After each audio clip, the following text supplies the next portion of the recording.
That's awfully suspicious. Somebody laughing at the beginning of the meeting like that. I know. I'm big on delicious. Oh, yeah. We could assemble all this stuff and make one hell of a poem, you know. Not sure. Let's see. Get this stuff. Mr. Chair, we are live, just so you know. We're live? Yes, sir. Oh, okay, great. Is it time? Oh, gosh, it is. I'm so sorry. Well, we have a quorum, so let's see if anybody else enters the session while I'm doing all this stuff. So, hello, everybody. This is Hello. hello. This is the meeting of the Nantucket Historic District Commission. Let's see, today's date, just for kicks, is 26th. Tuesday, January 26th, 2021. So good afternoon. For the record, this is Ray Pohl speaking, Chairman of the Nantucket Historic District Commission. Let's first confirm that the following members are present. Members, when I call your names, if you could respond in the affirmative, please. Val Oliver. Aye. Very good. Hi, Val. Abby Camp. Here. Very good. Great. Diane Coon. Here. Thank you, Diane. Carrie Thornwell. Here. Thank you. Stephen Welch. Here. Very good. I think that's it for the moment, other than myself, Ray Pohl. If anybody else comes on, let me know and I'll put it into the record. Okay, staff, when I call your names, if you could respond the affirmative too. Holly Backus. Present. Thank you. Kadeem McCarthy. Present. Okay, hi Kadeem. Hey, Welcome. Ray. Mr. Chair, just Yes. wanted to show the record that Mr. McLaughlin is now in. Oh, okay, John McLaughlin, you can say aye if you hear me. Looks like he's still joining. Okay, we'll get to that in a minute, but he is on board. Okay. All right. This open meeting of the Nantucket Historic District Commission is being conducted remotely. Hello, Consistent with- Hey, John, how's it going? just checking in. Okay. Thank We you. just did roll call, so I'm doing my boilerplate stuff right now. Is being conducted remotely, consistent with Governor Baker's executive order of March 12th, 2020. That order, posted with agenda materials for this meeting, allows public bodies to convene remotely so long as public access to deliberations is reasonably provided. This meeting is convening via Zoom with video and audio recording, and we are being broadcast via YouTube on the town's YouTube channel. With no member of the public having asked to speak at this time, this particular meeting will not feature public comment. Materials provided to members for this meeting or provided during the meeting are, unless otherwise noted, available on our town's website.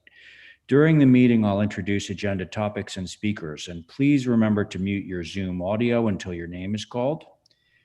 And please direct comments and questions through the chair in order to avoid crosstalk and to make the taking of minutes easier for our friend Terry.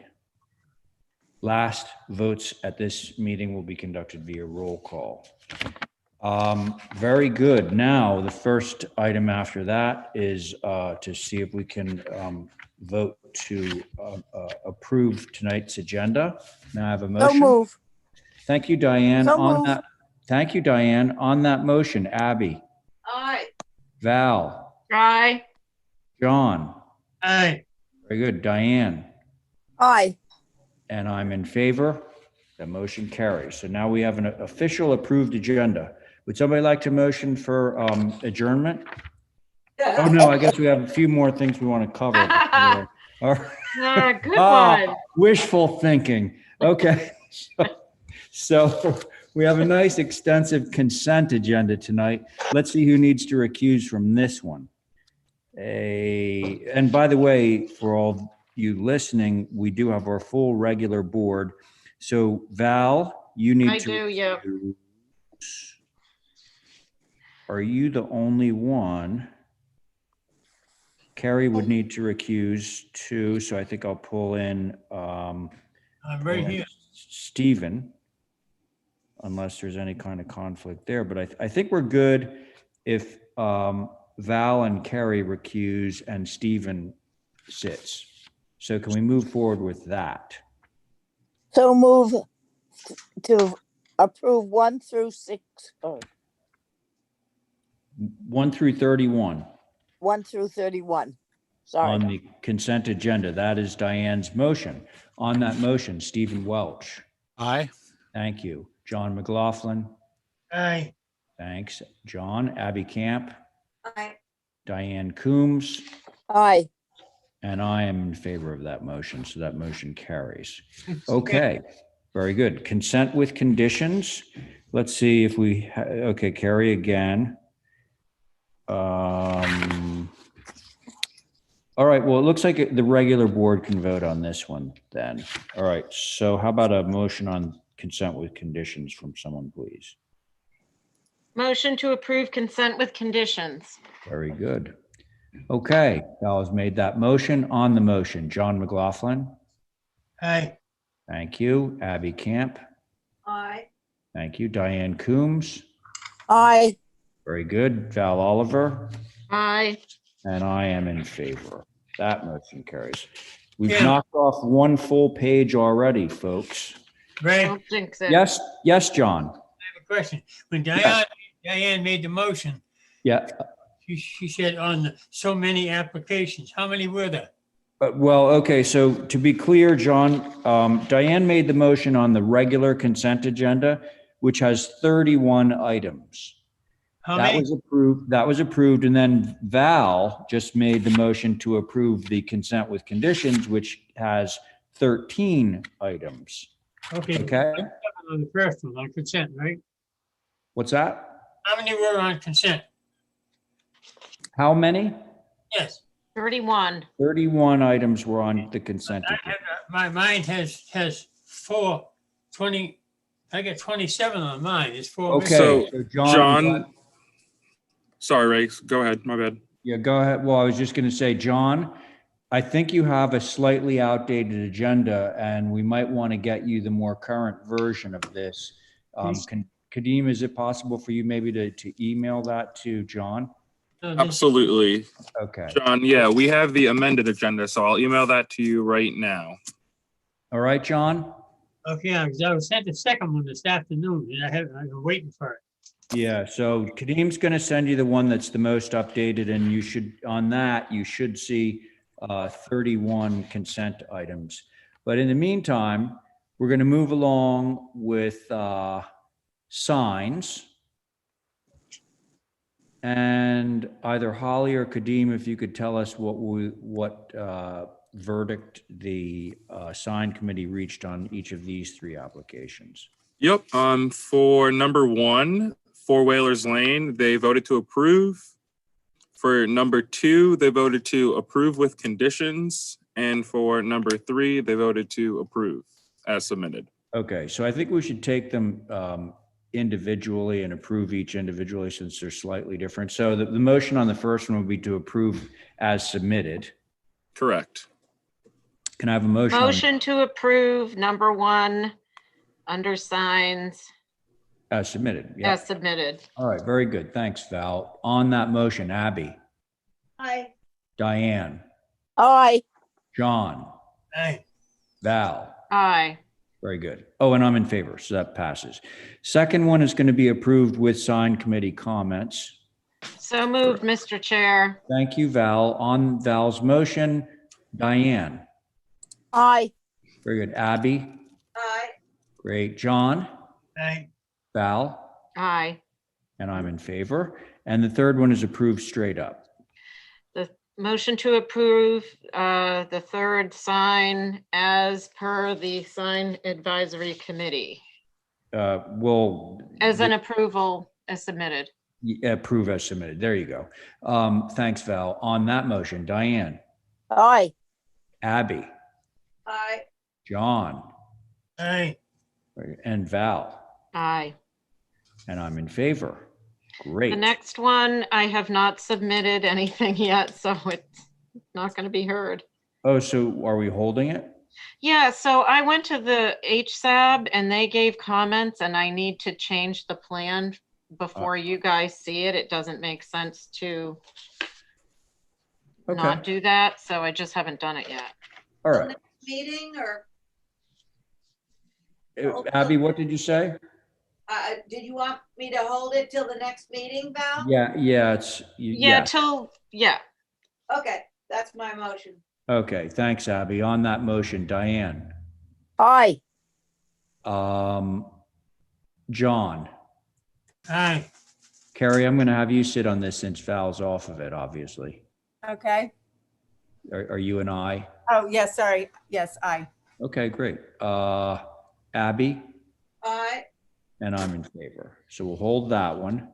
Now on to old business, which has established boards. The first item I'm off of, so Diane will be chairing, John, Abby, Val, and Carrie, okay? So I'm going to mute for a little while. Bye, everyone.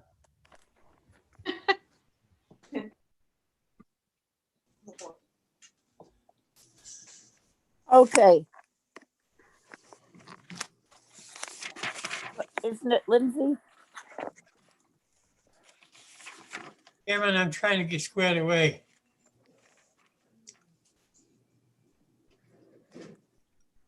yeah. All right, on new business, 20 Brant Point Road, It's on hold. on hold. Yes. Thank you.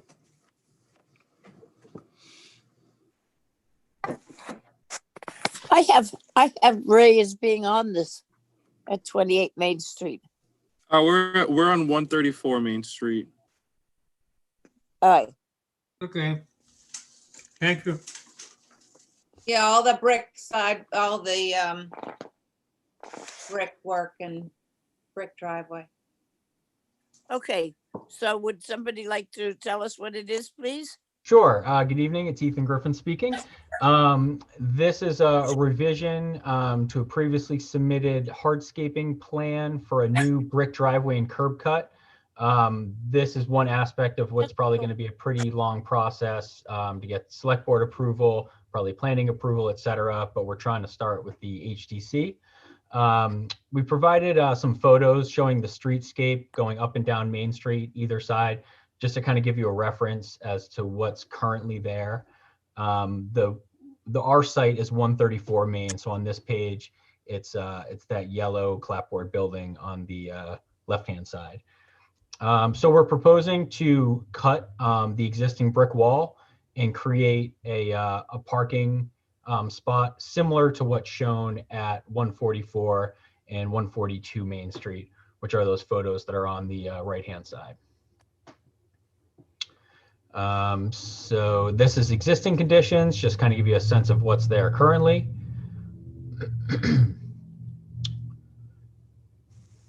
And there was no parking space before, Ethan? Correct. There's no curb cut. This is sort of an interesting property where there's actually formerly 4 condos, and there's a shelled road that's essentially a driveway that serves all of the condos. This parcel is going to be separated as a separate dwelling, so it will lose its access conceivably. So we're trying to provide new access for it. And so the last comments of the board and HSAB really focused on the quantity of brick and seeing if there's a way to kind of reduce that.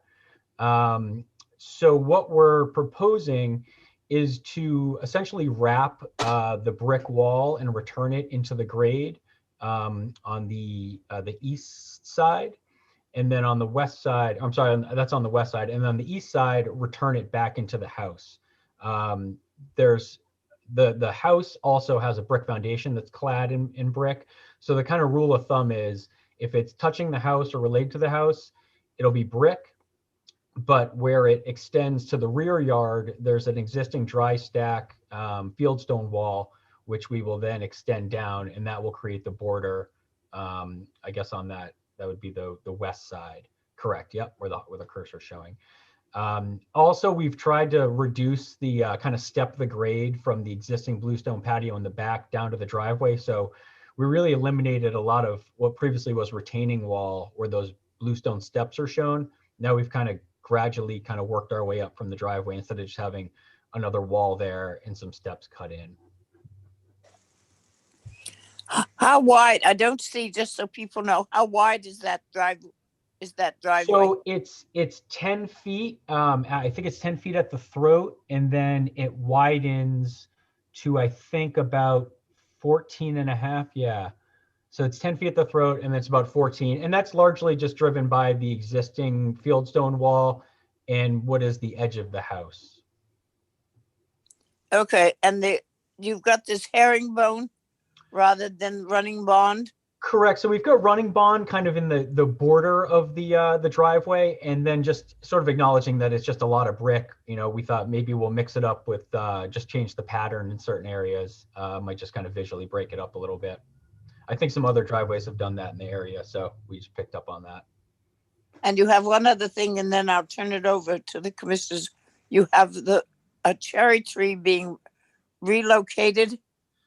The cherry. Correct. Yeah, there's an existing cherry tree which you might be able to see in the elevation photos, and just we'd like to reorient it so it's in this new planter that we're kind of creating by the return of the brick wall. It doesn't have any leaves on it in the photo, but I can assure you it's there. It's just going to be saved, however. Correct. Yeah, the goal is to save that and actually match it on the opposite side. Right, just because it shows two, one on either side. Yep.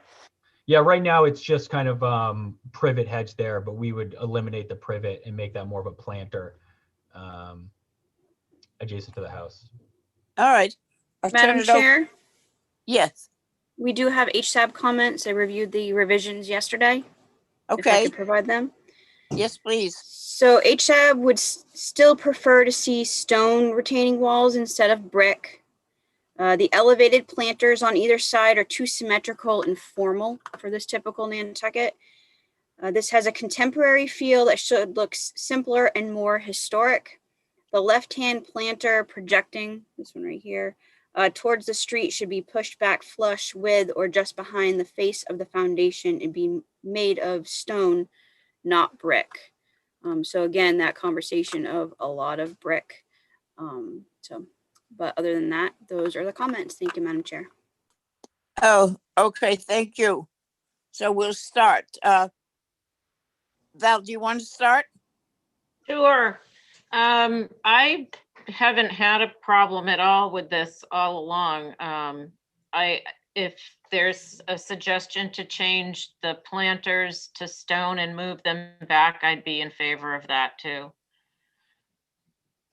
Okay, and you in favor of the mixture of the herringbone and the running bond in the brick driveway?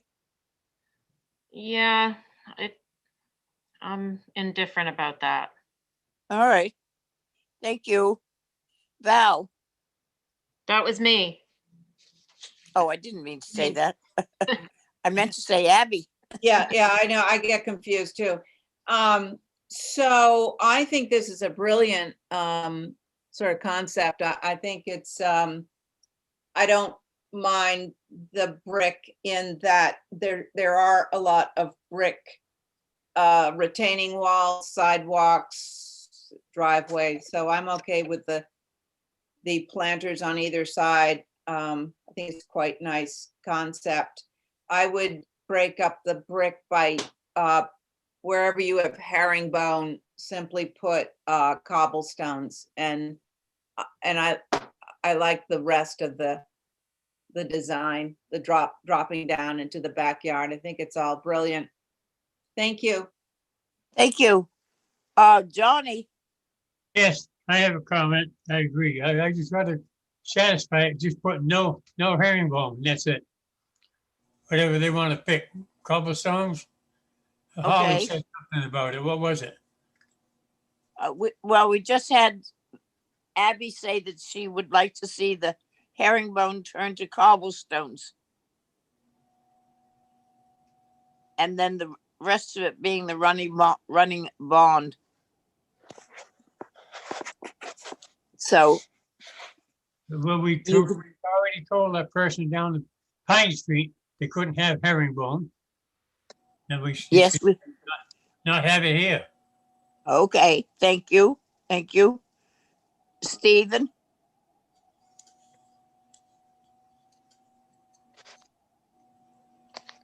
He fell asleep. He's not on it. I thought it was Carrie. Carrie, Yep. Carrie, what do you have to say?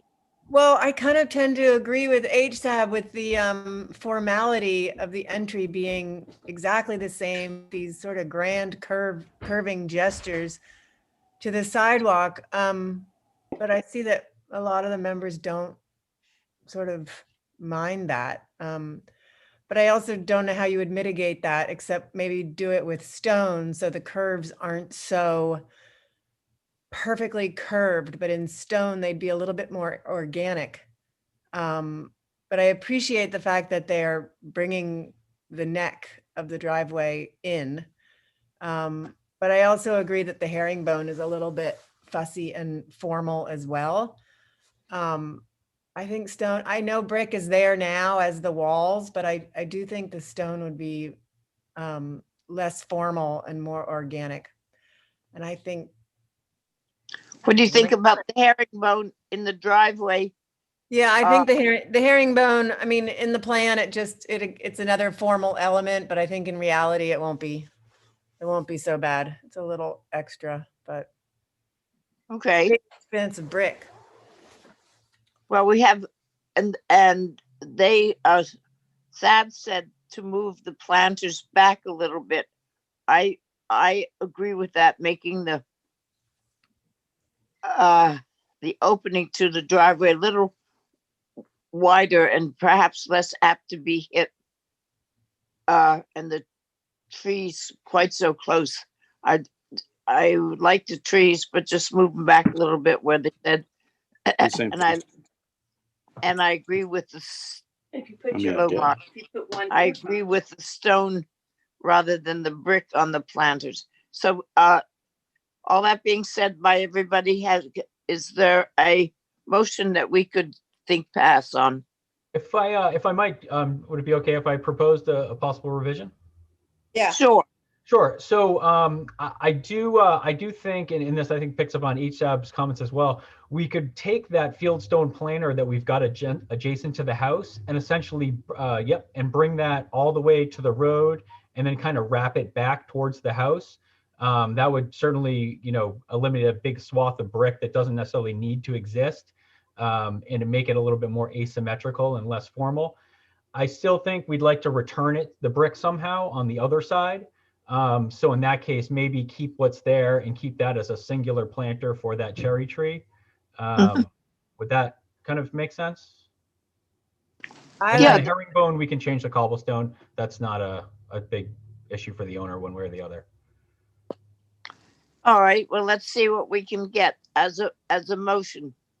The proposal has been to change the bottom planter into a stone and keeping the top planter in brick. And whatever somebody comes up with what they want to do with the herringbone, either leave it as it is or put in Belgian block. I have a question, Madam Chair. So the planters on the left and the right would not be the same materials? I think Just to clarify, so that's where it's proposed right now, where the cursor is, that's an existing kind of infill fieldstone planter as it is. So we would nix the brick on that side and just wrap that fieldstone planter right around and not reduce the throat there. So it would really be kind of a straight shot and then bring it back to the sidewalk and then return it into the building, which would kind of work with what's there already. And then you would never probably know that there was a brick wall that continued there in the first place. And then just to clarify, then the one on the right would be the brick? Correct. The one on the brick, because there is an extensive brick wall further that just kind of travels all the way up the street. Yeah. So we'd want to terminate that. I think that makes sense. So then Okay, it's not Chair, so make a motion then. perfect. Motion to approve through staff with the, as you're looking at the building, the right side brick planter as is, the left side being continual stone from the existing stone wall, and wrapping in a way that is not exact to the other side. Does that make sense? Yeah, I think that's. Yeah, what- that's good. So let me see if we can pass. Val, Madam Chair, what about the herringbone that you all are Oh. talking about to get rid of? Oh, yeah. Add the herring, Well, change herringbone to cobble, Carrie. Okay, add that to the motion, add herringbone to Friendly. cobble. and a friendly addition. Okay, thank you. Val, Aye. Abby, Aye. Johnny, I understand it, there's no herringbone, is that correct? that's correct. I'm in favor. Carrie, Aye. and I also. Thank you very much. That should take care of that. Thank you very much. All righty. Thanks, Ethan. So we'll go Okay. on. Thank you, Diane. Okay, next up is 52 Westchester. Board on this, myself, Diane, John, Abby, Val. And I think I saw Matt there. I'm here, Okay. Mr. Chair. Very good.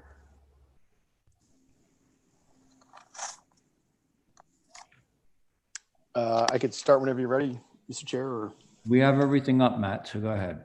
great, thank you.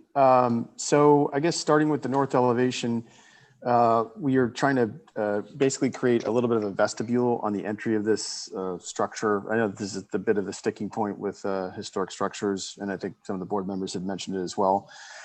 We basically changed the pitch of it to actually reduce it a little bit in terms of its height, so it is less of a, the roof profile is less of a present factor, if you will. So we just changed the pitch there. Probably the other more significant change would be on the south elevation, where previously that roof profile was somewhat of a salt box. So it was an uneven plate height front to back. And so we basically, we can see it in the subsequent elevations where we basically got rid of the salt box. It's a straight gable. It actually reduced the height of the secondary additive mass a little bit further. And then shed dormer really didn't work with that lower plate height. And so we opted for a gable dormer, which I know it's a little bit different from the language of the shed dormers, but again, this is on the back of the structure. So I think the visibility is pretty minimal. And I also think it's not uncommon for a structure where there's an additive mass that there is a varied dormer type, if you will. We also added a covered porch over those French doors towards the back of the property, just below the gable dormer, which I thought was a great suggestion. Previously, there was a lot of shingle area, and so we added that shed dormer. I think if we go to the next sheet, you'll be able to see, thank you, the west elevation. And if you look at the comparative previous HDC submission, you'll see that salt box form. It's not a true salt box, but basically the front plate is lower than the rear plate height. And so we did even that out. So again, I think that the fenestration looks a little bit more balanced. And those are all the changes, Mr. Chair. That's all I have. Thank you. Okay, very good, Matt. Thank you. Holly, were there any further HSAB comments on the revisions? Yes, Mr. Chair, HSAB met yesterday All right. and did review the proposed changes. HSAB mentions that this house was built almost 200 years ago and the front facade has remained intact with no changes. To alter it today would permanently and irreparably damage the historic house. Any addition or alteration to the front should not be allowed. Closets can be located elsewhere. Changes to the side addition are an improvement, but it isn't subordinate enough to the main mass. It should be lower and step back from the front. Windows should be true divided lights, not SDLs. Thank you, Mr. Chair. Those are their comments. That's interesting. So SDLs are called for somewhere in the application or something? Oh, Holly, you're muted. Yes, that was something that was discovered, and Matt can correct me if we're wrong here, but pretty sure that's what it. Oh, yeah, it does say STO. Okay, very good. Yep. Yeah, that should be TDLs, Mr. Chair. Sorry about that. Sorry, Holly. Okay, so that's in error. Thank you. Yes. All right, okay. Thank you, Holly. Let's see, anybody care to begin on this one? I would, if you All want, right, that would be great, Diane. Go ahead. I agree with the HACCP that the front of the building should remain the same. I didn't realize it was such an old building. And I think it's, again, this is something we meet up with all the time, is trying to keep the old elevations that we have. So I would like to see, I was trying to look on the previous submitted, but I don't see the original. I see what they're going to demo on the north elevation, which includes the front door. So I would say to hold on to it and keep the front as it exists now. I'd like to see that addition on the right hand side perhaps dropped as a little bit. Maybe bring the eave. So the one, like when we're looking at the north elevation on the right-hand side of that, the proposed addition? Yeah, Okay, just making sure. and I would perhaps like to see the eave come down a little bit to give it a feeling of additive massing. I appreciate this one-story stuff on the east and west. The only thing I don't know is, there it is. What is it? The south elevation. Is the south elevation visible, Matt? I don't think it is, Diane, but again, I've been, wrong in the past. I think it's on the back side of the structure. I can't think of where you would see it. It wouldn't be something that's glaringly obvious. But Yeah, so my opinion is that it's not visible. Okay, it's just that dormer looks a little bit off to me. I don't know. I like the salt box down on the first floor very much. I don't know whether you change that from being a shed. I don't know. I think the shed might be better because it seems to me to make that addition on the south, on the left hand side, taller than it needs to be. It makes it a lot of space around that one window for that dormer. So I think that's all at the moment. I appreciate the other changes, and I think it's important to keep the facade, the north elevation, as it exists now. Thank you. Okay, Diane, thanks very much. Abby? Yeah, on the proposed south elevation, I agree with Diane. I think a shed dormer would be better, and I would probably put 2 ganged windows above those French doors so that it fills out that dormer. And then it would also relate to the larger dormer to the right. As far as the front door is concerned, this house is sort of, it's beyond New Street, right? It's going away from town towards the animal hospital. Yeah. So I was going to propose, I would suggest that I've seen houses like this where there are columns, where the porch comes out and there's a column and then there's a porch over that, sort of those, that's incorporated into those welcome steps. But I think that idea is too formal for that area. Like if it was on Main Street, I think that'd be a nice suggestion. So I just wanted to say, Matt, is this to stop the wind when you open the front door, or why?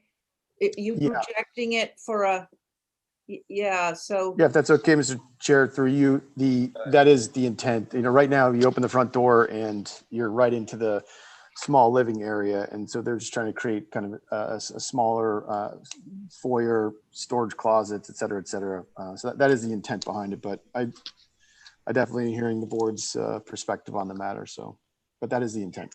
yeah, I also think that because, you know, that it comes to a point at the top and sort of ruins that fascia strip just underneath. Well, The to be roof clear, line. sorry to interrupt, Abby, but that actually, I thought it did, but it doesn't. If you look carefully, it's a hipped roof, but it does not break. Oh, it looks like it's missing a stronger line or something. If Yeah. it had a stronger I line, it mean, might. just for the record, it's not breaking the eave line. Okay. It's breaking the freeze board, but not. Yeah, the freeze board is what, sorry. Oh, okay. Yeah. I thought, you know, to give the old historic trim its due, if that were below that freeze board, making that shallower, but, yeah, I just think that so you've got the two columns on either side, you've got the side lights and then the two columns, and then above that, there's a, you know, a very strong statement for that, whatever that is, entablature or something that's above those columns. Mhm. It's such a strong statement that I think it takes away from the historic. So sorry, those are my thoughts. No problem. Okay. Thanks, Abby. Val. I agree with everything that's been said about the front, and I do think a shed dormer would be better in the rear if it can be seen, with maybe some extra window as opposed to all the empty space. Yeah. That's Is it. that it, Val? Yeah. Okay. John. Yeah, thank you. Mhm. Could I see the aerial shot of the area, please?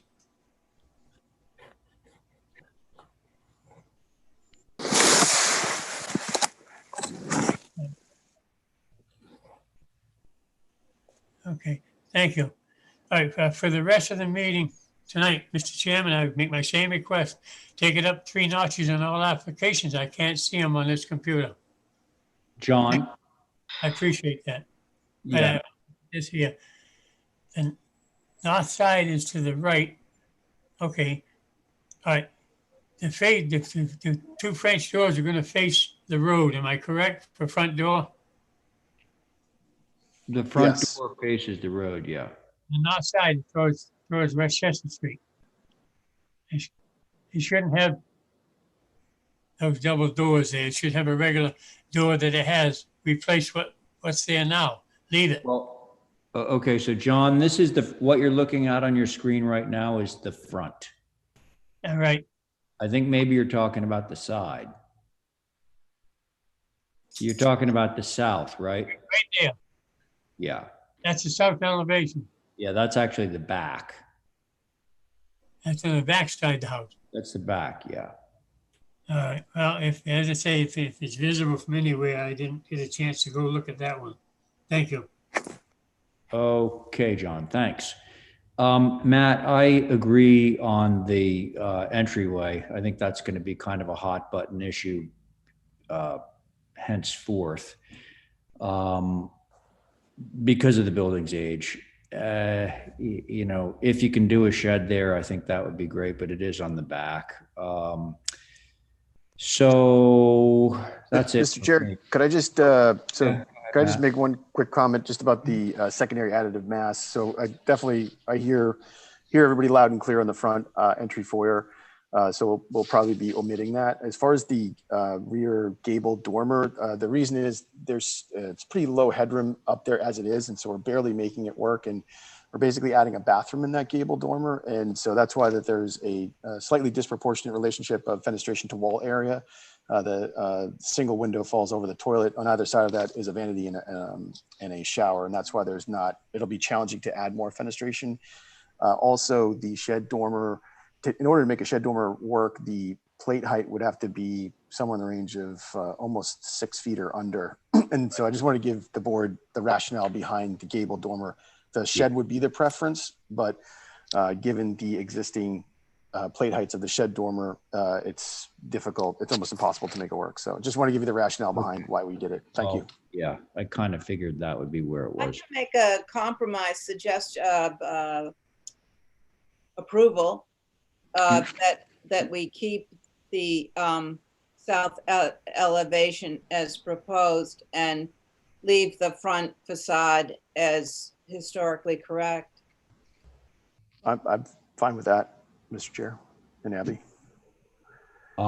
Okay, so if we are making a motion of that sort, you're basically saying the south elevation would be as it is right now, right, Abby?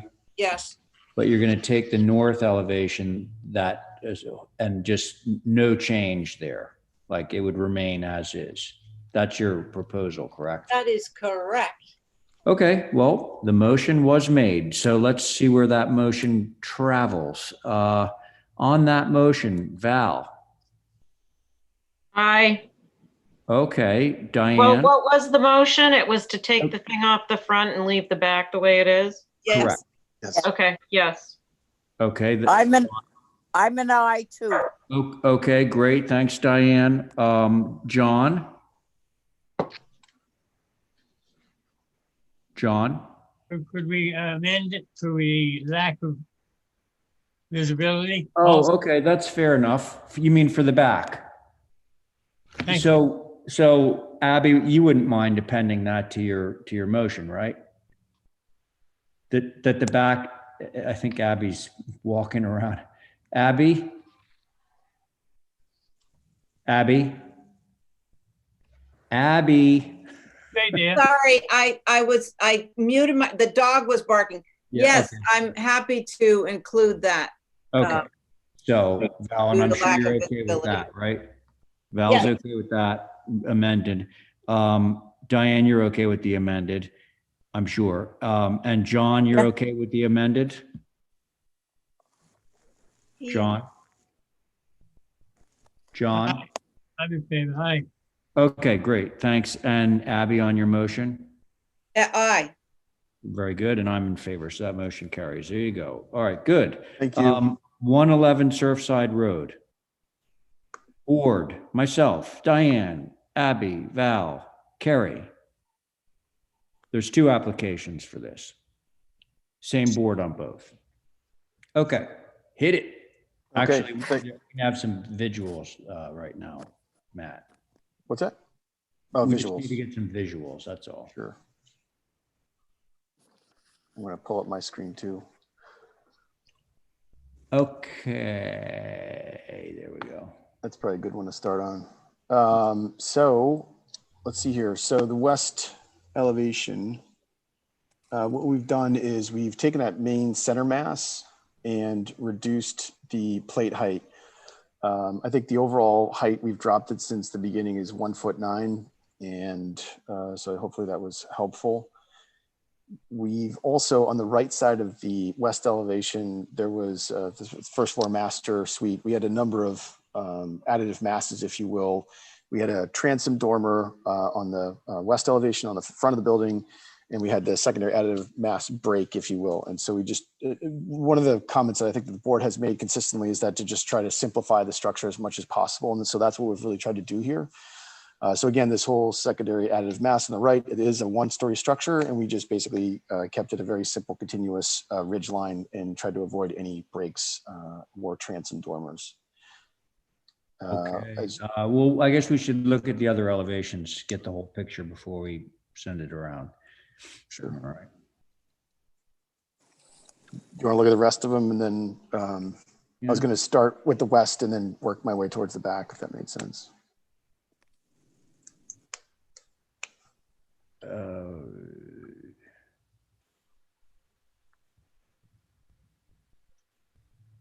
Okay, so the west being the front, we talked about that.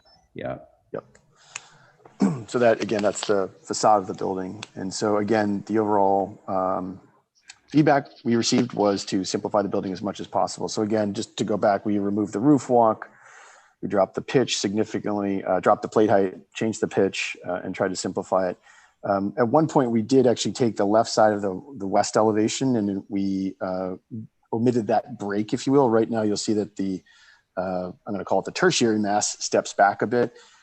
In the previous iteration, you'll see in the elevation just below this one that it was all one mass. And we thought where we simplified the right side of the structure, that the left side being so simple, actually it didn't work as well. So we added that additive piece back where there's a little bit of break on that west elevation. And again, for reference, what we've done is included the original HDC submission and then the previous HDC submission for reference. Also, we've detached the garage, and Val, you had actually asked us to actually pull it as far away as possible. And I think it's somewhere in the range of like 15, 20 feet. There was a breezeway there as well. So it is removed and separated, if you will. Moving towards I guess the rear elevation, which I think there's some discussion that there might be some visibility of this structure, which I think in the wintertime, when the vegetation is less full, there might be some visibility. Again, east elevation, we simplified the whole left side of the structure, no breaks, no transom dormers, try to simplify it as much as possible. There is the living room basically has a covered porch on it, and we actually had transom dormers on both sides of the one-story living area. We omitted it completely on the right side. It is a nice feature. People do like it. And I do like to fill that common space with some natural sunlight. So we did keep it on the left side. Again, I think that there was some discussion about when you look at the east elevation, again, if you're looking at a projected elevation, when you see the gable of the covered porch, the one-story living room addition, and then the bedroom, second floor bedroom behind it, when you look at that elevation, I agree that it does look like it's actually pretty busy. We did try to simplify it as much as possible, but I would submit to you that I don't think you actually ever look at it in that perspective. And so again, the one-story porch is one story. The living room is also one story. So I don't think it's going to be this, tall, busy feature. I will say at this point, if you wanted me to omit the transom dormer on that living room, we would, if that would get us the approval. We're certainly willing to do that. The remaining elevations, let me just see here. You can see in the north elevation, we again omitted that the transom dormer, and we previously had French doors in the living room area, and we simplified that. So it's just 3 double hung windows and no transom dormer. We also added a chimney stack. It's a gas unit. We were going to try and vent it differently, but we actually thought that the chimney stack was kind of a helpful element that actually helps, transition to these lower one-story elements. And finally, we just added that pent roof over the mudroom entrance that was previously a breezeway. And now that because the structures are so separated, the north elevation particularly becomes this kind of a standalone elevation. And so that's why we thought the pent roof was helpful for that. Okay. I would say that the rest of the changes are just residual changes based on some of those more significant changes of the other elevations. So with that, I look forward to the comments of the board, Mr. Chair. Thank you. Okay, Matt, thank you. All right. Who would like to start? Chairman, Yes, John. would you bring it up 3 notches, please? Mm-hmm. Okay, I want to look at the front of it. You want to look at the front?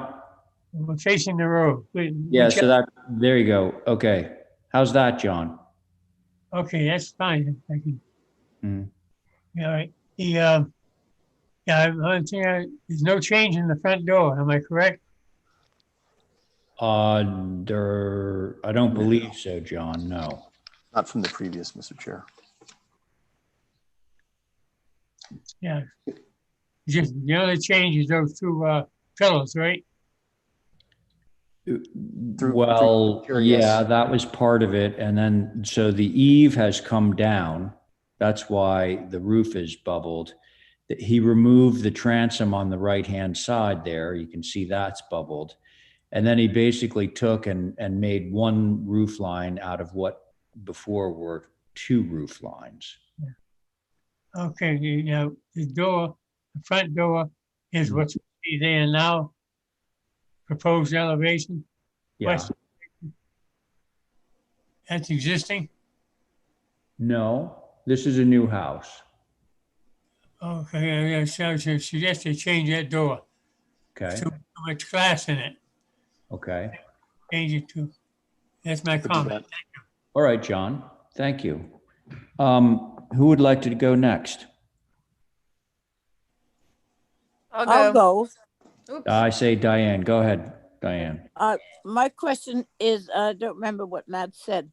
On the west elevation, the building all the way out to the right, that you raised a little bit to be on a level with the second building and where the dormer's gone. Is there a necessity to lift to have it so high? Can you go back to what you originally had last time? Mr. Chair, if I could answer it, I'm not totally sure I understand the question. No, so she's suggesting Apologies. why did you go with one roof plane rather than keep it the way it was previously? That's all. That was just a response. I think some of the comments that I had received from the board were collectively that the building had a lot of busyness to it. And so it was just a matter of trying to simplify the structure, Diane. Okay. Well, I rather like the dip in the thing. It made it.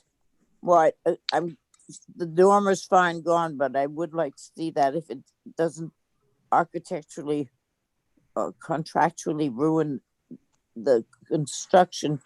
I personally would like to see it go back to the height we had it. I don't think it makes it more complicated. I think it reduces the extent of that roof. Happy to do that through you, Mr. Chair. Okay, good. Is that it, Diane? Yeah, for the moment, that's it. Okay, very good. And I do want to make a point.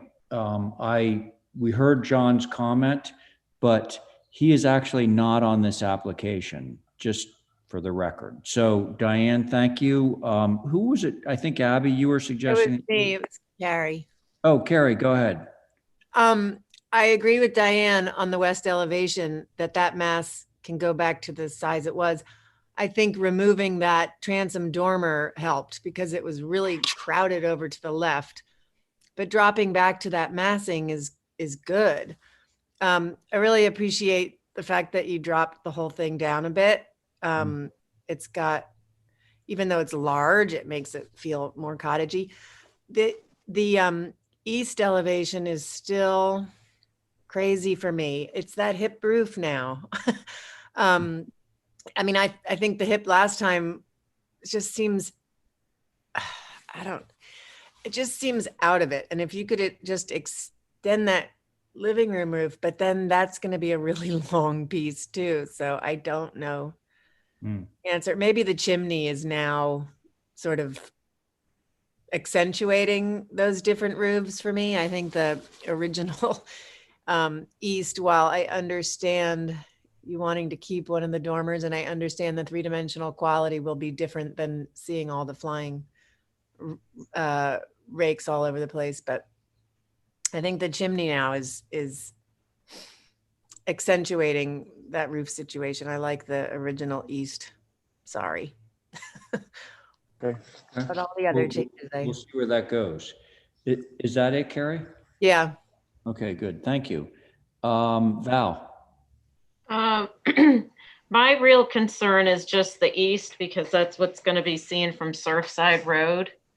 That's right. And there's a house that Matt did next door that's fairly similar in size and scale. And I agree with Carrie. I think if you can eliminate the dormer on that living room, it just simplifies it that much more. Maybe the chimney is drawing attention to us because it's so narrow. I'm not sure. Okay. And a little bit, I don't know, what's it made from? The chimney? Yeah. It was supposed to be parged. Okay. Maybe it's just because of the square. Something about the detail, but the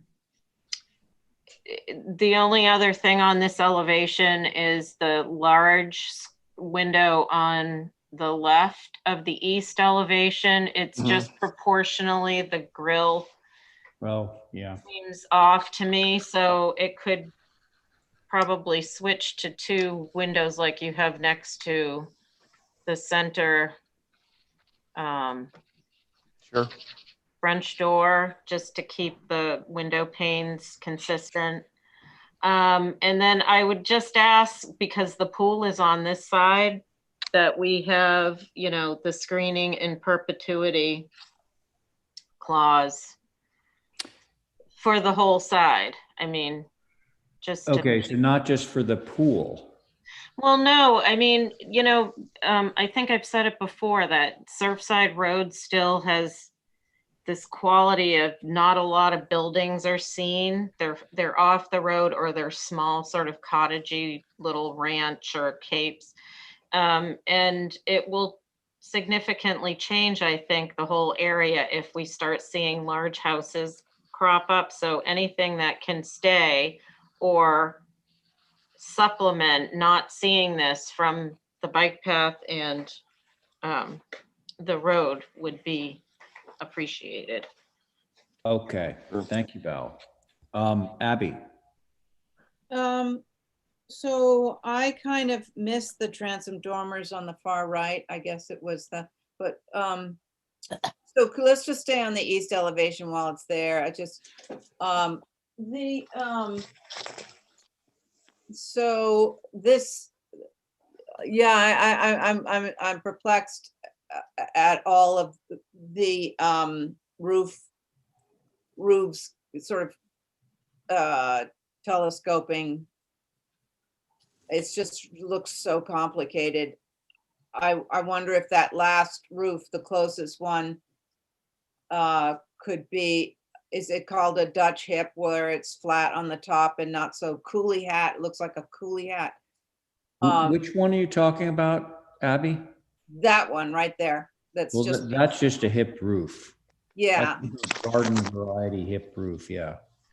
yeah. It's just, I don't know if it's the angle that I'm looking at it from now, but it's just a lot of roof lines coming at you with it on that, under that. And then could we go back to the front, front of the house? It just, that's that same triangle is very insistent, and I think it's, I'm not sure it's working. Which I'd like- triangle, do you mean? above hip the roof? front door, above the front door, see that? Okay, front- so that's the hip Yeah. roof, yeah, Yeah, it's just, the portico.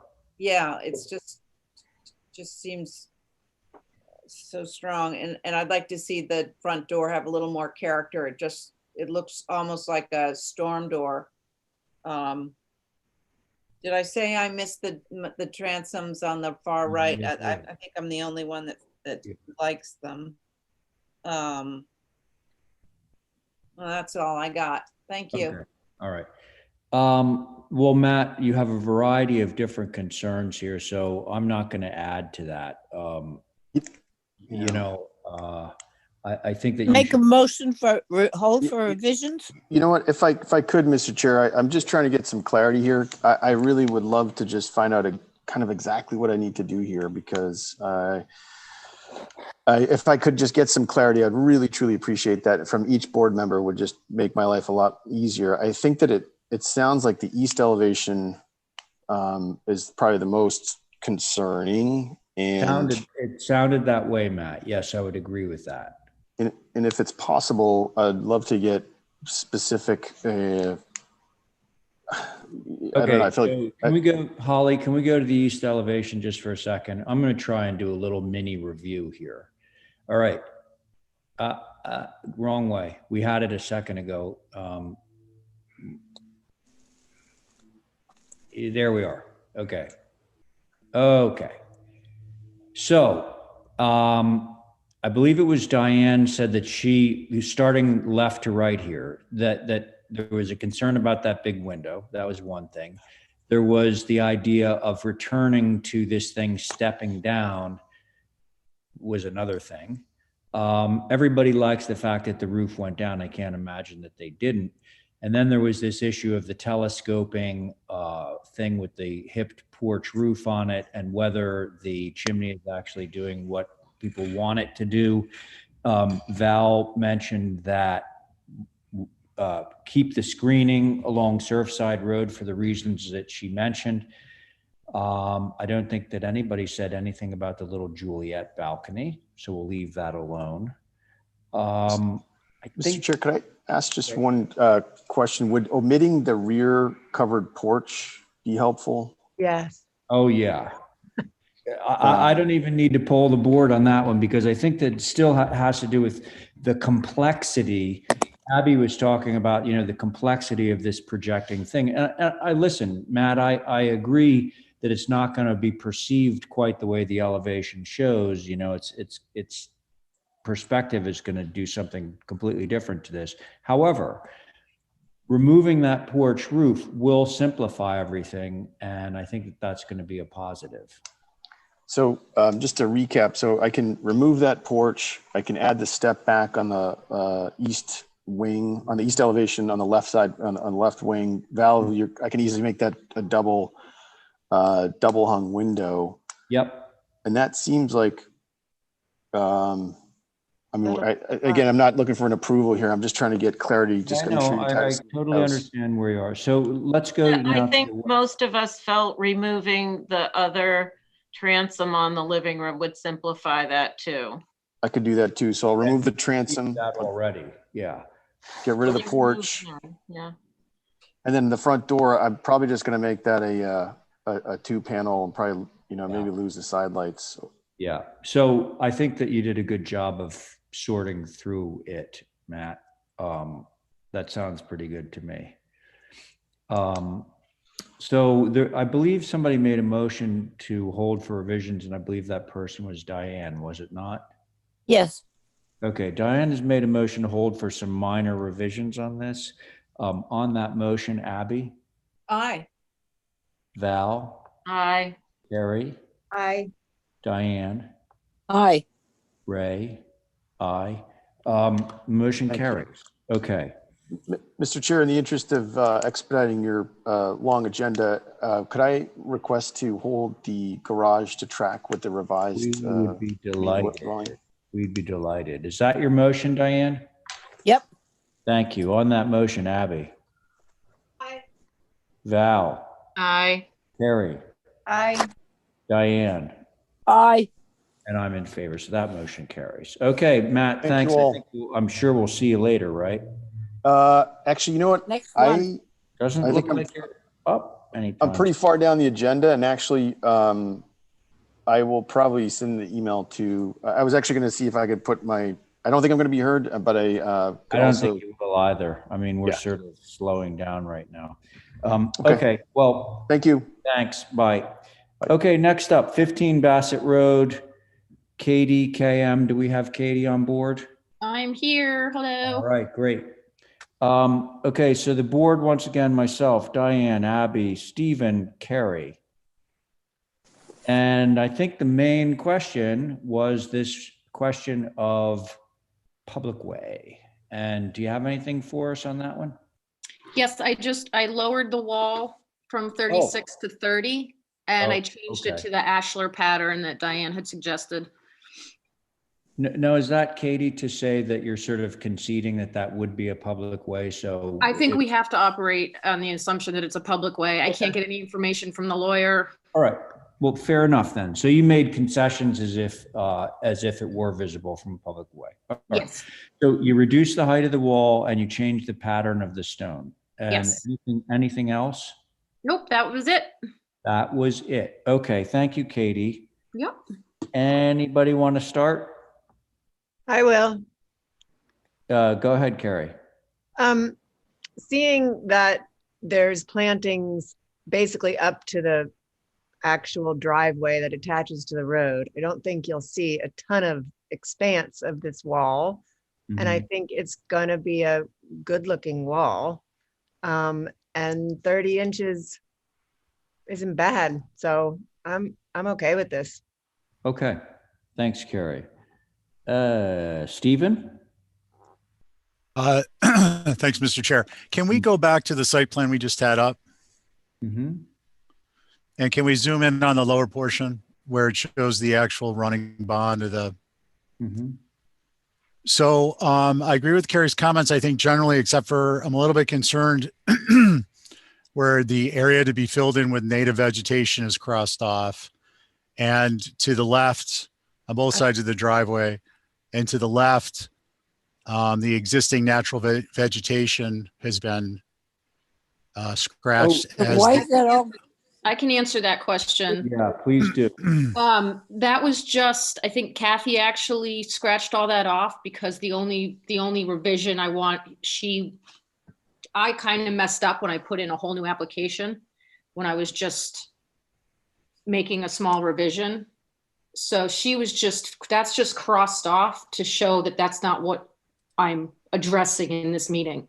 It's just the granite retaining wall. I'm not real sure why she crossed everything off like that. Okay. That will exist. But Oh, it's, yes. So there will definitely be natural vegetation and all the existing is staying. okay. Good to know. Stephen, continue. So thank you for that clarification, Katie. I'd like to have, I would suggest, and for my vote on the approval, that those notes would actually be brought back and they would be supplemented to indicate that the existing vegetation will remain as it is. Yeah. And so that's kind of true of everything here. I'm seeing the 100-foot no build thing crossed out, but it's still there. Yeah, I didn't do that. Okay. So no, that's a we get it. question for Kathy. We understand. But so basically Stephen's saying the quick and easy remedy to that is to undelete all the stuff that has been scratched out. Okay. Yes. I mean, on my plans that I have, they're not scratched out. So I could I don't know if you just want me to resubmit another set of plans. Yeah, we'll deal with that. We'll deal with that in a motion. This is an easy one. Yeah. Okay. So is that it, Stephen, or anything else? Yeah, I think that lowering the height helps, and the fact that it is a more native stone is not that we have a native stone like that, but it's typically used. Our native I think it's stone okay. is called sand. Yes, crystal silicate. Yeah. Okay. Abby. Look, I'm sorry to say I don't quite understand this application. This is a parking lot. It's parking. It's a pool. Yeah, I see the pool. I got that, but There's a retaining wall. I mean, how large is this parking area of seashells, I guess? Is it? It's a shell driveway. It's just enough, it was calculated based on the size of a car, a parking spot, 9 by 20. Looks like 3313 and then another 33. Is that how wide it is? Correct. So it's 66 plus 13. like 70. 79. So I just find this Why? very odd, and is there I just don't comprehend. I'm not understanding. Well, I think will say, so a parking space is 20 feet deep, right? So that's 20 of the 33. Katie wants parking on both sides. So that's 20 feet on each side. That remains, then you need to have room to basically be able to back up and get out of that apron thing. That's what those dimensions are all about. So, okay, so when the car pulls in, they're pulling and then dead ending to the right and then to the left, or? Yeah. I see. Parking on the right and parking on the left, correct. Yeah, it's just a little too regular for me for being out there in the rural. It just seems like a very rigid approach to parking. So Okay. it's a little alien to me, but who cares? Okay. All right. One vote. Fair enough. You're a board member. You're allowed to voice your concerns. Thank you, Abby. Diane. Yeah, I agree with Abby. That parking lot is as wide as the house. It's too big. There's no need for that. You're parking 4 cars. It shouldn't be as wide, and it's the edges going into it should be rounded from going from that block apron to going up to that too. And what is all the vegetation going around the complete thing. What is it? I see it's SPRSBX. What are they all?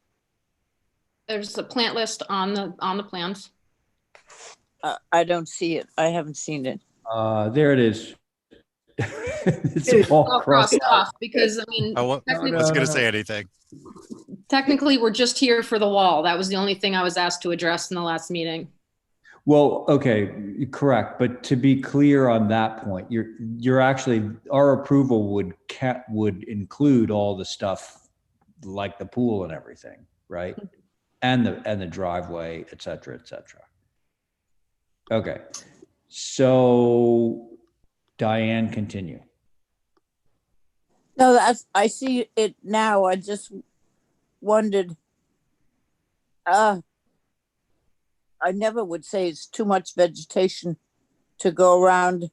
It's going to take a lot to get it to grow. It's not, some of it's deciduous, some of it isn't.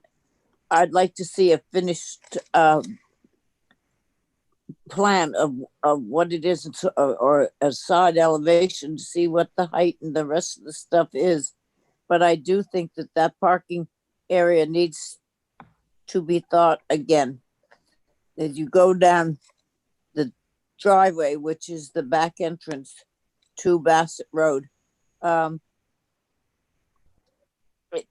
it makes the swimming pool look like a bathtub. None of it's visible. I mean, you won't see any of the parking. Like I say, you'll see the apron and you'll see that small section of wall that you can see through the apron. The rest is not, it's not visible to the public way, so. You are saying that the Bassett Road is the only public way? No. Well, that's in question, but Katie made revisions kind of conceding that Bassett Road could also be in front of the house. Right. It is. We used to send my grandson to school there, and we used it every day. So it's not a road that we don't know, but it was sort of casual about what was public and what wasn't. Just in my own mind, it's too big. That's all. Okay. So we sort of have a split board. I too believe that this is going to be, because of the indigenous vegetation, which we're going to want to keep, will be invisible. So I'm okay. Does anybody want to make a motion on this guy? Did I hear someone? Yes. I'm sorry? Oh, no, I think that might be John. I'm here, dear. What do you need? Okay. John, of course, is not on this. So does somebody want to give me a motion of some kind, please? What if we approve with the condition that the planting at the edge of the driveway is as specified, thick and masking most of the driveway? And the parking, because the parking was. Yeah, and the parking, that's what I mean. Most of the parking on either side, because it that's looks an like that's the acceptable intent. motion. Yeah, it's kind of like the, motion on a pool. Right. And it looks like that's what the intent is. That, I believe, is definitely the intent. So was that a motion, or were you just asking whether Yeah, that? I'll do that as a motion. Yeah, okay. Motion to approve, noting that the vegetation on either side of the driveway is indeed thick and masks the parking on either side of the driveway. Okay, sounds good. On that motion, Stephen? Oh, you know what, Carrie? I know what Stephen's going to say. He's going to say that add to the motion the idea of unstriking all the language that has been. Oh, yes, that's it. Okay, can we put that in there? It's really, I don't mean to interrupt. Kathy just emailed me and said she didn't do that. So I don't know if this was some sort of fluke when I did the you can do the markup on Well, listen, plant. I don't know what it- happened. It's It doesn't really matter, Katie. It doesn't matter as long as the set that goes in, the final set that goes in for the record won't have all those strikes in it. That's all. absolutely. Yep. Mr. Chair, Yes, Stephen. just Carrie, if I may, in a friendly type of amendment motion, it would be to unstrike any of the text that's not inconsistent with the discussion we've had this evening. Oh, good point, Steve. Because I have Good no point. idea what's on there. Yeah, right. Is that okay, Carrie? Yes, absolutely. Okay, so. Okay, I'm an Stephen, aye. you're okay with, you're an aye. Okay, so Abby? Nay. That was a nay, right? That's right. Okay, Diane? Do we still have Diane? Oh, Diane, you're muted. I see that. I'm sorry, my dog was It's okay. barking That's too. okay. I'm a nay. Okay, and on your motion, Carrie? I'm an aye. Okay, and I will go in favor of. So that motion carries 3 in favor, 2 opposed. Okay, thank you all. Now, we're moving along to new business. First item of which is 2 Commercial Street, Nantucket Electric. I believe the regular board can sit on this application. Do we have somebody to represent? Yes, I'm here to represent. It's Casey Lee Bastian. Okay. Joshua, you made it. I made it. Good evening, members. Just for the record, this is Joshua Lee Smith, representing Nantucket Electric Company. With me, as he's introduced himself, is Casey Lee Bastian, who is the landscape architect of BSC. Why do you both share the same middle name? That's very interesting. It wasn't by design, just must be fate, I suppose. Okay, thanks. Let's see, we just need to get the information up on the board, if you don't mind. Sure. Mr. Chair, my apologies. I'm pulling up an email that was provided to us from Josh based on HSAB's discussion yesterday. So, Oh, okay, my good. apologies. Yeah. Bear with me. We're hanging in there. And they changed our email, so they changed our format of our email, so it's Curse them. Good idea to keep changing everything. all the time. Mhm. That's the Bunker Road one. Was that from Josh? Was that from you or Kat? It was from me. Okay. Sorry, guys. This is just the All right. Mr. Chair, do you want me to give some background while Holly is searching for? Yeah, fill the airspace for a little while. Sure. I won't We say. have looked at this before, correct, Josh? That's correct. Exactly. Yes. This will be familiar as soon as the plan gets on the screen. But we did come before the HDC as well as the Planning Board and the Historic Structures Advisory Board, as well as the Concom in connection with this project. The project essentially it involves the construction and installation of a raised metal platform, which is to hold a switchgear, various switchgear equipment. And so along with that came other sort of screening devices by way of a wood board fence that is to be erected and constructed along the street, as well as a number of plantings, robust plantings that were part of the landscape design. And as I said, had been approved by a number of boards in town, including this one. So subsequent to that first approval among all of the boards, the last board to approve in the town was the Conservation Commission. They had a couple of comments that resulted in very minor modifications to our plans, which requires us to come back to this board. We've already submitted the revised plan set to the planning department, and they administratively approved them. And Ed Pesci as well has approved them. But essentially the minor changes involve the changing of the species of some of the plantings that had been approved. The Conservation Commission had requested that the plantings be of a native-born species.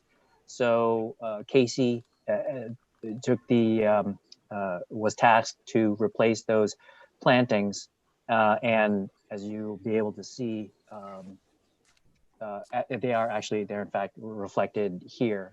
And there's a further slight potential modification based on the discussion we had yesterday with the Historic Structures Advisory Board.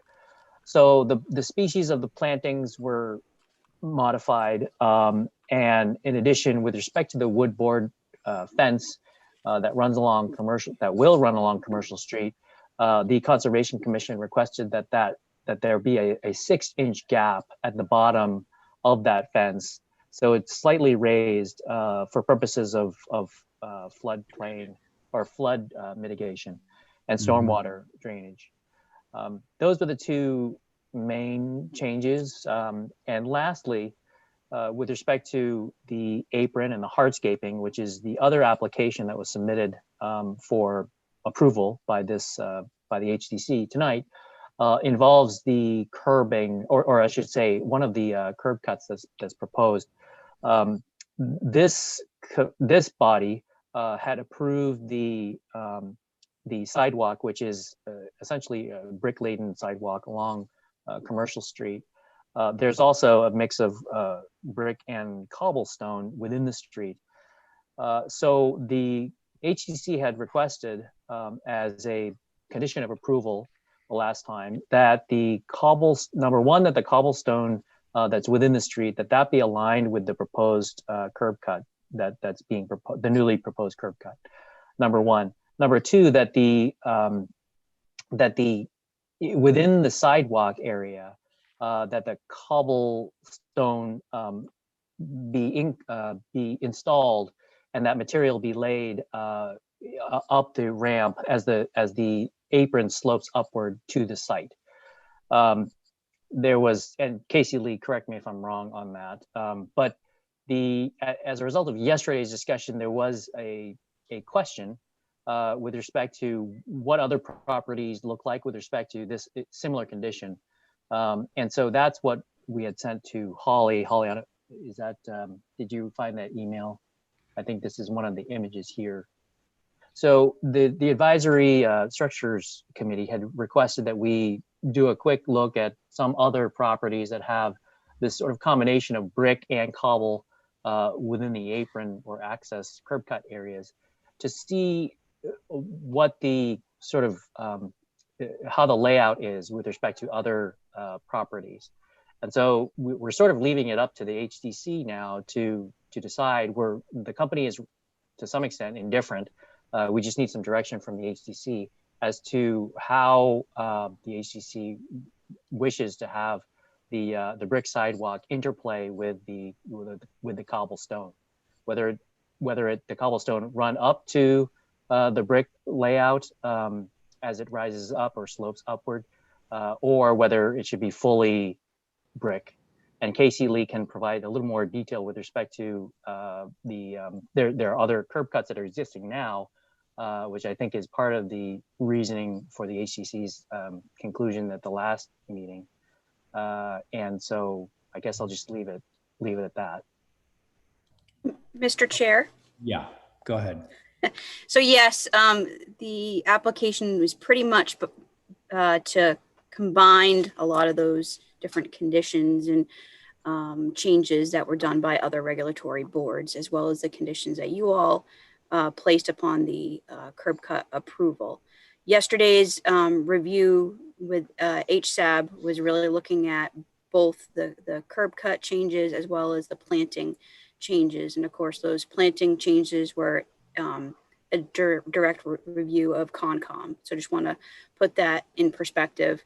HSAB would obviously prefer to see the ramp portion as like shown in these photographs that were provided. Thank you, Casey, for providing those.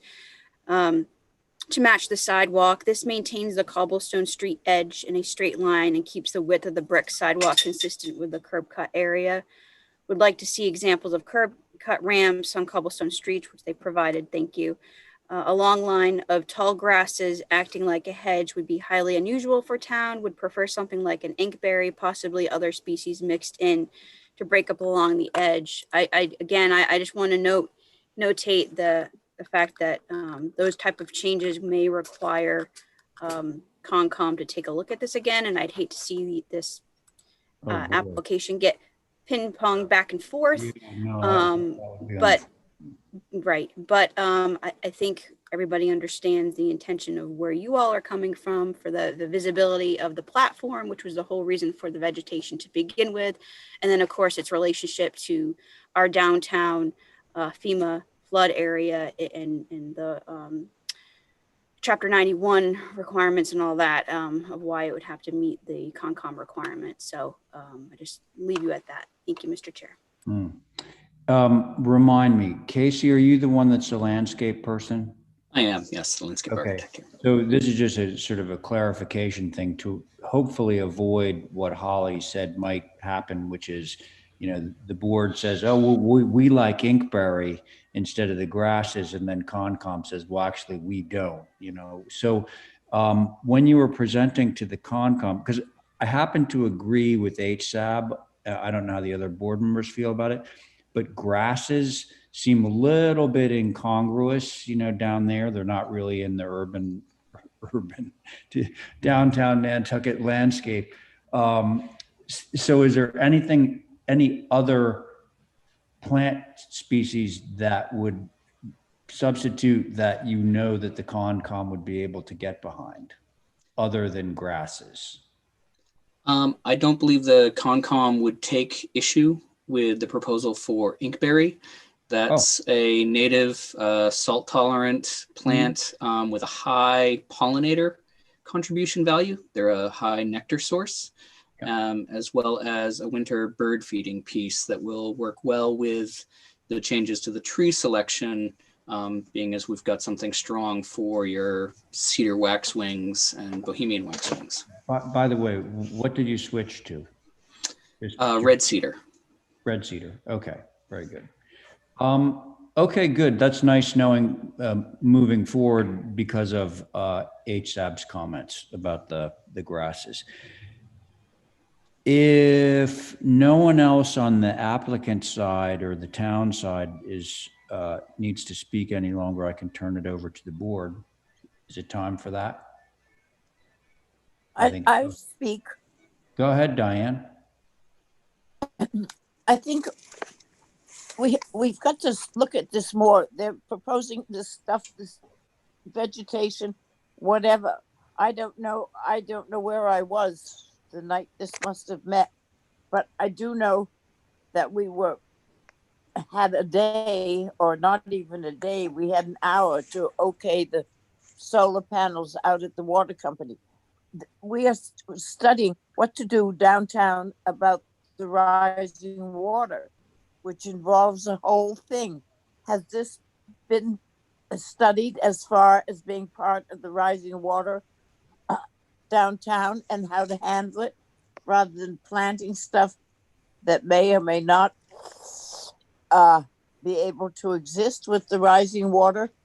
This is important. Everybody drives by it. There's anybody that goes into town that doesn't look at it. And I think we really need to see more or know more about it than of trying to prove it tonight. Hey, Diane. I think that, yep. Okay, just to be clear on that point, you know, and I'm totally with you on the whole solar array thing on Old South Road. That's separate, but this came before us. My recollection is it was not approved in one meeting. I think that, you know, there were several meetings that were spent reviewing this. So what we're looking at right now are revisions to a previous approval. And those revisions are change in the tree species, because Concom has required that as part of their approval. So that the tree species is now red cedar. That was change number one. Change number two is to undercut the board fence that was already approved so that the water can migrate back and forth. So that's change number 2. And change number 3 is the discussion about the type of apron that would be used. So I think we're not approving this for the first time. We're just approving those 3 items. And please, somebody correct me if I'm wrong on that. No, you're right. Okay, just And make part it- of I think the inkberry is good. It is a native plant and it feeds the birds. I think the simple way we saw a picture of the apron and the extending sidewalk is Yeah. good also. Mhm. The fence, I wasn't on it back when, so that makes it why I don't remember approving this, because I wouldn't have, but I think the grasses are not, and I think the fencing that's got around and the gates need to fit in as best as possible. But I think that also in the long run, the electric company has to, not by themselves or whatever, but they have to work with the town as far as the flooding is concerned downtown to make it last Mhm. and not be given the short end of the stick as to what's approved. So Yeah. that's my thought. Okay, well, thank you very much on that. Val? I'm fine with this proposal because I do remember it coming in before with the idea of that crosswalk situation getting resolved.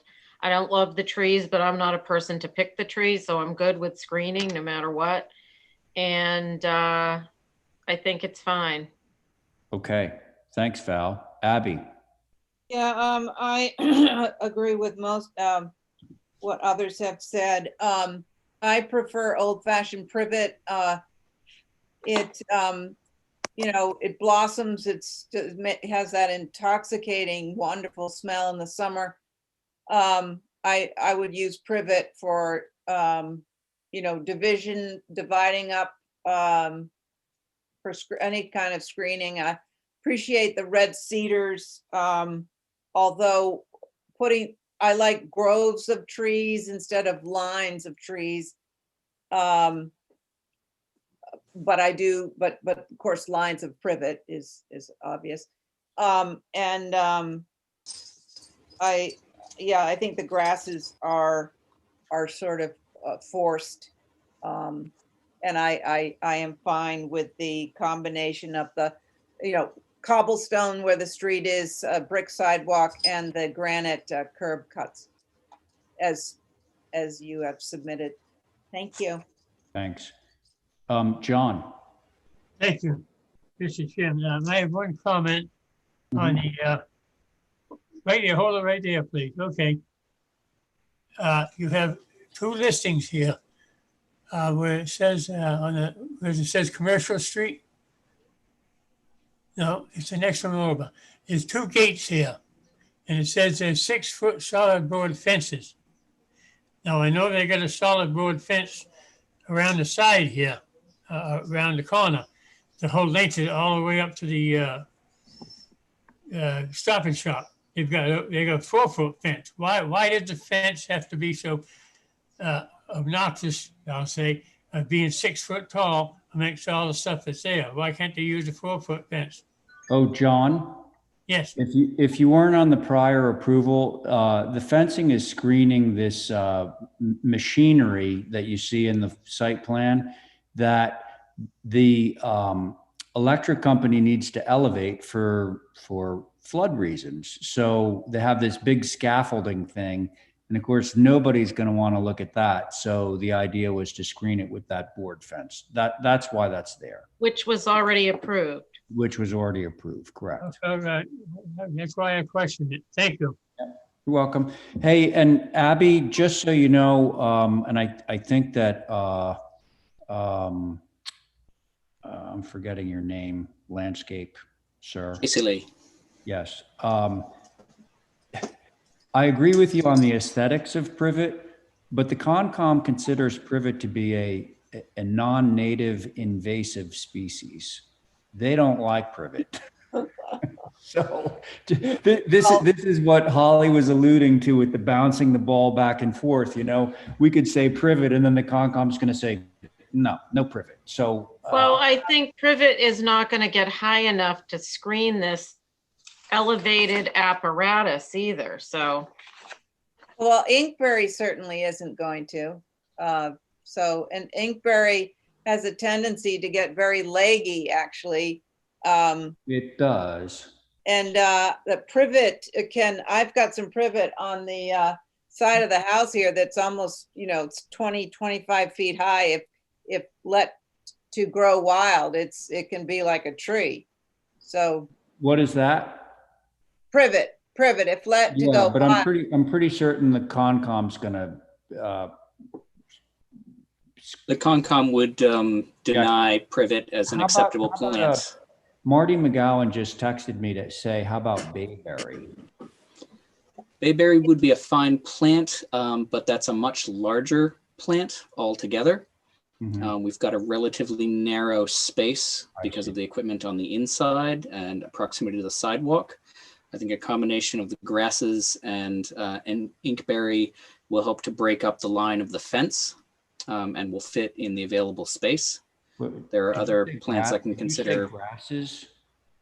Yes, the panicum grasses, the switchgrass that Well, we'd but agreed to so originally. What I'm pretty sure that most people on the board speaking right now, our board, are going with HSAB's observation that grasses are not particularly appropriate in the downtown area.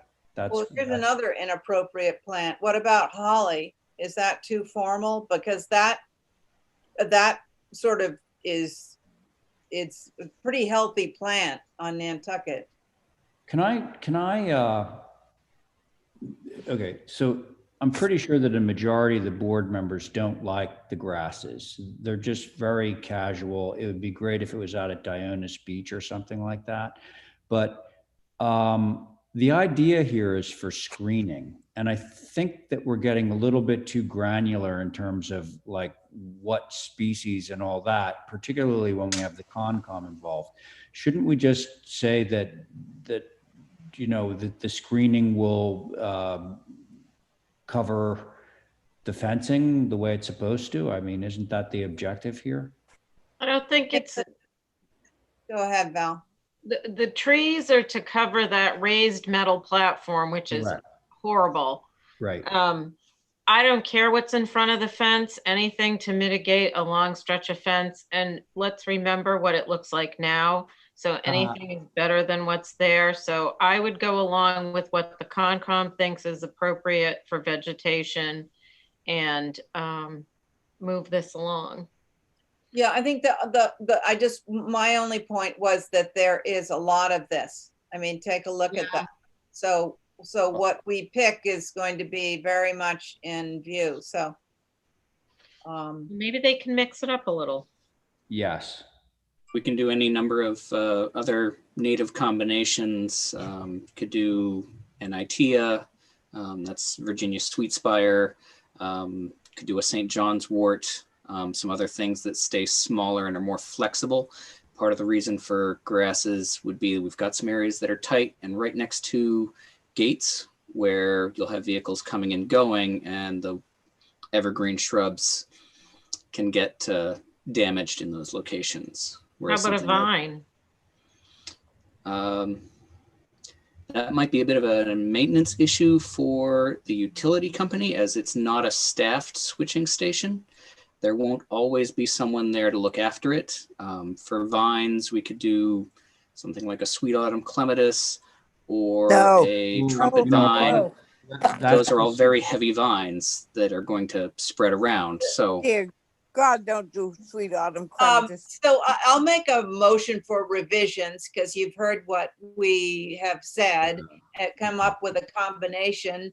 And We're clear on the apron. We're clear on the undercutting of the fence. I think the only thing is the planting. If you can just kick that around for a little while. All right. Can I, motion. Yeah, Abby has made a motion to hold for. I'm sorry, Mr. Chair, before the motion gets presented, with respect to the apron, can we, I want to make sure that the board as well as, or that the HTC and Casey Lee are all on the same page with respect to what we're actually agreeing on, because the question was raised by yesterday by the Historic Structures Advisory Board, and we made the change in response to the HTC's the meeting that we had last time with you folks and this and the comments that were raised. So I just want to make sure that when you say that everyone's in agreement, I just want to be clear as to what that is. I think the idea is to keep a consistent path of brick, correct? Yeah. yes, Yes. That would match both aprons, and that would mean that the ramp portion inside that radial curve converts back to all brick, where previously you'd ask to have that be cobble up on the vehicular portion and then go to the brick sidewalk. So if you slide down on these same slides, you'll see the example from the other end of that driveway, or up. Sorry, I think it's the first slide. that driveway is a mess. This here is the existing condition at the other entrance to this same parking area. Yes. And it goes from the lateral bond for the pedestrian walking surface, and then a running bond parallel the slope for the ramped portion. So I everything would from keep the it shadow of the curb. consistent with what's there. Yeah. I like that. Yeah, so continue that running bond on the sidewalks where the ramps are, they're on their side, just like that. Yeah, just the way that picture shows. Exactly. Yeah. But that picture shows they're on their side all the way up to the cement. Unfortunately, they did a boo-boo there. It's supposed to be just running bond on the sidewalk. See that? Boy. Yeah. See how You'd it's have to going? zoom in further. It continues to go Oh, vertically. yeah. See? Right. Yeah, It's- I would maintain the lateral bond for the Yeah. pedestrian walking surface as a safety issue. Yep. Mr. Chair, just for the record, this is what HSAB was recommending, but that's why they requested looking at what's around there. Okay. All right. Are we clear now? Very. Great. So I'm going to take up Abby's suggestion for motion for minor revisions. On that motion, Diane. Aye. Thank you. Val. Aye. John. Aye. Thank you, Abby. Aye. And I'm in favor. Thank you. Thank you. Okay, so we have a little bit under 3 hours left, which means we might be able to get maybe possibly 3 more applications out of the way. So let's go to 4 India Street. Hi, guys, I'm here for this. I knew you would be. Okay, what you got? So we'd like to switch out the style of the front door at the former Bean, which will be the new Green Market. Say what? The front door style at the former Bean coffee shop. Oh, the name of the market is called the Green Market? Yeah, the Green on West Creek Road is opening up a sustainable. Oh, okay, I understand now. I didn't know what that meant. Okay, so you want to change that doorway to the one that you just showed? Correct. Which I believe was a 12 light, correct? And it's modeled after to mimic the window and panel in the bay window as well, just as you look back at the drawing. See You want to look back at the drawing? There it is. Oh, got it. Okay, got it. Color? They would like to do solid wood with a clear coat. The HSAB would rather paint, just so you're aware of that. So Well, we're open to your suggestions. I There's kind a of wide agree. range of photos I've included of all the front doors up and down the street for reference as well. okay, all right. Is that it, Tori? Yeah, I mean, if you have any questions, I'm here. Well, first we're going to hear from HSAB. Mr. Chair, Tori is absolutely correct that HSAB does not agree with having it a natural color. Would prefer to be painted. No concerns with the design of the door, but wouldn't want to see natural wood. Would like to see both doors changed. So as you can see, this structure, which is infill, built in the 80s, it does have 2 flanking doors. And if we're going to change one to match the way the windows and the panels are, we would want to see both doors changed. Yeah, well, and it there's a sounded like symmetry issue there. So, Correct. Tori, I'm going to guess something, and the guess is that they're different tenants. One You are door, correct. the upstairs. I did have a conversation with the applicant about this. She's fine with doing both of them. I was unable to get a hold of the person that really is going to make the decision, which is the owner of the building. Yeah. So she doesn't foresee him having a problem with it. So if that is something that the board is adamant about, I would suggest maybe we do it through staff. And if for any reason he's not comfortable with it, I'll come back. Well, it only makes sense. I mean, Yeah. there's a symmetry there that is apparent. Yeah, and they're the same door right now, I believe. What? Yeah, they are. They're the They're the same door same. right now, I believe. Yeah. So it makes sense. Right. Okay. Thanks, Tori. Yep. Thanks, Holly. Board members. I'm fine with this application, Mr. Chair, as long as they paint the door I agree. All and right. make the match. Right. Okay, good. Thanks, Val. John. Yes, Mr. Chairman, is it going to keep it the same color? Well, that hasn't been determined. If but Terry's it's not- here, do you want me to write the board down? Wait, Ray. Okay. What am I I doing? just talked to the owner. Motion. Hold on a second. The owner is okay with changing both doors. Yeah. Okay, Okay. great. Thanks, Linda. Thank you, Linda. Now, I have everybody's cell phone. You know that. John's question is what the color. You didn't answer. Yeah, the Are they going color. to keep them blue or we change the color? I mean, the suggestion with HSAB was maybe to paint it green. If I was going to do a color, I would say that the applicant may be most favorable to that choice for now. Well, it would go with the name. Yeah, exactly. And Hey, there you go. I think it would look good on the streetscape as well. So with this the would be like an combination of colors. Essex green. That's fine. Yeah. Thank you. Okay, John, Essex green. Okay, Abby. I'm fine with that. All right, Diane. I'm okay. All right, great. It sounds like what we want is door style is approved, but it's approved for both openings and the color will be Essex green. Can That's somebody my make that? motion, Mr. Chair. Thank you, Val. On the motion, Abby, Aye. Diane.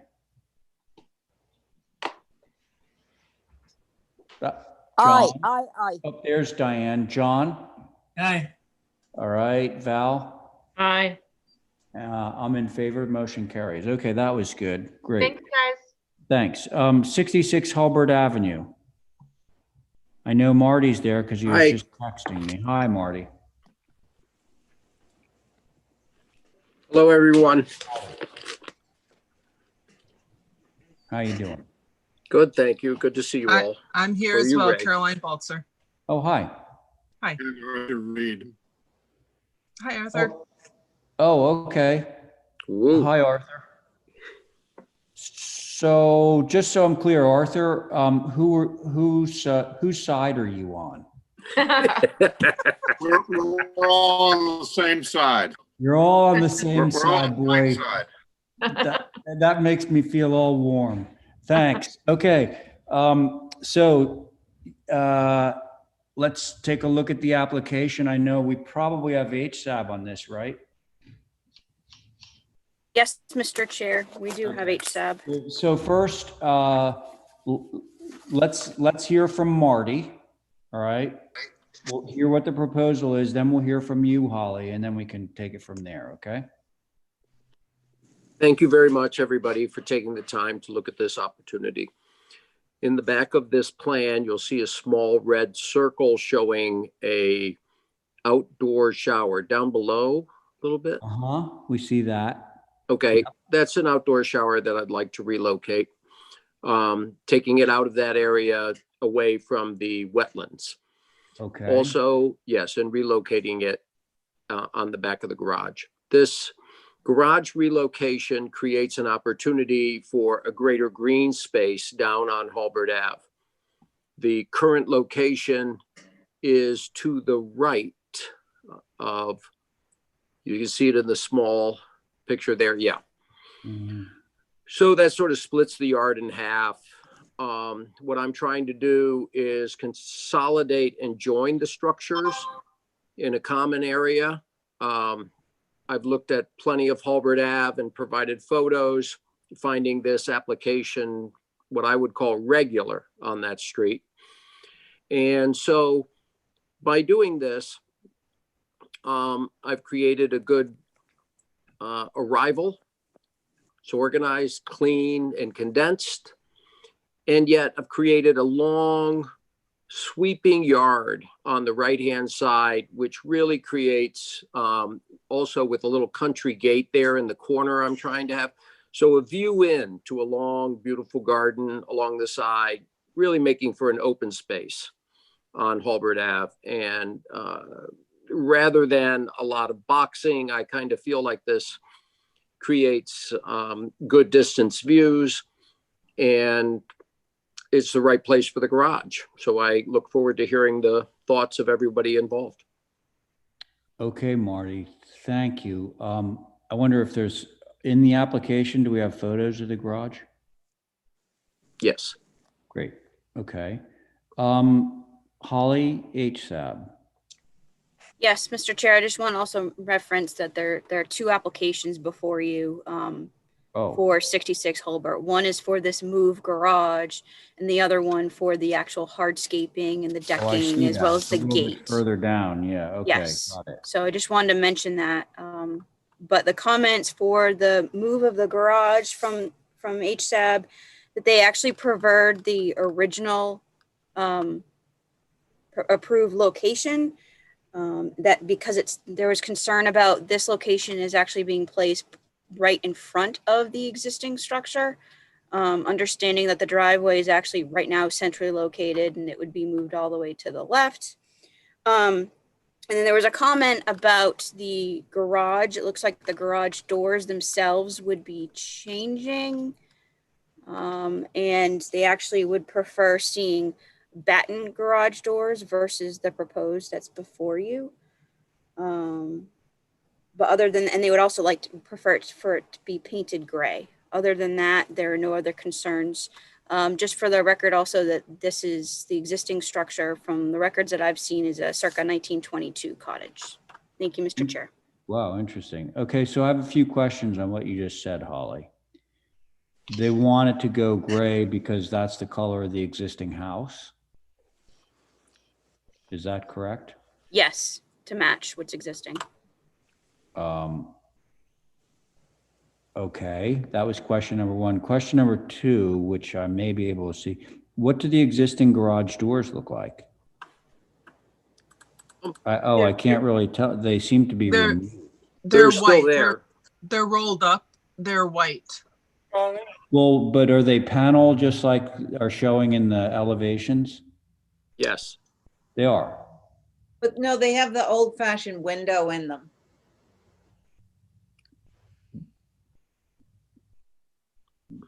How do you know that, Abby? Because I just saw a picture of it.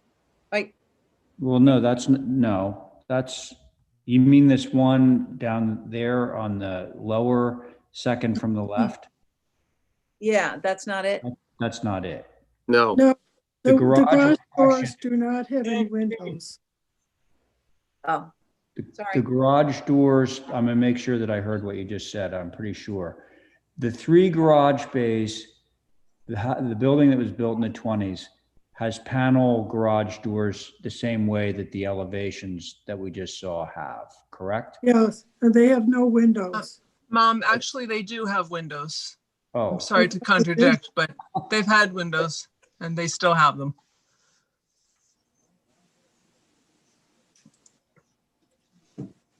Maybe we Abby, could- let's get back to your question. Oh, I didn't have a question. Well, no, but you said about the windows, I think, in the garage doors, didn't you? Well, first of all, I want to make sure I'm getting this right. These are not on Hulbert Avenue. These are into the lot. You make a turn and then you're going to see the three garage doors On the side, yeah. on the side. So that you're not going to see them from Hulbert dead on. Is that correct? You'll see them, but you'll see them obliquely. Obliquely. That's Yeah. that. Yeah. I just wanted to make sure I'm understanding this because if they were. Okay. And sorry, let me get this straight. So the point of HSAB is that now we're not seeing the front of the house. Is that their point? I believe so, yeah. Like the front door? Yes. Mr. Chair, through you, yes, their concerns were the location of it being more so in the front of the existing structure. Okay. Well, yeah. Well, this is a bit of a conundrum, but I do love Marty's approach to the gate opening and seeing this long expanse of garden. But I don't want to destroy the front of the building. So I'd like to hear what other people have to say. Okay. And, in fairness, I should go back and ask whether the Balsers or Arthur would like to speak at this time. I don't have anything at this point. Go ahead, Caroline. This is Caroline Baltzer. We love our house. My great grandmother built the house and we adore it. And we're very excited about moving the garage in the front. It's going to be down low and it will make for more of a centrality on the front door, which we don't have now. And the way that Marty has designed it is enhancing what is there for sure, in our opinion. We are really sad that we would be missing our garden if the garage is staying where it was originally proposed to stay. We were excited that Marty came up with this idea because it preserves more of the green space. It enhances the house in exactly the way we're not changing anything about the front. And this will make a more centrally organized arrival to the front door. Right now, the front door is just blending in with the plate glass windows and it's been behind a mass of bushes, so it wasn't seen at all. So what Marty is proposing is going to be really lovely and very, very in keeping with the original feel of the house. And that's why we're excited about his plans. Could I just add to that? It's Robbie Baltzer, that this side of the house is very plain because when my parents moved the house across the street, it originally was built on the water. This was not the front door. The front door was now on the Wall Street side. So this side of the house is very plain. And I think that having the garage in the middle will actually enhance the appearance of the house. And also Caroline and I have walked up and down Wall Street and found many, many houses where the garage was located like this between the street and the front of the house. Oh, yeah. So we think it would be a great improvement. Thank you. And it does appear, based on that photograph, that the movement of the garage to the location that you're hoping for would not obscure the door itself. It would obscure the picture units that are to the left of the front door. Correct. Yeah. Okay. All right. So And I'm sorry, Ray, in regards to painting the garage door gray, yeah, the trim of the house and the trim of the garage has always been white, and we're just seeking to I'm open to suggestions about what kind of garage doors would be more recommended. We probably need to replace them anyway because they're old, but painting them gray feels like it wouldn't be fitting with the original character of the house. Well, yeah. And to that point, what I don't quite understand is I'm looking right now at a picture of your house and all the trim on the house is white. Yeah. So to have it gray would actually be a departure from what you already have. So yeah, I think it'd be too modern appearing. Yeah. Yeah. Okay. All right. Well, thank you for that. Now let's see. So Abby has spoken, but Abby, if you have more to say later, I can come back to you. Val? I'm totally fine with this application. I know this house. I actually think that the placement of this garage does a favor to sort of mitigate the plate glass next to the front door and gives the front door a presence. And the other thing I like about it is it sort of gives the owners a little bit of privacy between the structures to sort of hang out there and not be on display for Hulbert Avenue, in addition to having a swath of some natural vegetation or whatever it ends up being. So I'm okay with this. All right. Thanks, Val. Diane? I am too. I think the garden going up the side is great. If they need to change their garage doors so they're not all glass, I would think of just plain wooden doors, maybe with three glass at the top, the old-fashioned doors. If they can't swing open, then they would have to go up, but otherwise I would have them swing out. Their existing, I think, is I have open. wood. Right. They're- Okay. Their existing May I? well, Their existing, I believe, is overhead, Diane. That's just, I was just. That's right. they are. Well, that's what Overhead. I wondered. It's just make them as simple as possible, and that would put your eye to the house. Yes. Like that one in the picture, what is it? It says other Albert. That's right. Oh, but Yes. that second one on the bottom, I think that's good. That's what they currently are like now. Yes. Are they? Yeah. They're very similar to that. Yep. Yeah, Okay. I like those. Is that it, Diane? Yep, that's all. Otherwise, good luck. Very good. Thank you. John? I find nothing wrong with it. I agree with the move. Thank you. Okay. And so I think that, look, if you guys in the future or at some point want to change out those garage doors, you can come back to us. But because you already have overhead paneled garage doors in the building with the glass in them, I think that just in order to kind of move this application forward, we should just stick with what you have. And if you want to change it at some other date, come back. Okay. I'll Now- make a motion, Mr. Chair. Yep, go ahead.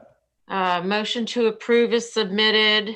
If anybody has any concerns, they can take a picture of the doors they have there now to give us for the file, but But approve is submitted. yeah, approve it. That's the motion. Okay, so on that motion, Abby? Aye. Very good. Diane? Aye. Great. John? Can you stick that my light Thank panel you. back on? And Val? Aye. And I'm in favor, so that motion carries. Thank you all. Thank you, Mr. Chairman. Bye now. Mr. Chair, may I have a 10-minute break? Sure. Yeah, go ahead. Okay. So let's see. Stephen, are you still with us? Uh-oh, he's gone. Stephen?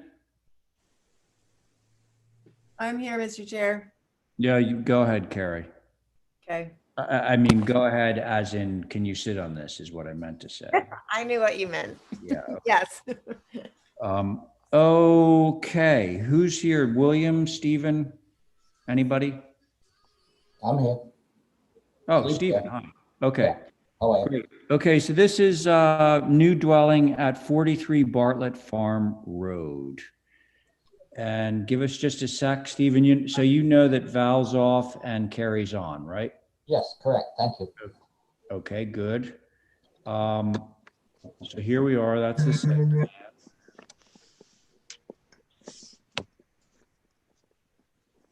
Love your north arrow, Steve. Thank you.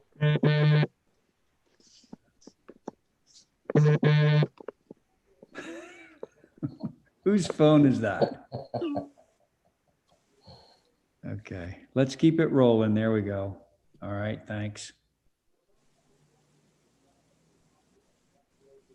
How tall is it? 27.6. 27.6. Okay. Mm-hmm.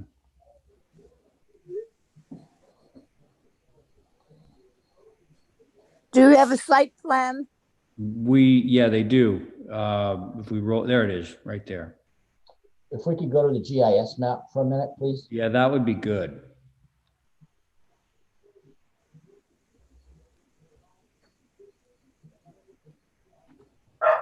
Mr. Chair, I don't see a GIS map. I don't see it. No. Ah, there it is. Sorry. That's okay. Thanks, Holly. So this building right here, that is Bartlett Farm store. Which building, Stephen? This one here. That is Oh. Bartlett's Farm Hey, is there store. any, I guess that's the tail end of it. So all the gray stuff is the parking for Bartlett's. Yes, correct.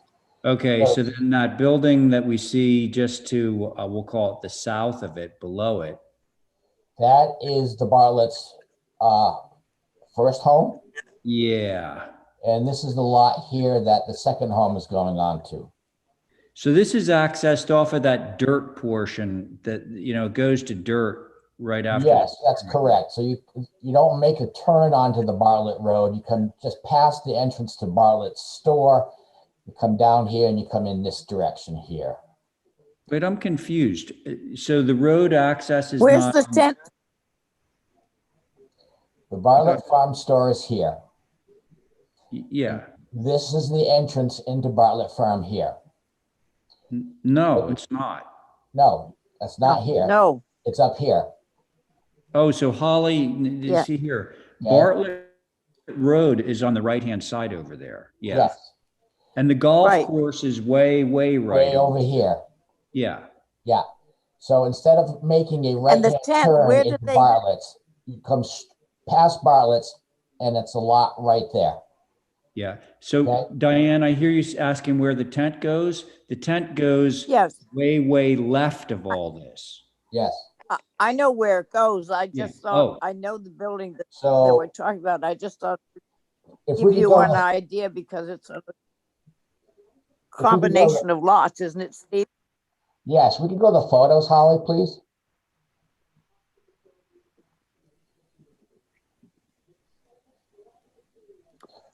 So here is the Bartlett Farm across the store and the parking everybody knows in the greenhouses. Right. Please scroll up. And this is the entrance to Bartlett Farm here, where the main barn is and the employee housing is located. Now, as you pass down the street here, this is the original house that you see on the lot. Mm-hmm. And then the new house is going to the left of that house. Well, behind it, essentially. Yes, to the behind and to the left. Correct. Okay. So we're dealing with a bunch of farm structures that are 30 feet tall. And this house is 27 feet, 6 inches tall. It is a modular home by Dreamline. So we had to make it work within the parameters of their modular system. So it is a 1-story mixed with a 2-story kind of farmhouse approach to the new residence. It is natural to weather as far as its trim and shingles go. And it faces to the west, so it has a view of the beach in a far off distance. And I think it's pretty much fitting for what's out there as far as going with the kind of rural modern farm vernacular for a farmhouse design. Thank you. Thank you. Board members. I'll go. Go ahead. I think the double gables make it seem very formal and it wants to be symmetrical, although it's not really symmetrical with the front door where it is. But I think it could be more of a farmhouse without two gables facing forward.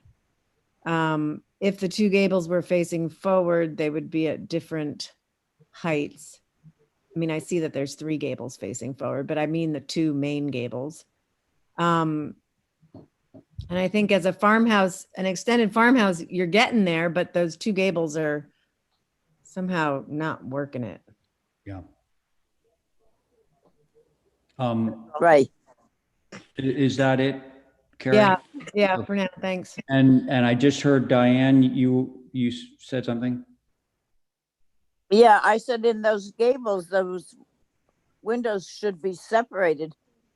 And then they look like little rockets going up on either side of the house. It needs a different, the east side is the front door, right?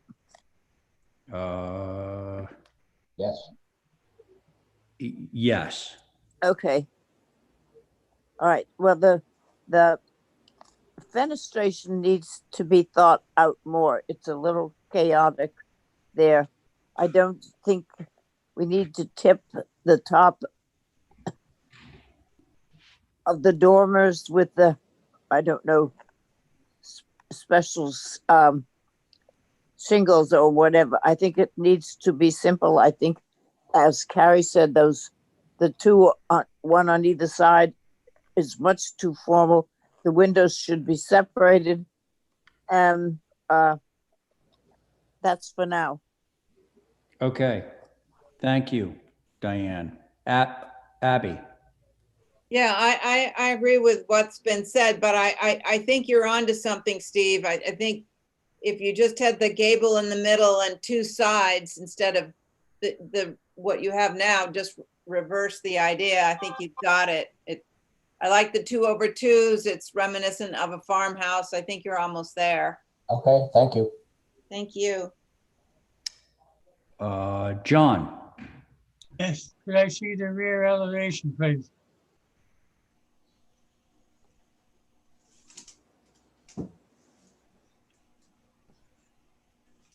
Okay, yeah.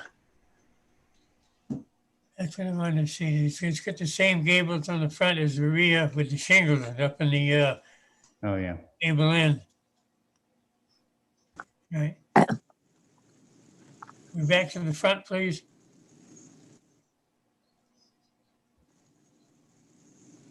Thank you. Yeah, I think that, again, how I am about doors with too much lights. If the front door that's there now, and I guess the kitchen door on the right, you'd be better off with that door on the right if you want a little light. But I think it's over too much light on the main door. That's my basic comment. That ought to be changed. The rest of it, it's typical out-of-town structure. Thank you. Okay, John, thank you. I agree with a lot of what's been said. In particular, this is very aggressively vertical, which is sort of against everything that's out there. I actually really like the house that's right next door to this. I drive by it a lot to walk my dogs. So verticality is a problem for me. Its height is a problem. And to Diane's point, I do think that the fenestration is extremely chaotic. There's, big windows, small windows, in between windows. So I'd like to see that more homogenized. Those are my comments. Should we hold this for some revisions? Mr. Chairman, if I may Yes, ask. I'll make a motion. Hang on, Stephen wants a parting comment.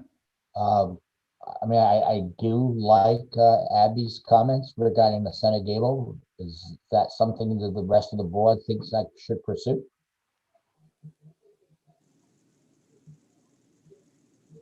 The center gable? Abby's comment was to take the two end gables off and make a center gable in the middle of the house. Perhaps,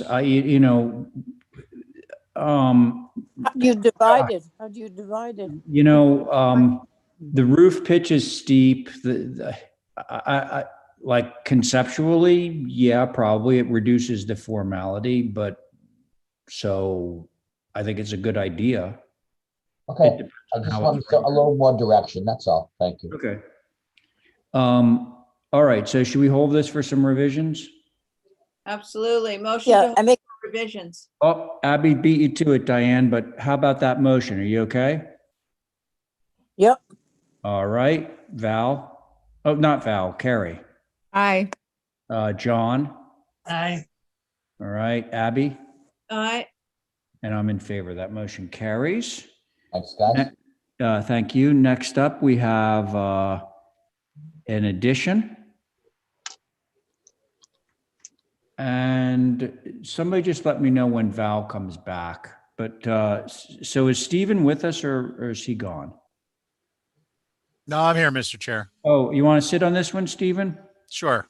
Okay. 2 killdeer, small addition.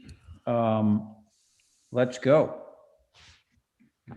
Basically, it's just a side addition for a walk-in closet and a master bathroom and a front entrance portico to an existing house. Pretty straightforward. It would appear so, Stephen. Yeah. Do you have any pictures of the, there it is. There you go.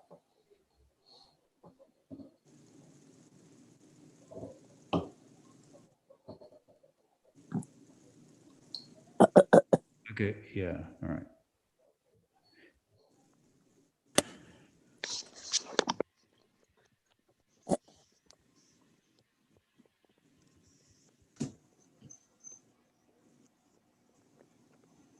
The addition is really pushed back from Kildare to the rear of the house. Yes. And the front entrance portico is very similar to several porticos that are out there in the neighborhood. Okay. That's all.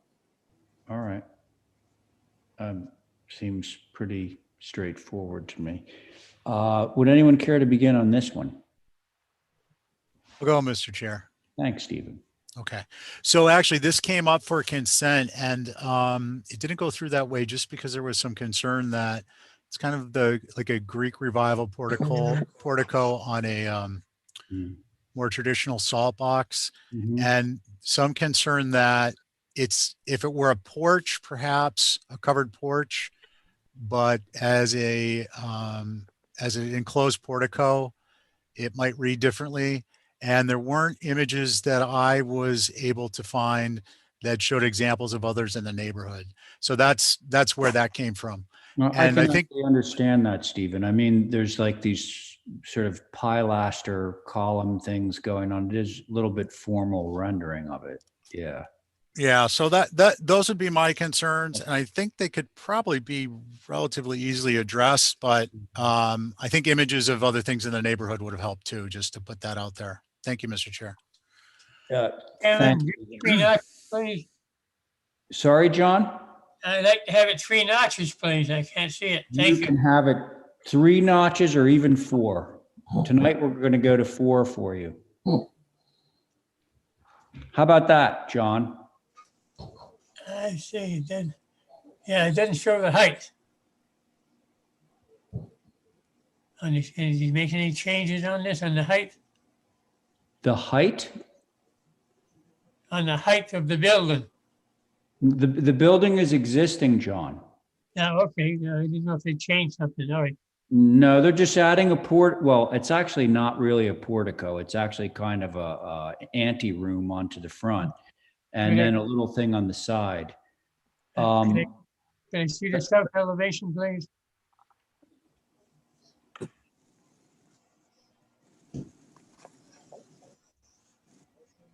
So, yeah, okay. I saw a porch, yeah.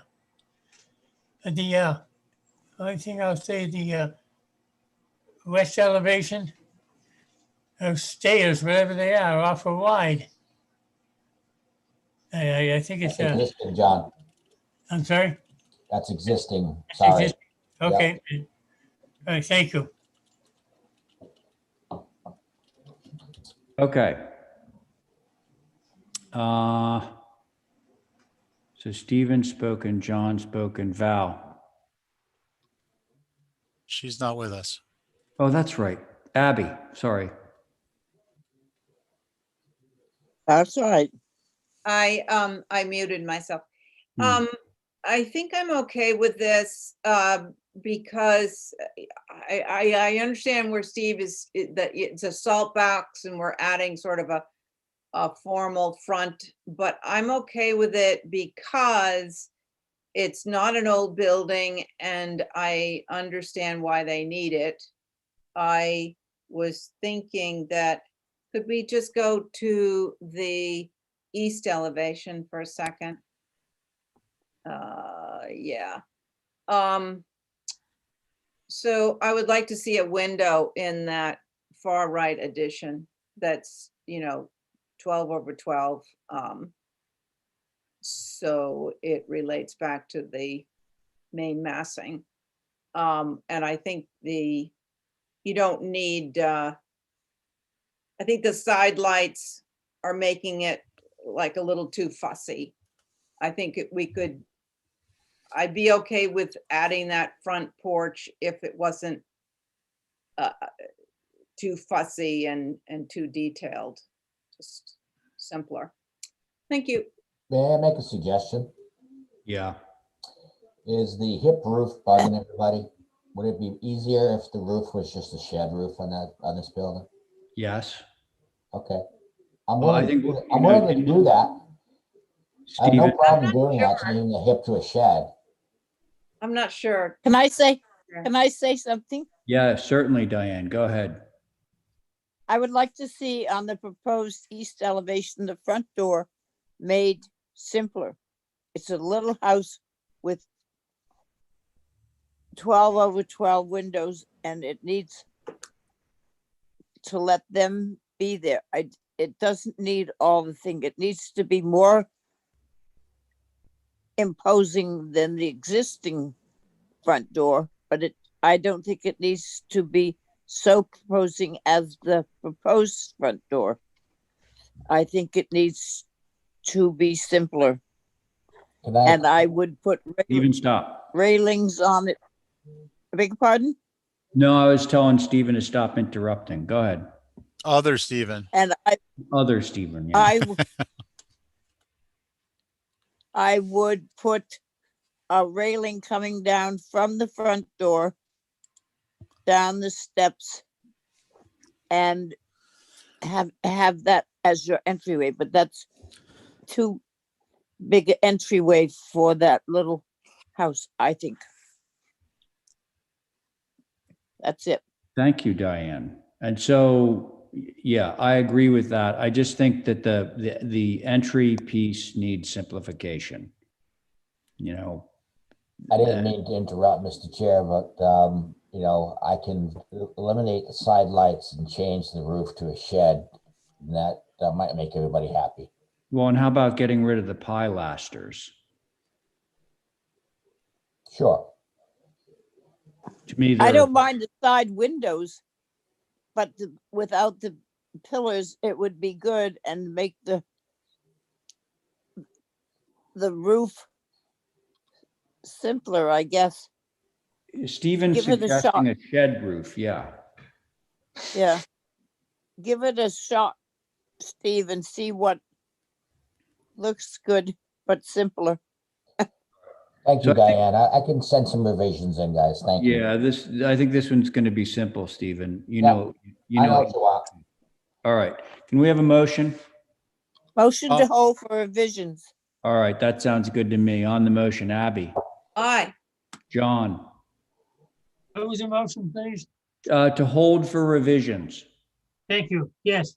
Okay. Stephen, Yep, thanks. and Abby. Aye again. I'm sorry. Did I miss you, Diane? No, I made the motion, but Yeah, I I'll say thought- aye. Oh, there you go. Okay. And I'm in favor of that motion. Carries. Thank you. Thanks, guys. All Have right. a good night. Thanks. You too. Okay. Next up, 51 Pleasant. I'm back, Mr. Chair. Val is back. Okay, so this is an as-built curb cut hardscape. Anybody here to represent?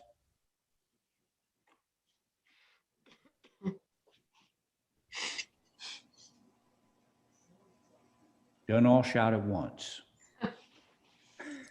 Motion to hold for representation. Yeah, I didn't see Mark in the queue, so I had a feeling that was happening. Okay, so the motion is to hold this for representation. On that motion, Abby, Aye. Diane, Aye. thank you, John, Aye.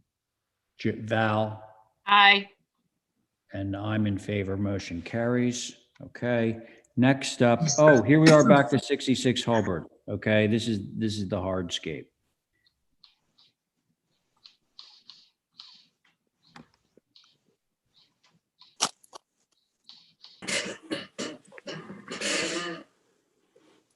Hi, everyone. Hi. Hello again. Yes. Hello, I'm hello. back. Well, again, thank you again for your approval of the last round. I'm looking for, if I may, the approval of the Belgian block apron, Okay. the country gate to allow the view of the lawn garden. Do we have a picture of that, Martin? There is a picture of an existing long gate, country gate, which I took from, let me see, where did it go? There it is. Oh, okay. Got it. Okay. Yep.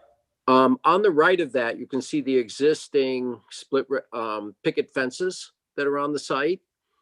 And I think On to the right left, of what? to the right of that photo, sorry. Just to do a photo review. That's the existing fence on site. Okay. Yes. Then that country gate. Yes. To the left of that are two pictures of 38 Hulbert, which has boardwalks going around it. Okay. Okay, a Belgian block pad. Mm-hmm.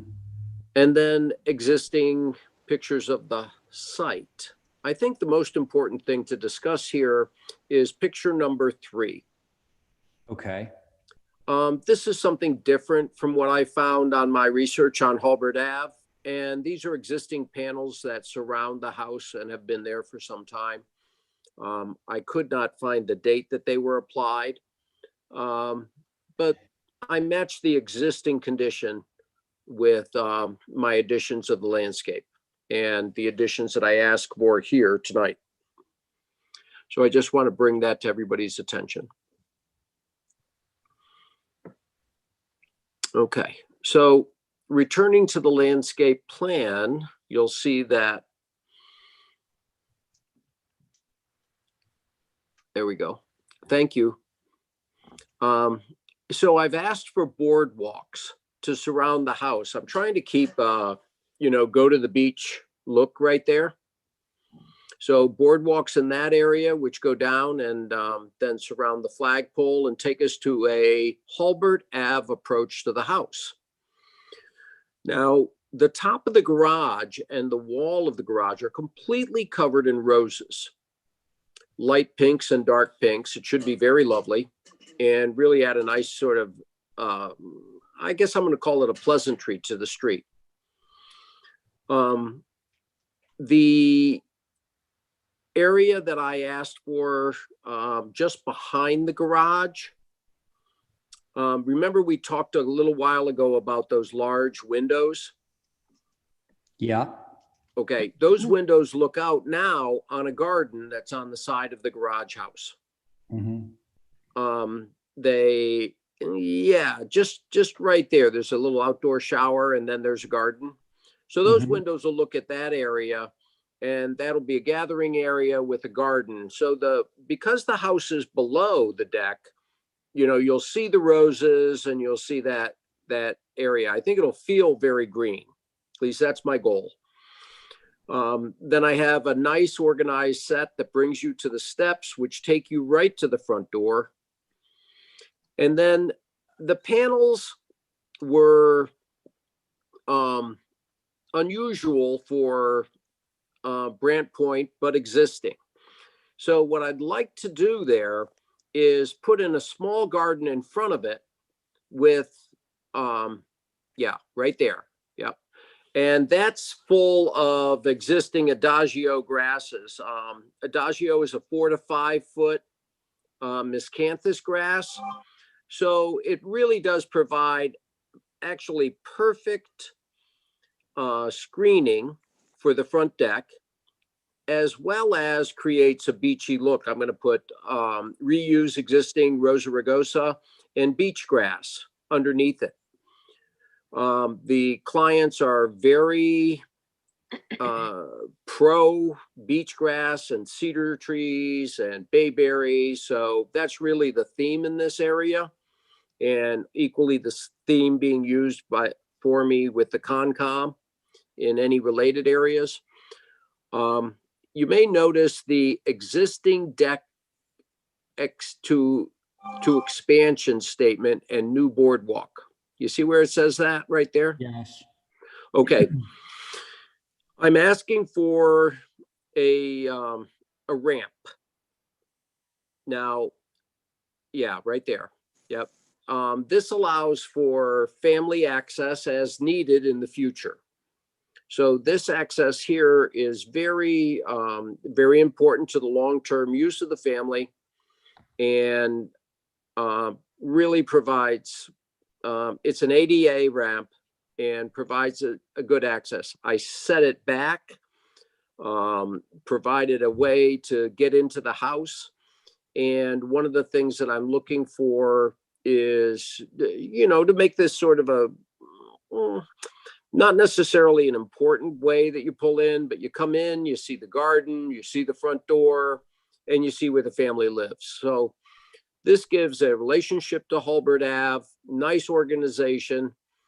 And I just like the way that this treats the house, but allows for an indiscreet way for the family to arrive in the future as needed, to the right of those panels that you're seeing in that picture right there. That's the existing situation. Mm-hmm. Yep. And then this is what I'm asking for to right and left. Okay, do we have a side elevation of the ramp so that we can see? Are you running the panels up the ramp? Yes, the panels come around the corner. Well, actually, no, you're doing just a straight old baluster thing, and then the panels take over. Which matches the back, which matches the different parts of the house, actually. Yep. And then there are 2 windows there, and currently, and I'd like to put in a door. The owners have expressed to me that they'd like to keep one of the existing windows next to that door for more light. But that would be a door that allows for ADA access. Okay. To the dining room. Okay. Okay. And then, okay, so there's a side view. That's where we would take the shower away in the back. Yep. And you see how we move everything to a central location at the front of the house collectively. Mm-hmm. That's the outdoor shower and steps to the garden. Right.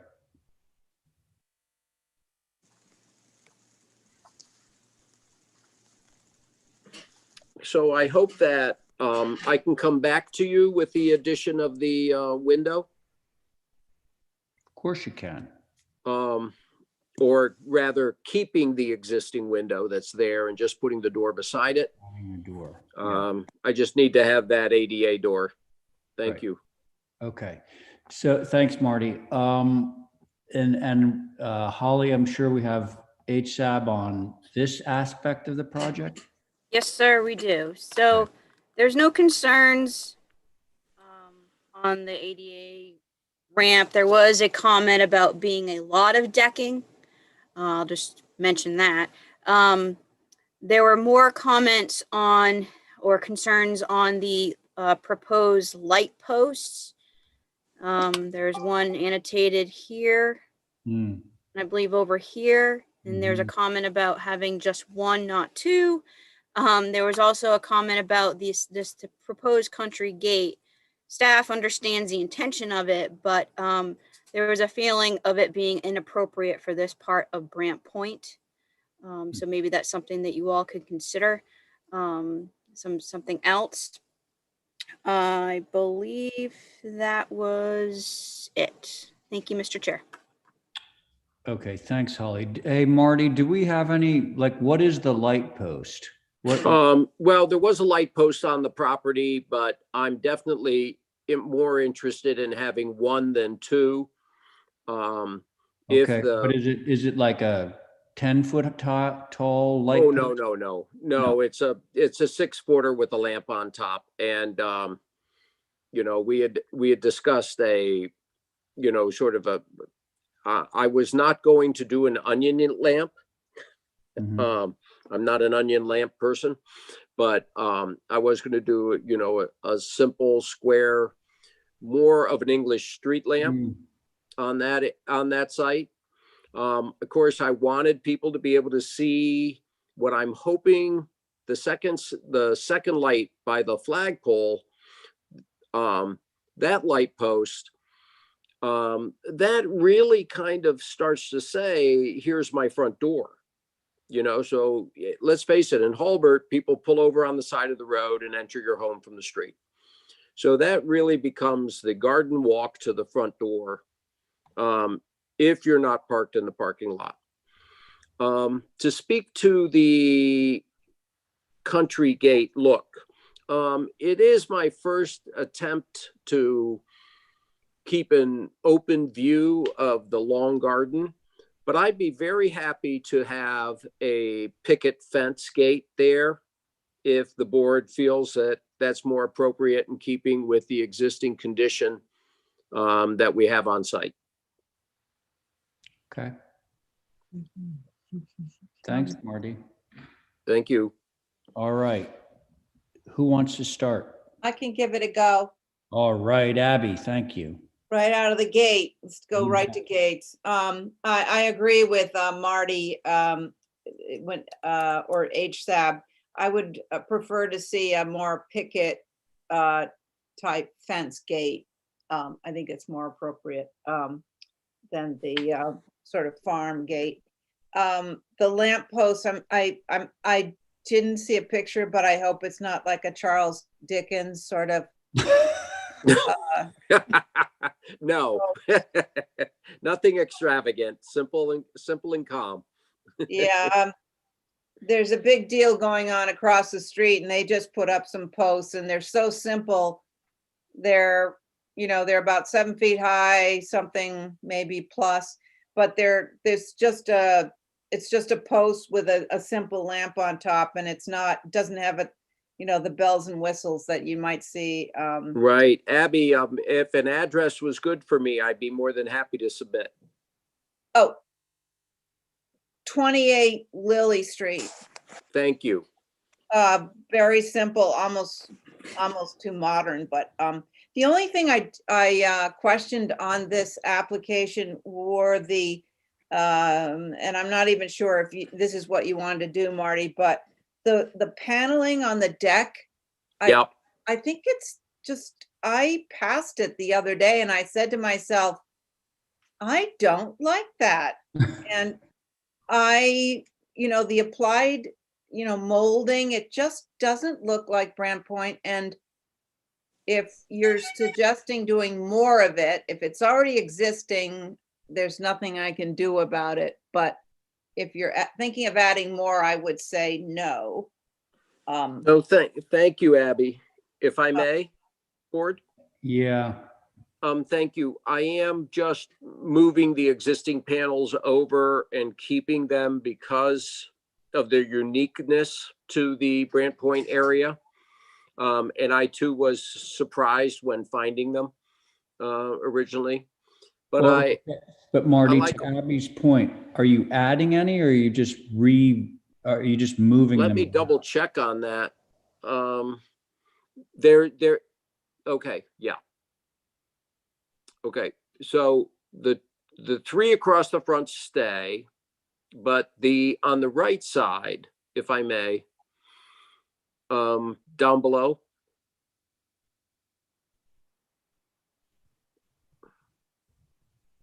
Yeah, see, there are no panels or decking along that area.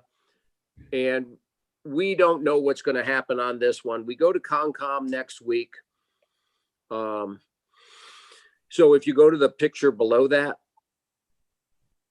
and thank you very much.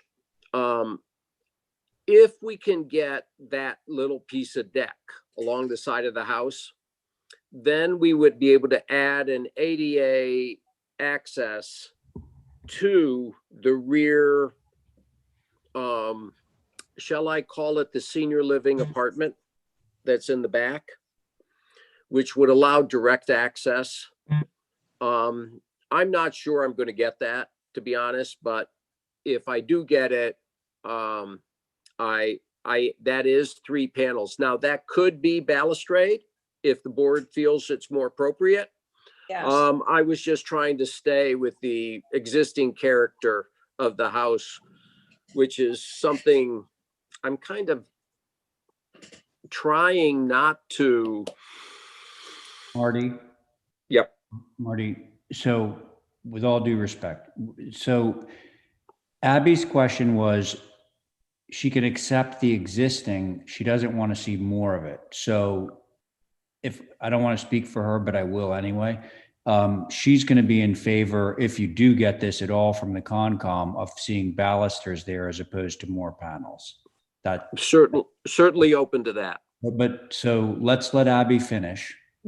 Yeah, so that would be my preference, because you are adding balustrade on the handicap ramp. So that seems appropriate to, there is, if you do go by 28 Lily Street, there's another type of fencing that's very, it's got the posts, and in between the posts, it has 3 rails, and it's very attractive. And I haven't seen it a lot, but it's a very attractive approach to fencing that isn't picket, but. Okay. I'll be there tomorrow morning. Thank you. Those are my comments. Thank you. Thanks, Abby. Diane, you ready? Yeah, I am ready. Okay. I am concerned, obviously, about the handicapped accessibility to the thing. I would like to say about the light poles that you have down at the end of the street, where the wheelchair would be used the most. I would like to see one of those lights that are like 2 feet, 3, no longer than 3 feet high, that shoot down just on the ground. So the person either pushing the wheelchair or using the wheelchair knows where they're going and what's there. I think that's important, because I don't know whether it's going to be an attended wheelchair or a person doing it themselves, but they need to see, and you want to light up where they are, and you don't want to go up to the heavens. So you want to keep it as low as possible. I think you knew this house all the time when I was the mailman down there, and I think the panels and stuff is part of its history. And so I don't mind what is existing there. I do notice, Marty, you got down by that light post and the flagpole. Is that a little gate? Yes. So Picket somebody gate. could come in there and go up the walk, and Exactly. or go across and then through the parking lot and up the ramp. All right. Yep. I think what you've got planted and worked out there is very good, and will fit in with the use of the ramp, which you've given it great consideration. Thank you. Okay. Thank you, Diane. Val. I have nothing more to add. But correct me if I'm wrong. Do we approve light posts? You know, that's actually a really good question. We have in places like the school, the hospital, the Stop and Shop, but I think that we put this before town council about exterior lighting, and the verdict was that it's really out of our purview. Right, so I'm not gonna make any comments on that. We're gonna Okay. trust Marty knows the right kind of lighting to put in. Marty knows the right thing to do. Um, Okay, thanks, Yeah. Val. John? Thank you, Mr. Chairman. The other commission members of me talks about it, about this here. I think what is there now and what is requested is typical for the neighborhood. Whatever you see on this property is somewhere in the neighborhood. I've seen it, but if nobody has any objections, I'll make a motion to approve this as submitted with changes by the members. Approved is submitted, did you say with changes by members? I'm sorry? I missed the second part of your statement, John. Could you repeat your motion? What would you like? Well, so here's what I personally would like, because I happen to agree with Abby on the paneling. I mean, what's there is fine, but the side of the ramp is being shown as paneling. I'd rather have that just be balusters personally. And I think we would get Abby's vote and you would get mine if you did that. And Marty, you seemed okay with that. Yeah, I'm good with the balusters on that section. Thank you so much. Okay, so John, I think the motion would be to approve as submitted, just changing the white painted paneling on the rail by the ADA ramp to balusters. Yes. That's your motion? Sorry, Yeah. are we leaving the country gate, John? Oh, So country gate to Picket, right? country gate to become Picket. Yeah, if you could add that, John. That's the gate? Well, but the HSAB said it would be more appropriate for it to be Picket as opposed to that down on Hulbert Avenue. That's what they said. And Abby agrees. Yeah, there was one in one of the photographs, there was a picket fence on the side of the, Well, that's the picket fence that's on the property. was that what was existing? I believe. Yes. Yeah, I mean, that one sort of fixed up. They wouldn't build it like that. Okay. We'll So paint it. John's motion is to approve with minor modifications. The country gate would become a picket gate, and the paneling that's shown to the side of the ramp would become balusters. I believe that's John's motion. So on John's motion, Val, aye. Abby, Aye. Diane,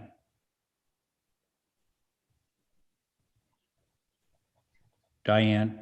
Aye, aye, There aye, we aye. go. Very good. John? Aye. And I'm in favor. Thank you. Okay, thanks, guys. Now we're Thank moving. you, everybody. Good night, night. Now we're moving along to 80 Millbrook Road. Sophie with us? Yep. Hi. Hi.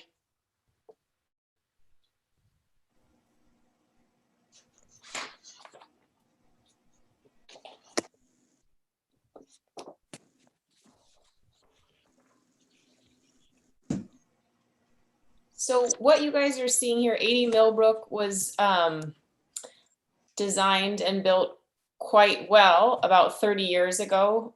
Mickey Rowland and Steve Lindsay built it, and we came to you with the house asking for minor revisions because it's sort of in the cycle of its life where it needed a new roof, new sidewall. So my clients who are the new owners, you guys approved a new wood roof, new wood sidewall, replacing all the vinyl windows with mahogany windows. There were quite a few half round windows. We sort of got rid of all of those.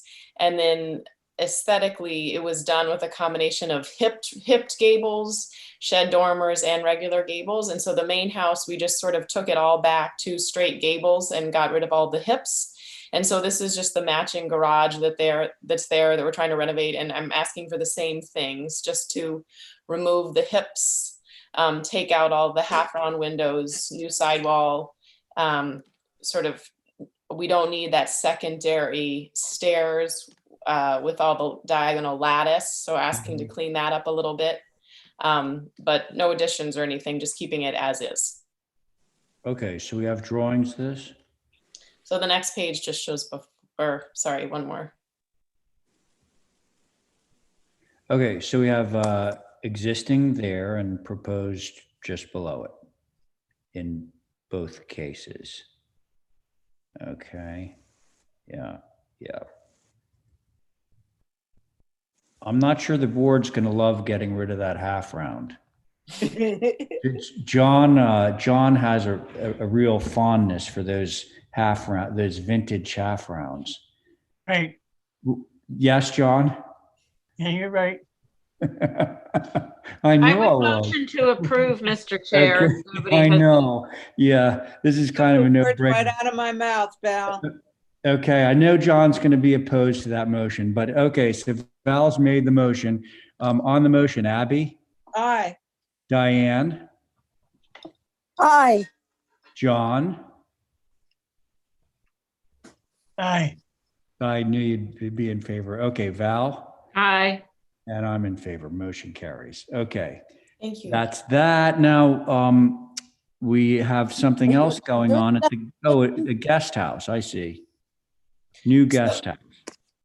So this is the guest house, which I'm trying to have in keeping with the main house and the garage. It's not visible from the road. Even the house and the garage are also not visible from the road. It's a curvy driveway. So this is a sort of guest house, but also a pool house combined.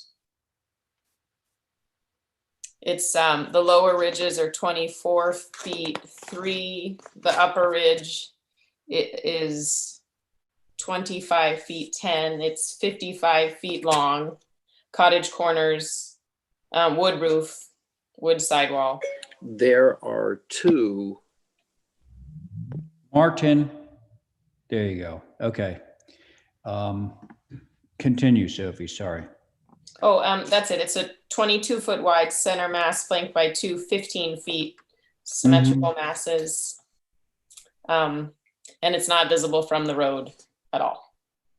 And it's natural trim like the rest, I'm sure. Oh, we switched the trim on the main house to white.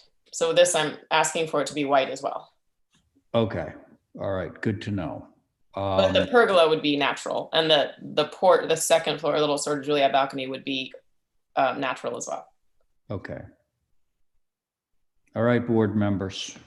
I'm okay with it. Abby's okay with it. John, were you about to say something? No, I didn't go first. Doesn't matter. Anybody. Sorry? Go ahead. Oh. John? Yes, I'm here. Oh, do you have any comments on this application? Yes. Okay. It says here on the top, it says north front elevation. Yes. Could I see the property line, please? No, the overhead shot. That's the one. Yes. All right.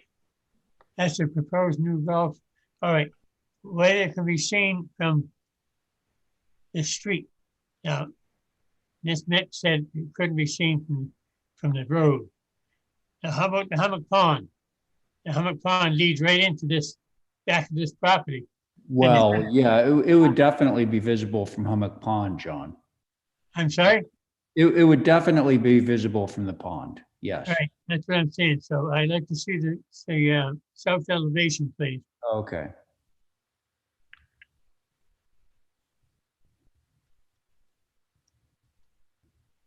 Yep. South elevation, yeah. All right, okay. What is the addition on the right? It's connected to the main structure. What is that a carport or is that all open through there or shingle? I'm sorry, John, say that again? It's open. You have like a portico kind of thing hanging off the right-hand side. Oh yeah, and when they come with the landscape plan, that's where the outdoor kitchen and everything is proposed to be housed under that. So it's a porch. Yeah. Okay. Okay. Could I see the first elevation, please? Oh, wow. And he just freaks out and I mean. Okay. Now, it's a possibility that west elevation can be seen from the pond. Now, if the pond could see it, this has more than 50% coverage of glass on the wall. So that's a problem we have with a lot of them. It's too much glass, and we have a situation that we voted a few years back to have less than 50% of glass wall space. And it's just, it supersedes that 50% on this one wall. Okay. Hi, Mark. I just want to cut it back. You got 1, 2, 3, 4. You got 6 sliding windows right there, and you got 6 on the outside. Can some of those disappear? Well, let's, John, so your concern is about the amount of glasses registered. Let's hear from some of the other members, okay? And then Sophie can respond. Is that all right? Go ahead. All right. So, Abby, you said you were okay with this. Is that right? Abby? Well, I love, what? I said I was fine with it. Yeah, I was just confirming that. Thank you. Val? I am too. I just didn't realize when we were looking at the last thing that it was all changed to white. That's my only misgiving is the color. I did not either. Yeah. I thought it was staying natural to weather. What was the answer to John's question about seeing it from the pond? Oh, you'll definitely be able to see this from the pond. Sorry, can I take that back then? Because okay. Well, it's just that when I'm No. walking the dog and I look across the pond, one of the irritating things is that when the light hits it, or when, I mean, these buildings really show up. This is across the pond at Sanford Farm, right? Correct. Right. That's right. So if it were natural to weather, this guest house, cabana, whatever, I would be happier with it. Okay, so here's a sticky little problem that we have. And that is that Sophie came in sometime prior for revisions to the main house, which were approved, among which apparently was a change from natural to white trim. So that's approved. Now we just approved, I think unknowingly, the revisions to the garage where that was also changing to white trim. So Sophie, you're hearing that, I mean, I'm certainly in the camp of like, I find that to be unfortunate, particularly in that location and for just the reason that Abby said. This is also much closer to the pond than those other two structures. The other two, the house is over 200 and the garage is over 250. Correct. This is less than 90. So, I can't speak on my client's behalf on this because I know white trim for them was very important. You know, I wasn't trying to mislead you guys. It said it on the applications. White trim was very important. That's like one of the things they really hated about the house. And a lot of houses on Mill Grove that you can see from the pond do have white trim. You know, this is in that same view where you're looking at that huge red sculpture. That's immediately to the north of this. Yeah, that's a stone house. Yeah, at the stone house. So, I mean, I would have to go back to my clients and see what they would want to do. Having mixed matched trim on one property is not something I love, but I will say if you guys are out there, the main house, which has been there for a long time, was like sort of the original house of the woman who owned all this property. And the house is quite large and very, very tall. So in terms of stature, you will see that from the pond about even though it's a further distance back, like you can't miss the house. It's a very, very large Well, house with a but ton so of Sophie- Especially now that it's going white. But now that it's going white, we're going to see it even more, which is kind of like salt in the wound, in my opinion. Yeah. Could we see it So- on the site plan again? I just want to make sure which house it is now that I. And you guys don't think that it helps that it has a, wood roof and cottage corners, and there's not a lot of like extra trim or anything like that? I do think that helps, Soph. I think we're just sort of holding our breath to see how visible it all is together. Yeah. Because I don't know, it's our fault. We didn't notice that. I was thinking it was staying natural. So Abby, Yes, could you, yeah. you could know, point- the red sculpture house, the Yeah. stone Yeah. house, that's Richard Menschel's house. And that's like at the top of the locust plan right there. Right there? At the top. Where? Why Um, is this 80 Mill Road then? what? I don't Well, understand. it I- is Millbrook Road. I thought he was on Matticat Road, No, the house with the Richard red. Menschel accesses off of Matticat Road, but you can see his house on here. It's like just north of Sophie's site. It shows a little teeny tiny pool there. That's his place. Mitchell's? No, Menschel. Richard Menschel. Yeah, he's the sculpture guy. Right. So I would say, I would say this is pretty important because of where it is. I mean, you see the reflections of these houses along the pond right into the water. Hey, Sophie. Mm-hmm. I think that there's a growing concern here. So I think that we should hold on the guest house, and you should. For view? Well, yes. And my question is, if I were to say that cedar natural to weather would be fine for the structure, would that be okay? Because the existing house, it had all white windows, white clad windows and doors, but it wasn't like it was cobblestone. It was sort of hodgepodge. It was all kind of white windows, but then cedar to natural trim. So Well, the whole thing was never like photographs. completely invisible from the water. Is the main house that's getting renovated, does that have cottage corners? Yes. So that is helpful. I would ask if possible, if we could view. Mm-hmm. And if, I could make a decision very easily based on that. Okay. And I Yes, do Bob. think that it helps at the cottage corners. So I'm gulping less now that I know that. Okay. Yeah. And if it helps you guys on the main house, when you're looking at it, there's a huge roof walk that we took off. There's no longer a roof walk. That's nice, but it, Is it again. still on there now, or you took it off I now? think it's already been removed Oh, when you guys are looking at Okay. it, I think. but the house isn't white yet. No. No, but we can see it's probably under construction, so that's going to be very helpful. Okay, so is everybody in agreement that we should view this before we move forward? I Yes, don't need to. Yes, Go yes. there. Okay, so can I have a motion? motion to hold for viewing. Thank you, John. On that motion, Val, Aye. Abby, Aye. Diane, Aye. John, Hey, me, aye. Thanks, Sophie. Thanks. Thank you.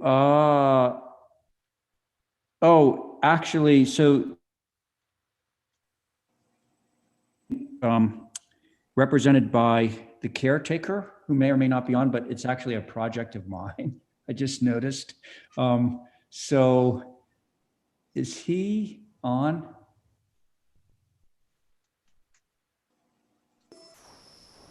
Holly? Good evening. I don't see him on. We did see him today and he was aware of the meeting, but I don't see him on here now. I wonder if I should just represent this. I know it's kind of stepping out of character for me, but it's so de minimis that I think I'd feel comfortable. Let's move it along. Go for it. Okay, Diane, so- you need it. Go, So go. Diane, if you could chair this, and pull whatever associate on you want to, I can tell you what's going on. Okay, this is, who was up last, Carrie or Stephen? Oh, gosh. Do we know? I think it's Steven's turn. Stephen, are you there? I'm here, Madam Chair. All right. All right, will you go on this for me? Sure. Okay.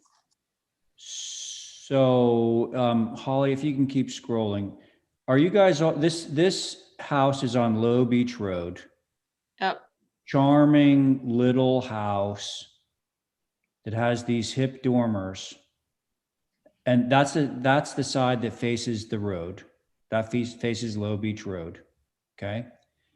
And those are Anderson windows, thermopane windows that are set into those apertures on the dormers. And what we want to do is we want to replace them with 2/2 SDL Marvin windows and case them out rather than having that little flange, case them out in a traditional way. That's what's happening here. There's the windows. Gotcha. Yeah.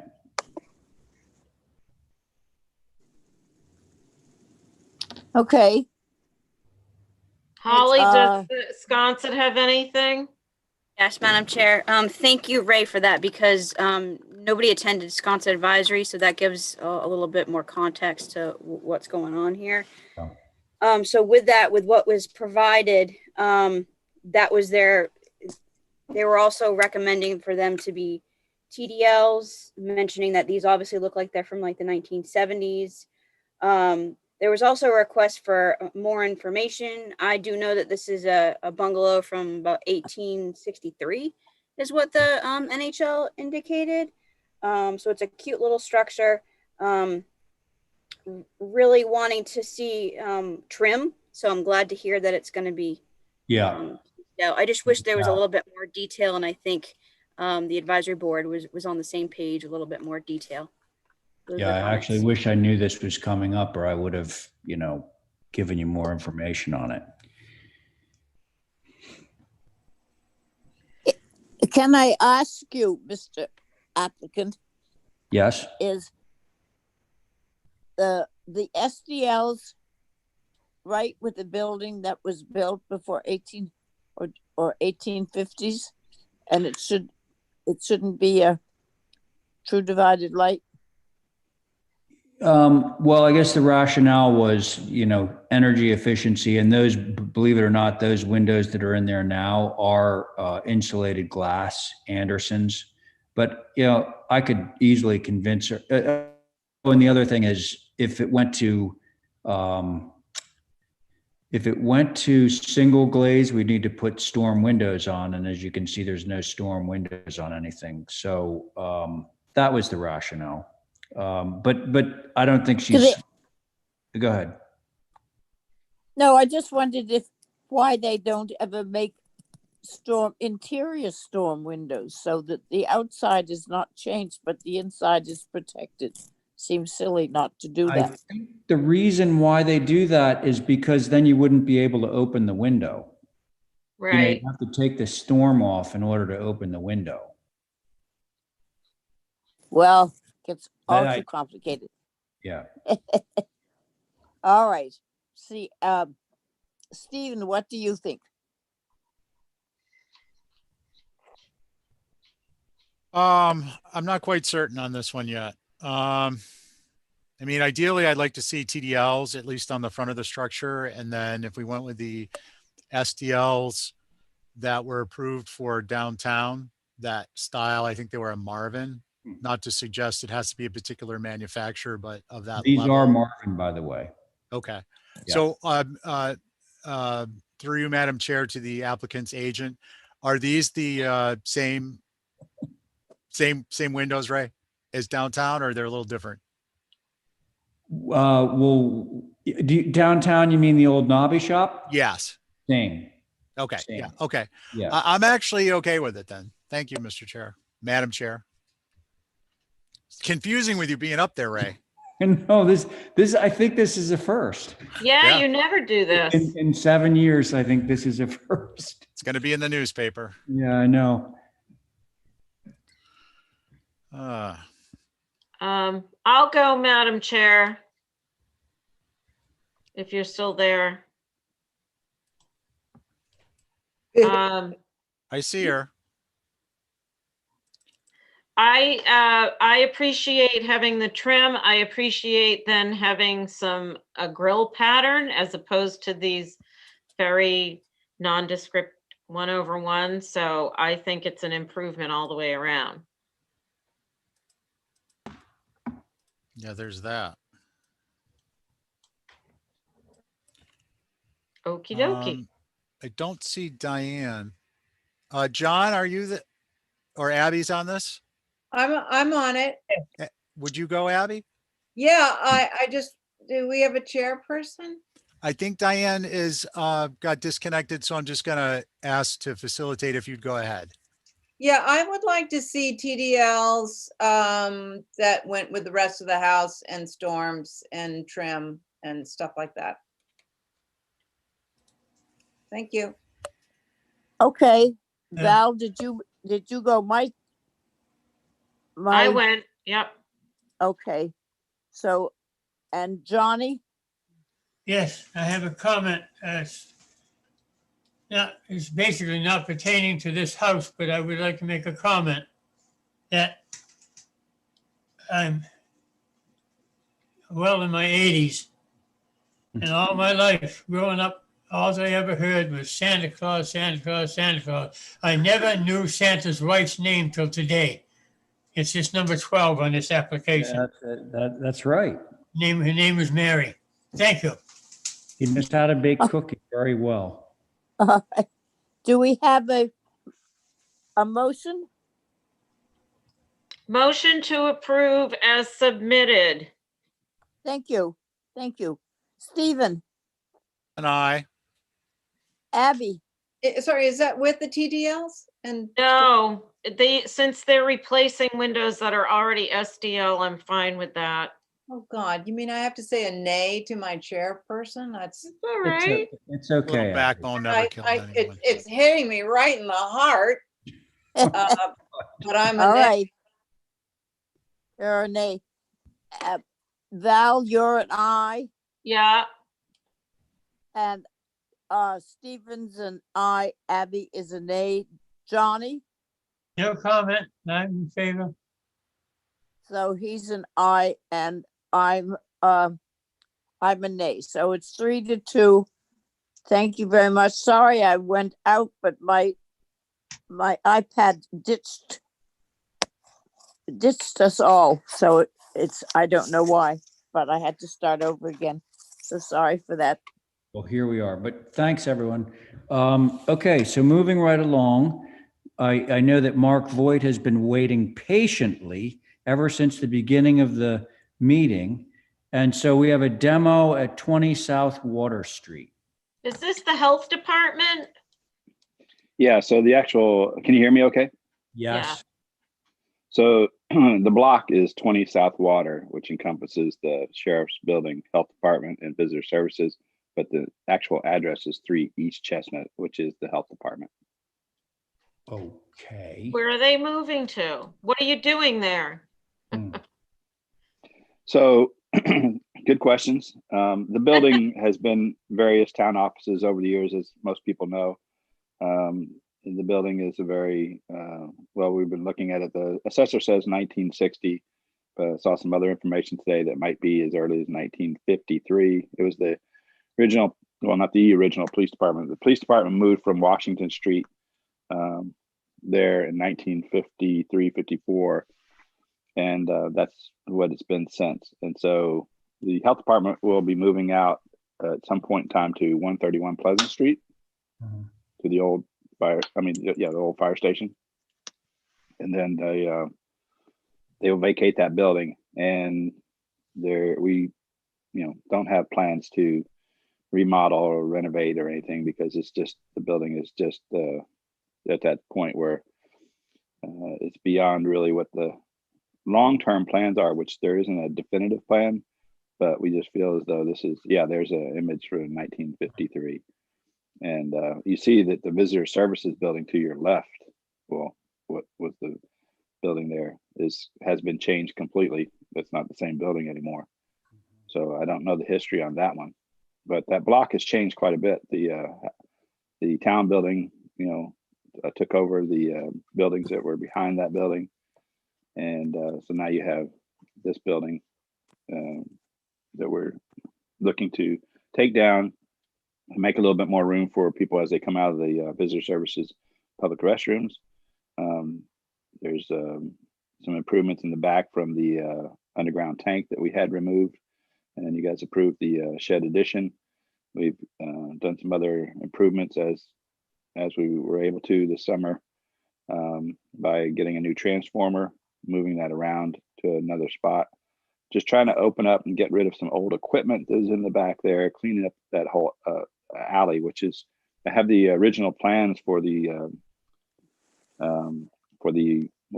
fire station, police station, whatever you want to call it, the sheriff's building. And that courtyard there now is called Black Horse Court. And so we'd like our plan is to have more places to park bicycles and have some pedestrian traffic move through there and up through by visitor services so that they can that'll flow a little bit easier. There's a little bit of transition space off of the sidewalks. So that's the idea. And we just the building is just not in the works for other things. There's some other proposals that have happened over the years and to improve the site in various ways. And that building's never been retained in any of those plans. So don't expect it to stay that way either. I hope the trees will remain around it. So that's part of the, we've taken out some of the, I would call them less desirable trees, and we've kept the trees in the back because we want to keep some vegetation back there. But there were a lot of just leftover things we've noticed. Trees that were, the trees that grow closest to the building seem to be ignored. And so we've taken trees down that are next to some of the buildings because they just don't belong there. But other trees we'd like to plant so that they can grow for a longer period of time. Thank you, Mark. Mr. Chairman, So, I have a comment. hang on one second because we have not yet heard from HSAB. Yes, Mr. Chair. One of the things that we did ask for was additional information, and I'm very grateful. I'm grateful to Mary Bergman from Nantucket Preservation Trust, who has provided this information that's before you. So thank you to her. The HSAB was really concerned on what the intention, or as least what the town's overall plan is. It was nice to hear that DPW has some sort of plan of what's going to happen. It would be nice to actually see some type of a concept plan. That's exactly what HSAB was mentioning, that they like to see plans showing the entire area after the demo, including hardscaping and lighting plans, understanding that the current configuration of structures down there haven't been the greatest from a security standpoint. But nonetheless, this is a structure. The NHL data looked like it was 1960s. Obviously, this information here shows that it's earlier than that. So, take for what it is. But if this was, there was a comment about uncomfortable without more information. So Okay. I leave it to that. Take away on that one. Thank you, Mr. Chair. Mark, can you speak to that? Is there anything tangible in terms of like the new site plan? So we haven't had a formal site plan developed. It's been more of a concept that we've been following through with. And that was to, again, clean up the courtyard, Black Horse Court. And that's what it historically has been. And there used to be there was a picture I had found on the NHA's site that there was an art show. It's all grassy back there. And there was an art show exhibit back in the 60s. And with a large tower, I guess that was either the radio or broadcast, not broadcast, but sound tower. I can't think of the name of it. Anyway, that was in the back. So if you imagine basically that area where the building is now, that would be bricked, landscaped, basically to give some benches, some bicycle parking. They would expand on basically what that area will give at this point. And there's been talk of possibly expanding visitor services to rebuild a more substantial bathrooms, because they're just that's one of the biggest public restroom areas we have, and it's not adequate. It's overflowing all the time, figuratively, not literally. Right. Hmm. Okay. Mr. Chairman, Yes, John. I'd like to go. Yeah, go ahead. I'm ready to go. Thank you. I have a question to Mr. Boyd. He's in charge of this project. Mr. Boyd, is there any plans to replace this building or just take it out and make it a lawn? Are they gonna rebuild? Do you know? So there are currently no plans to build. We have no budget to build a building or anything like that. We would have plans put together at some point, if that's the desire, that we want to go. We right now we're just trying to sort of finish off that courtyard a little bit more, and the building is not in the plans to be kept. So it would be landscaped with a lot of brick, as you see already, and some benches and bicycle parking, so pedestrians can mull about and be off of the sidewalk, because that's a pretty big circulation spot there. There's a lot of people waiting in between, I'll call it an alley, but between the access point to enter the restrooms and the health department, it's only about 5 or 6 feet wide, and people going by all the time. And so it's, not the best. Okay. We want to improve on that. Thank you, Mr. Boyd. Anything further to say, John? No, it's okay. You want to demolish it, take it down. And it had no historic value. Okay, thank you, John. Val? I think it's okay. I would just ask Mr. Voigt to look into some different bicycle racks. Those metal things with the circles don't hold bikes. They're falling down everywhere. It's just a practical, that's a practical concern. Yeah, and that's a concern for the future, as in for the next application, yeah. Call me, Val, we'll talk. Okay, yeah. Okay. Okay, thank you, Val. Let's see, Abby. Yeah, I'm okay with this. I agree with Val. I'm sick of seeing those simple black circle things. I like the old wooden racks where you just shove your bike in them and. Okay, let's keep in mind that this application is actually for the demolition of the building, and the landscape thing will come at another date. I know, I'm just throwing in my 2 cents. Yeah, no, okay, that's fine. All right, is that it, Abby? Yes, sir, yes. Okay, thank you. Diane? Yeah, well, I hope Chief House will miss his building there. Ah, yeah. Police chief back then. Wendell. Yeah. The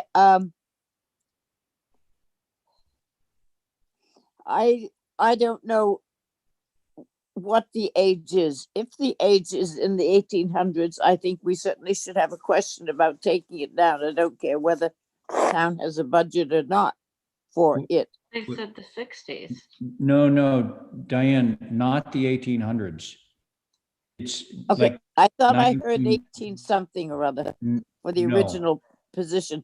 Otherwise, it was first occupied on June 24th, 1953. So if something is good that can go in there and the trees are maintained and they check them out with Dale as to whether they're just regular old trees or not, as there's some difference of opinion.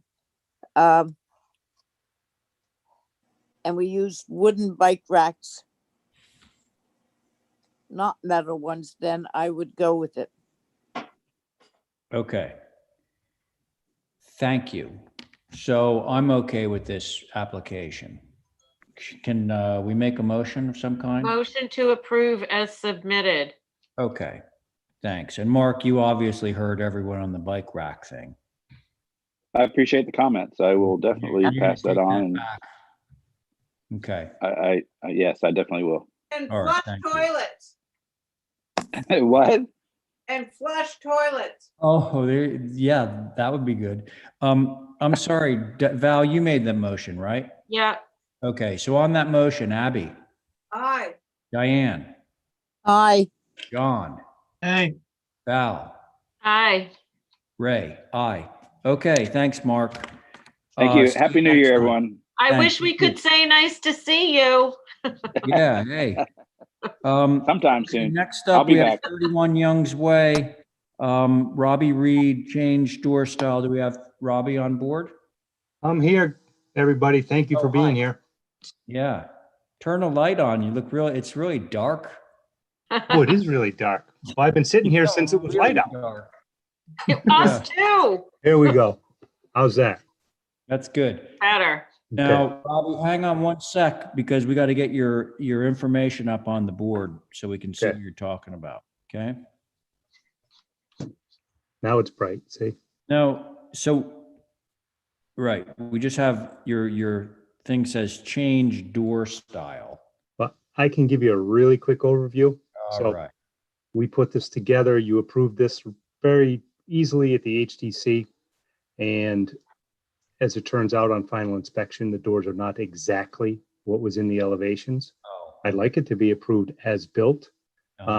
However, I certainly am open to hear whatever you have to say. I think the very last comment I made on the approval last time, and I haven't been able to look at the minutes, is Ray, you had said, well, you're going to do cedar doors. And I said, no, it's not in the budget here. I said, I'm going to match next door.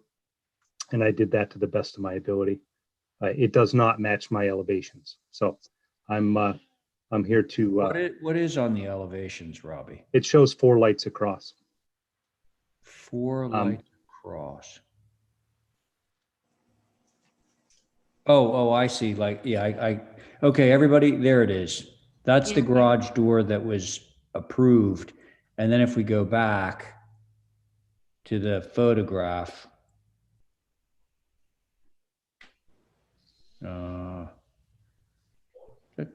there we go. It's 2 lights. What is that material, Robbie? That's the vinyl, the regular overhead doors that are used on commercial buildings. Mm-hmm. Okay. I'm fine with this. That's Mr. it, right? Chair. Yeah. Okay. That's it. Yeah. Thank you, Val. Diane?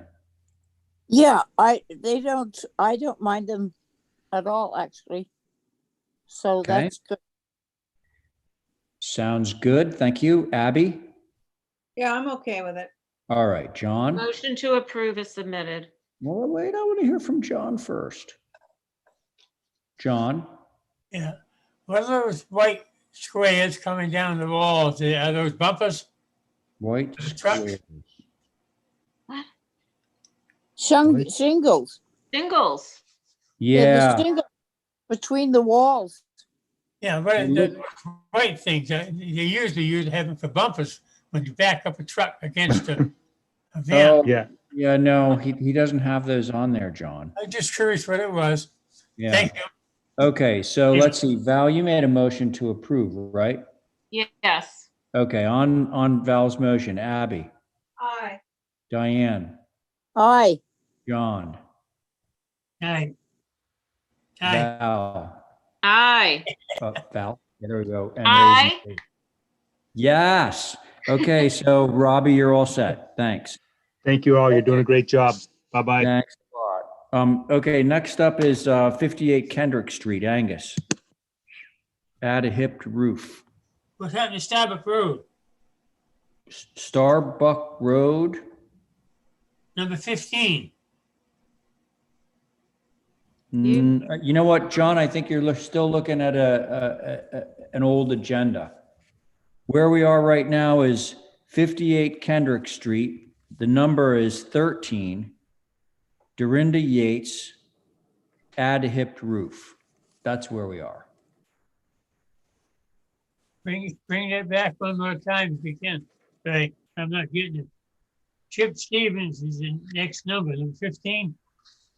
Right or wrong? Yeah, no, John, I'm pretty sure that you're looking at an old, or an outdated agenda. That's what I think. I was given this on January 22nd. Yep, John, I did send you the one for tonight, though. I sent that to your email earlier today, and I believe Kathy also sent it to you earlier today. Oh, So it should be your okay. email. Thank One.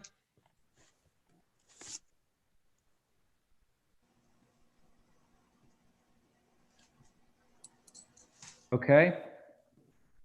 Angus? Yeah. Yeah, I don't, do you guys see Angus? I don't see Angus. Wait, I think I just heard his voice. Here. Yeah. There he is. Hi, Angus. Hey. You sound very far away, Angus. Can you hear me? There we Oh, are. yeah, better. Yep. There's something funny with the volume here. It's like almost non-existent. Right. Okay. So this is Tom Nevers, and you're putting an awning over the garage doors, it looks like. That's right. That's it? That's it. Oh, come on, give us a hard one. Wait, we gotta see. It would have been consent if it were a straight shed, but because of the hip, Kathy wanted it to be reviewed. Oh, I'm Well- sorry, not because of the roof, but because of the brackets. They're curved brackets instead of angled. Uh-oh. Oh, no. But can you see it? This is at the end of, like, this is at the end of the road, at the end of the road. Do we have photos, Angus? Yes.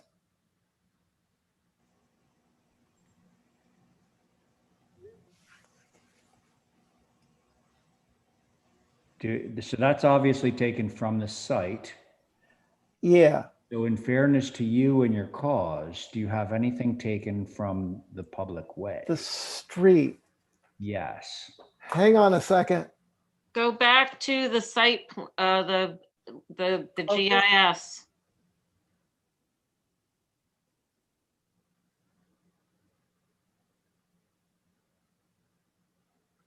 Yep. Right there. Can you guys see this? Yeah. Oh, that. Oh my gosh. Yeah.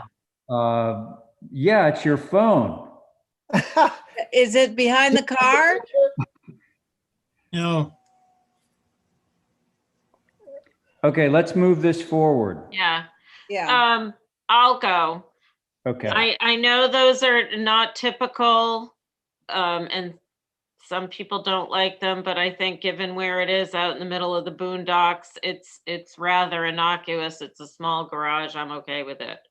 And I just say that from the distance that you would see them, you wouldn't be able to tell whether it was curved or straight because you'll pretty much be looking straight on. Straight on. You don't Okay. really get a profile view. Thank you. Okay, so Val's okay. Diane? Yes, I'm okay with that. Diane's okay with it. Abby? She's okay too. Okay, very good. Bless you. Whoa, John. Well, I'd like to see them at 45 instead of arch. We know that. Yeah. Yeah. Well, But somebody Angus gotta says- bring it up and down. What? What, John? Yeah, the side, looking at it from the other side. Right? The arches are curved, they should be 45, right there. Yeah, I'm okay with the curve. All right. Well, thank you. All right. Thank you, John. Can Yeah. somebody make a motion? Well, Motion to approve as submitted. Okay. So on that motion, Abby's made a motion to approve. Val, Aye. John,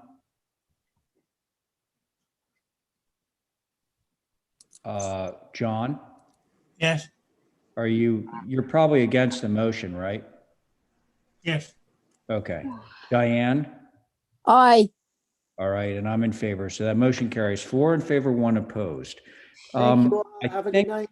Thanks, Angus. Night, night. Is Lisa around? Mr. Gosh. Chair, Oh, we've been there it is. asked for that one to be held. For Oh. Lisa. Oh, motion to hold for, till next meeting. Okay. Maybe she's Diane, spaghetti. Diane, you're chairing this one because I obviously am recused. Oh, I thought we were making a motion to I hold it. am. Well, you are, but I'm not on it because it's my firm. Uh-huh, See? very wise. So we say, if he's off it, let's see, Carrie, are you ready to go on? Yep. Okay. So is Lisa there? No, That- they asking to hold it. She emailed Holly. Oh, okay. So we want to get a motion to hold for the meeting on Monday. Right. That's what, We don't have one on 4:30? Thursday? We do. I Do. don't know. I almost said, We thank do? God. We do have Okay. one on Thursday. We do have a meeting on So- Thursday. Ray, do you supposed to be all right to hold it? until Hold for Thursday? representation. Okay, Yeah, good I think idea. Lisa wanted to hold it. Okay. I don't know why, but she might be on another Zoom call for all I know. Other plans are coming. They're submitting other plans for 17 Lincoln. Thank you. Okay, so- There's your answer. Motion So- to hold till the next meeting, please. Thank you. Abby? Aye. All right. Val? Aye. Carrie? Aye. Johnny? Aye. And I'm an aye. So that's all 5 of us. Thank you. Okay. Thank you, guys. Now we're going to move on along to Nathan. Hello. Hi there, Nathan. So we have an outdoor shower and a fence at 6 Elbow Lane. Yes. Standard outdoor fence, as you see on the east elevation. And the first 16 feet of the existing, yes, right there, are a picket fence to match existing. And the next 40 feet are a 5-foot high board fence with a 12-inch high Lattice? 45-degree lag. Yes, You mean the typical 5 and 1 fence that we, Mr. Chairman, could you? four and one. 5 feet high it's 5 feet total, Nathan? total. Yes. Okay, so 4 and 1, yeah. And by the way, we don't love diagonal lattice, but we'll get into that later. Okay, Okay, that's new to me, but yeah, we like the square stuff. okay. Major policy shift. I'm okay Oh, with. yeah. Well, let's let Nathan continue. Well, 'Cause I was finished. Mr. Chairman. I would just Oh. like to know why we like the 90. That's because we been like to for a switch while. it actually has been a rule for a while. And where I've gotten away with it, I guess. Nathan, where I think it Yeah. came from Yeah. is the 45-degree lattice that you get from Marine Home Center or Island Lumber is really, really cheap. And then the right angle stuff actually is more substantial. And I wasn't around when they made that change. It's been that long, but I think that's why, because the 45-degree stuff looks like you bought it at, Home Depot. Lowe's or Home Depot. Yeah, that's the reason. Okay. Well, why don't we approve it the way you want with the 90? And if she wants to come back, I guess we would need to show you an acceptable sample. Okay. All right. Thank you. That sounds fair. Mr. Chair, Any- Sconset Advisory did take a look at this. Okay. The east side backs up to the bridge on the side. shower location is an appropriate location, so they're good with that. You said appropriate location. It's in an appropriate location because it's farther back. It's not up Okay. close. All right. I will notate that Sconset Advisory and myself didn't realize that lattice was diagonal and not square. I do know that you all require square, so my apologies for not catching that. Thank you, Mr. Chair. Well, I'm not going to say that we require it. It just seems to be a preference for the board. But anyway, Mr. Chairman, yes, John. yes, again, would you knock it up three notches? I can't read this. We're going to go 4. Let's I'm gonna go read about 4. the Holly. fence. Thank you. There we go. Appreciate it. Okay. Ah, Any comments, John? is that crossback or is that horizontal vertical? We want to do it square, John. We want Square, to do it yeah. as opposed to diagonal. Thank you. Okay. Anybody else have any issues with this? If not, we can approve it with the square lattice. Oh, I'll make that motion. Oh, thank you. Abby has just made a motion to approve with square lattice. On that motion, Diane. Aye. Thank you. Val. Is it natural to weather? Oh, good question. No, they're white. Matching. Huh. Really? That's white to match existing. Yes. The picket. Would you not turn off the lights, please? Okay, I'm sorry. Can I take my motion back?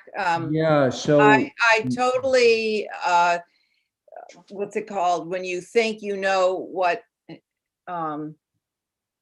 Yeah. You change your mind. she was beguiled. yeah, I'm so sorry, but I'm fine with the picket if that's what's on the site right now existing, the picket part, but I think the fencing should be natural to weather. Well, all of the picket now is white. Yeah, well, the Well, picket can we stay understand white. that, but the difference is the scale of, that's a rather large fence to be having all white. So, I might have a concern with it too, but. Okay, then we'll do white for match existing, and then the extra 40 feet should be to weather. For That's the my motion, Nathan. 4-in-1 fence. Yeah. Yes. Okay. How's So that? that sounds great. Thank you. So Abby has made a motion to approve this with the 4-in-1 fence to be square lattice and natural to weather. On that motion, Diane, Aye. Val, Aye. John, Aye. Abby, Aye. and I'm in favor. Motion carries. Okay, 7 Lily Street, Sconset. Nathan, add a window. Another small one. We're adding a window on the east elevation where we moved Another a big door. change that we've made, Nathan, is we no longer approve double hung windows. So let's just hope that it's not that. What do you got there? It's a round window, Oh, about a foot in diameter, from the existing front door, the old front Yeah. door, okay. and we want to reuse it around on the east side door. So does it show up on your little existing conditions drawing someplace? It's over on the right proposed in But red. didn't you say you took it off of another part of the building? Yes. Right. So And you it was on the front door. it was on the door. I see. Yes. We have that, a picture of that? Yes. Yes, you do. Last photo. Karen says it's the last photo. Whoa. Those are all those. That's the There it old is. window. Yeah. So, There it is. There it is. oh, that's cool. And it's not going to be flat. That's how that flashing's going away. You'll Uh-huh. see no flashing. Okay. No So you're flash- repurposing the round window. Correct. Very good. The round window that dates from 1886, by the way. Probably. Yeah. Okay. What do we think? Oh, Mr. by- Chair? Holly have anything? Sorry, yeah. This is actually one of the Underhill cottages from the 1850s, so it's probably older than the 1880s. Well, I was just But going no, off of the sign. the advisory board was fine with that. Not a Okay. problem. Oh, good. Figured it would be. Thank you. I'm fine with it. All right. Yeah, How about motion making a to motion, approve. Diane? Motion I to make a approve, motion to approve Diane. this. Yeah, Wait, what did you say, Abby? I said motion to approve unless Diane was going to just do that, so. Motion to approve. Yeah, okay, all right. So we have a motion. Abby's made the motion to approve this one. On the motion, Diane. Aye. Thank you. Val. Aye. Thank you, John. Bibbs. Very good. Abby. Aye, again. Maybe Bibbs. And I'm in favor. So that motion carries. Thanks, Nathan. Thank you.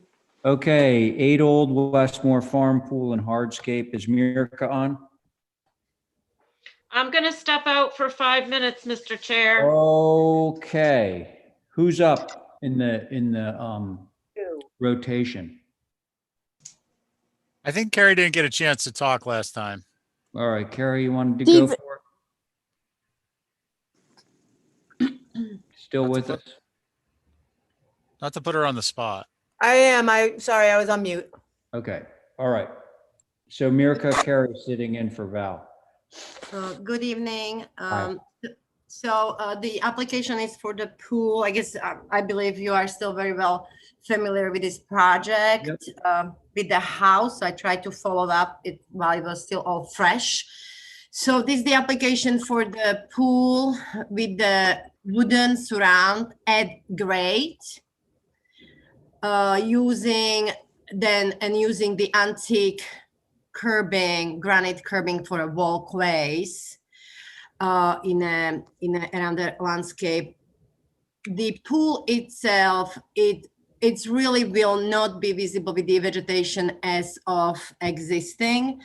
Now, I know there was an exploration of the visibility from the other corner for the house, but this corner where the pool is located you cannot see it from the Old Westmore Farm, neither from the driveway. Including in this application, there is request to put some freestanding walls in a back, where is the driveway. It was the element of the old barn. Sorry? Sorry, I was talking to my dog. Oh, never mind. Sorry.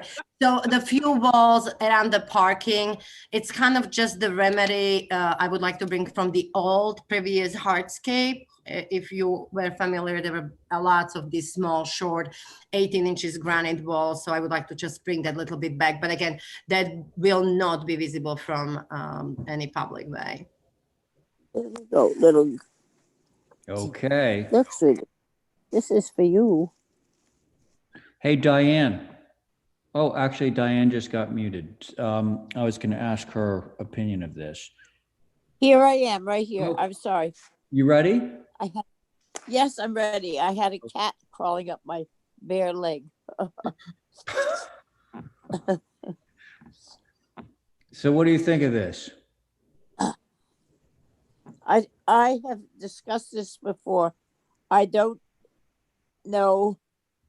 I guess there's a 6-foot fence. Is it a 5 and a 1? It shouldn't be a 6-foot high fence unless we've already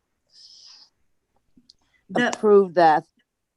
The fence is right where the pool equipment is. That would be more like a horizontal, natural to weather cedar fence, which just enclosing the pool equipment from the pool area. And again, you will not see this fence from anywhere. Definitely not from Old Westmore Farm. Okay. And I do You have. won't see it. No, you will not. I'm sorry, Okay. you will not see it. And there are a few images from this Old Westmore Farm looking into. So just for your like reminder of the visibility. Also, in the meantime, we were actually transplanting few trees from the back as the demo was happening. So the original buffer is even thicker than it was when Okay. the house was going through the approvals. All right, I remember all the hoopla of seeing this stuff, and I guess from Westwood Farm Road, you're not going to be able to see it. It's a fairly big pool, however, 20 by 50. So that's it. I don't think it's visible. Thank you, Diane. All Carrie. right. Hang on, John. Carrie? I agree. I don't think this is visible. Okay. John? I was going to say that according to the description of what we're going to use from the top of this thing for screening, I think it's perfect. I don't think this will be visible. Okay. Like that answer, John. Thank you. Who did I miss? I got Diane. Motion to approve. Oh, yes, Abby.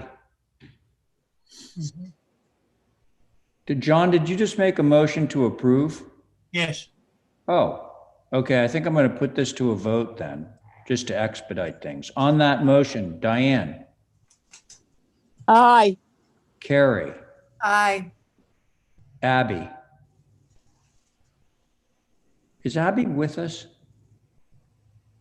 I am, sorry, I was muted because, sorry, I was objecting to the length of the pool. So I'm a nay. Okay, so I got Diane, John, Carrie, Abby is against, and I'm in favor. So that motion carries 4 in favor, 1 opposed. Thank you, Mirka. Goodbye. Bye-bye. Okay, now we're into the Ben Norman hour. Ben, are you there? Here. Okay, 15 Commercial Wharf. Let me just ask, is Val back? If not, I just texted you. I'm gonna bow out for the rest of the night, please. Oh, yeah, okay, that's fine. Stephen, are you there? Yep. Can you sit in on this one? Sure. All right, thank you. Are you guys ready for me? Yeah. So I'm sorry to announce this is the office that I worked in since this building was built in 2009. Mickey built this building here. I worked on this property. I worked on this piece of land for 15 years. Mickey probably for 30. The land bank purchased this from Mickey Rowland this past fall, and the building is now going to be removed for the land bank to open up the land to public use. And we've gotten a lot of inquiries about taking it. It's likely that Tucker Holland at the town will take it and move it to Amelia Drive for their office and a rental for housing. But it's kind of a sad application for me and Mickey. So. Okay. Thanks, Ben. HSAB, I'm sure, right? HSAB, it was fine with the move. They wouldn't want to see it demolished. So hopefully it's moved. May I just ask, no one would prefer to see it demolished, but what was the rationale for not wanting to demolish it? That was just mentioned. Okay. As a comment, since But, it's ordinarily fairly contemporary. it'd be like, well, if it's historically contributing or something, I think more on a sustainability standpoint. Yep. Well, hopefully Tucker will repurpose this guy because it certainly could suit that. Thank you, Holly. Board members. And again, Val's no longer with us. She's retired for the evening. And so this one is Stephen. Anyone care to start? I'm okay with it. Okay. Thanks, Abby. Diane? I am too, except for why is that piece of missing out of the roof walk? I kind of that came down about 2 years ago, and I was actually sitting at my desk and that came down and scared the heck out of me. Yeah, Yeah, a big storm knocked that off. Oh, my. Yeah, that Wow. roof I was safely had, dead. Sorry, Mickey. had to know why it was gone. Yeah. Was That's to great. leap out the window. Okay, but you're Thank okay, you. Diane, right? I'm okay with it, yeah. All right, very good. Stephen? Diane, thanks for asking. I was curious too. I'm fine with it. Okay, John? Yeah, I only have one question. If you're Yeah, gonna move it, which I always say is better to move it than to lose it. Yeah, Would this be demolished or would it be moved? You know, Well, they're hoping to move it, John. I'm sorry? They're hoping to move it. Yeah, But okay. the application is for a move off slash demo. So if they can't find anybody to move it, but apparently there's a lot of interest in it. Thank you, Mr. Chairman. All right, can we have a motion? Sure. Motion to approve is submitted. Motion right. to approve. Oh, well, no, so, actually Stephen beat you to it, but Diane, are you in favor of the motion to, approve I'm the? in favor, yes, definitely. Okay, thank you. So that was Diane. Abby? Very good. John? Aye. Very good. Stephen? Yes. And I'm in favor. Okay, next up, dog park and hardscaping at 1 Myacomet Road. Yeah, so this is a project that the land bank has been working on for quite a while. This is a piece of land and that's not the entirety of it. It's actually that whole block there of Surfside and Myacomet. Yep, that whole area. And we'll see the site plan soon enough, but undeveloped piece of land that the land bank owns. And they see quite a need for a dog park where there's actual fencing so that the dogs can't just meander anywhere. So there's going to be a asphalt parking area. Oh, excuse me, a gravel parking area that then serves a large dog area so that, and then a small dog area so that, you know, no dogs can get trampled. It is ADA compliant. There's going to be handicap parking space, and all the trails are going to be used. We're going to use an exposed aggregate concrete surface that is ADA compliant and provides, you know, access for everybody. We're proposing a 5-foot black chain link fence to match what the school complexes are using. Benches, and it should be a great park for everybody. Okay. I believe we have the landscape designers on this call if there are any specific questions, but I should be able to field most of your questions. All right. Comments from the board? I just wondered if it was not going down to the turtle pond.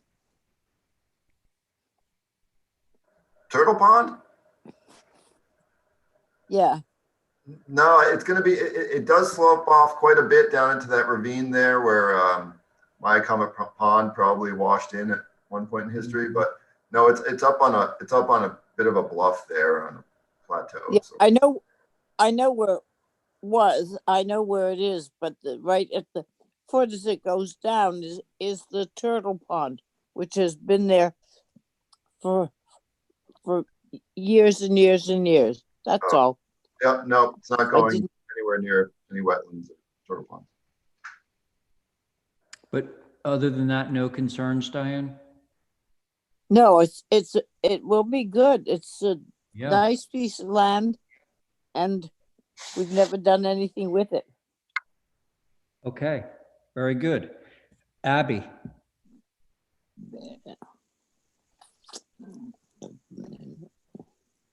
Sorry, my dog was just returned. Actually, yeah, of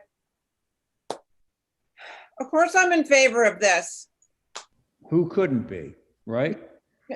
All right, good. And I should have pointed out that I think Carrie is next up in the rotation. Carrie, are you still with us? I am. Can you sit on this? Yeah, I think this is a great idea, and it looks like it looks All right. nice. Very good. John? I'm all for it, except one question. At the bottom of this screen right here, it says exposed aggregate. Now, is that cemented in, or is that gonna look like Main Street? All kinds of cobblestones out that need to be repaired. No, John, that's a concrete pour, and then in the setting, when the concrete is setting, they put a stone, that kind of gravelish, smooth, kind of tumbled gravel stone floated into it. And then so that when it sets, the surface has, a stone surface so that it's not too slick, but at the same time it's stable, and so that anybody who has any mobility issues, whether wheelchair, walker, or anything, can properly, navigate the path system. Mr. Norman, I had a second question. Yep. If this is put in this way, roughly, how much square footage is going to be used for this type of cement work? The path work? You know how much ground cover you're gonna have there with this stuff? Hey, John? Yes. The answer to that question is if you look at and see those little gray lines on the site plan, that's where this stuff is going. Okay. Actually, I should say the light gray lines. Okay, I'm just curious because, sometimes you get something new, you try and it falls apart and you end up repairing it for years. Right. Okay, I just wanted to ask a question. Thank you, Mr. Norman. No problem. Okay, I think we might be able to have a motion on this one. Make a motion to approve as submitted. All right, fantastic. Thank you, Abby. On that motion, It was Abby Diane, didn't but make- I'm in favor of it. okay, so Abby's in favor, John? Yes, I'm all for it. Thank you. Okay, and Carrie Aye. and Diane on your motion? Aye. And I'm in favor, that motion carries. Okay. And next up, and this is back to Stephen. It looks like we have 3 applications for 20 Bishop's Rise. Stephen, can you sit on this one? Yep. Okay.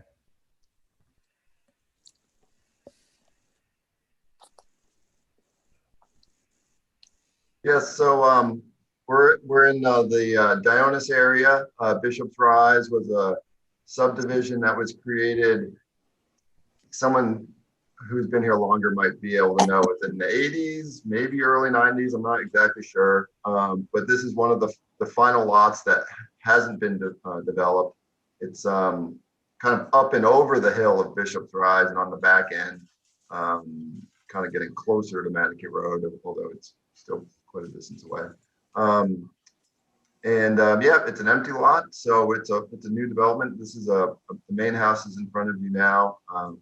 Trim is all natural cedar trim, obviously natural cedar sidewall, natural roof, natural cedar roof, and black sash, black doors. Okay. All right. How tall is it, Ben? 27 feet. Okay, thank you. Oh, on the back side, it does slope down. We're working with some grading stuff here. So on the back, I think see. because it drops down there, I think it's in the 31. Yep. Okay. All right. I'm ready. All right, John, go ahead. Okay. Getting a quick look at it. The roof rock covers more than 50% of the main gable roof. Just wondering if that was appropriate, sitting on the roof you got here, gambrel roof. If the northwest, is that the front door? Yes, it is. Okay, could they change that to a more typical door? That's not, that wouldn't even match the style of the house, that door. So I'd suggest putting in a 6-panel door or something like that, like the M109 they call them. I think that door should be replaced. Thank you. Okay, thanks, John. You're welcome. Abby, Okay, well, I'm just stuck on this northwest elevation. I suppose this looks out to sea. Is that Yeah. up on the rise looking out to sea? Well, unfortunately, this house doesn't really get a water view. From the roof walk, it will fairly, but it's up and behind the Bishop's Rise. It's kind of on the downward slope of Bishop's Rise. So, Well, the only thing I want to say about this, now that I've seen the other elevations, is that I think actually around the front door, I'd like to see some side lights or something, some activity, just to spruce it up a little bit. And yeah, no, I think it's okay. okay. Thanks, Abby. Thank you. John? Oh, no, we heard from John. Diane? I'd like to see some additive massing and bringing some of it down. It's on the Bishop's Rise going over towards Nantucket Road. It needs some gentle touching. It needs not to be so tall with the two sides. It's should not be that formal up on Bishop's Rise. You've got enough area to bring it down and to do some one-story additive massing to this. It is not, I think, the type of house that you see there. Look at the northeast elevation. Everything on the second floor is mulled. It's out in the moors and out not in the formal part of this island. I think it needs to be relaxed and added to in one-story telescope back. Use some of your land and make it more part of the land out there in Bishop's Rise. That's all. Thank you. Okay, Diane. Thank you. Stephen? Thanks, Mr. Chair. Yeah, I'll keep it short. I agree with the comments. And Ben, I would like to see a topographical site plan. And unfortunately, that came as the last application. I think I have a topo plan for you, and you will see that in very due time, because that is part of the package. Sweet, thanks. Yep. So here we go. Yeah, so here we go. We can look at it now if you'd like. And Ray, do you mind if I kind of elaborate on some of Diane's concerns about the land area? Yeah, go ahead. I'd like to follow up before you do that. Yeah, actually, that's right. Steven's talking, yeah. So I think for me, I'd like to see the dash line of the footprint of the house on the site plan. Absolutely. Thanks. Is that it, Stephen? For now. Okay. So Ben, you were going to respond to some of Diane's concerns. Yeah, I mean, I think looking at the site plan and going through how this house is going to sit on this lot is helpful for everybody. And so I'm glad that Holly's been able to pull up this presentation here. So we do have topo things going on here. You can see there's a high knoll at 64, and then it slopes down to 48 and even lower. So that's one thing I wanted you guys to think about for a moment. And then, of course, we also have a MESA building envelope. Although it is quite a big lot, we can't build on all of it. We can only build on some of it.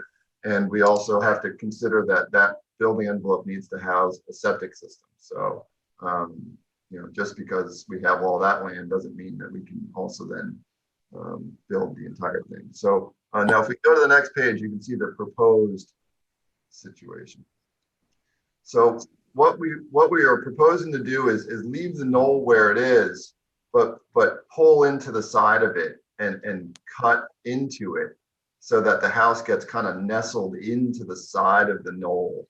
So the knoll will remain, but we dig into the side, we put a retaining wall of approximately 4 feet on the northwest side there.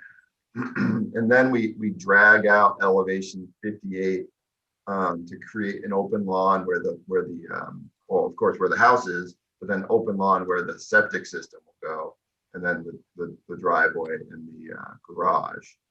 And then the pool area is actually lower. That's elevation 54 and a half. So that continues kind of with the natural topography to kind of sink that pool area into kind of a sunny little low spot there. So, you know, we are changing grade, but we kind of have to create some type of level space. And of course, we don't want to build on top of the knoll. So we're trying to kind of nuzzle it into the side of the knoll. Okay. I think can I make a remark? Yes, go ahead, Diane. He can't have any additive massing because he's got a 20 by 47-foot pool. I'd rather see some additive massing and not making a big house on top. He may not be on the top, but he is at 58 and 56. 58 goes right through the main house. 56 goes along at 50 and 60. So he is working about at the highest thing. I think that this is not what Bishop's Rise has done. They have tried to work with houses and broken them down. We have been, or at least I have been on this commission for that length of time. We've gone over and over to get him working with the land. You can go down. The pool is not the prime important thing. It is making the house fit with the land. And this is a townhouse sitting on top of a country piece of land. Thank you. Let's see. Has everyone spoken on this? I had one more comment, Mr. Chair, if I may. Go ahead, Stephen. If we're going to hold for revisions, which I presume is the case, I would like to get a cross-section of the site in both directions as opposed to just kind of a representational line as we saw in that last elevation. Yeah, that's a great idea. And to that, I'd like to expand on that just for a second. So if I were you, Ben, I would take it from the high point at 64 and run it through, so you can sort of see where it sits with respect to the high point of the site and the low point for that matter. I don't really have anything to add. You know, I think it's an innocent enough looking building. It's, you know, relatively small. It's relatively tucked in. So I don't have any concerns to add to what's already been said. Can we have Ray, may I just ask for some clarification? I mean, Diane, I definitely hear your opposition to the design. I don't know if I feel that from all the other members. So I just want to make sure I feel like I got a little bit of a mixed message. I mean, Diane, I'm not trying to, you know, isolate you but does everybody feel like this is too I don't know, Ray, you didn't seem to feel like it was as bad as Diane made it. No, I don't. And it is sitting down, as I said, with respect to the high point of the site. If it sat down a little lower with respect to the high point of the site, I'd feel better. Okay. But you know, my concerns for this are very minimal because it's just not it's a very simple building. And didn't you tell us it was natural trim? All natural. It's very subdued palette and natural everything. The sash are black. Right. So it is a very. To me, that's all the good stuff. Yeah. So I just don't want to offend anybody if I come back with minor modifications to the building and further information on the topo. I just don't want anybody to say, well, why didn't you change it more? Through you, Mr. Chair. Ben, I mean, just to be clear, I will tend to be more towards Ray if the if the site section indicates that this is really nestled in and that nestling overcomes the levels, not just on this property, but the surrounding area. But if it turns out that despite the fact that this is nestled in on the top of the hill, it is still very prominent relative to the neighboring homes, I'm going to be more along the lines of Diane. And, I always appreciate more additive massing, but just to be clear. Well said. Yep. Great, thank you. Okay, so let's motion for some revisions here. Appreciate it. So moved. I make a motion for hold for revisions. All right, I'll take Diane's motion. On that motion, Abby, Aye. Stephen, Aye. John, Aye. Diane, Aye. and I'm in favor. Motion carries. All right. So, do we want to review the garage? Just a quick look. I mean, it's a simple little, gambrel garage. Okay. Ben? Yep. It looks kind of vertical. I think it's because the steep angle that you have on the bottom chord of the gambrel.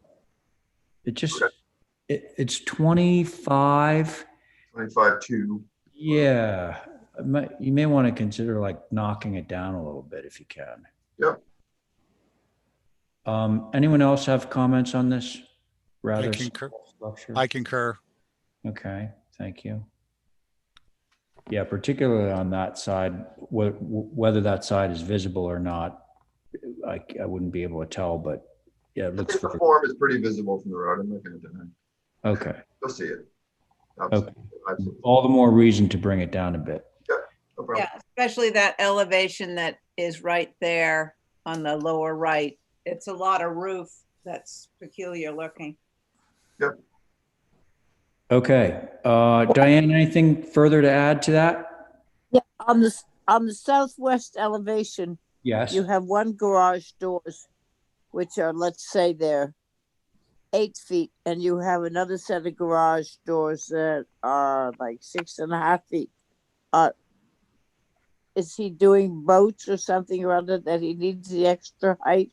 Or why is the difference in the two sets of garage doors? Yeah, the A doors are really your vehicle doors, and then the B door that's going to be garage space, storage space, but he will use it as kind of an exercise space. So those doors don't need to be as tall because it's not really for a vehicle. Okay, I just wondered. I'd like to see it come down. It's 25 feet.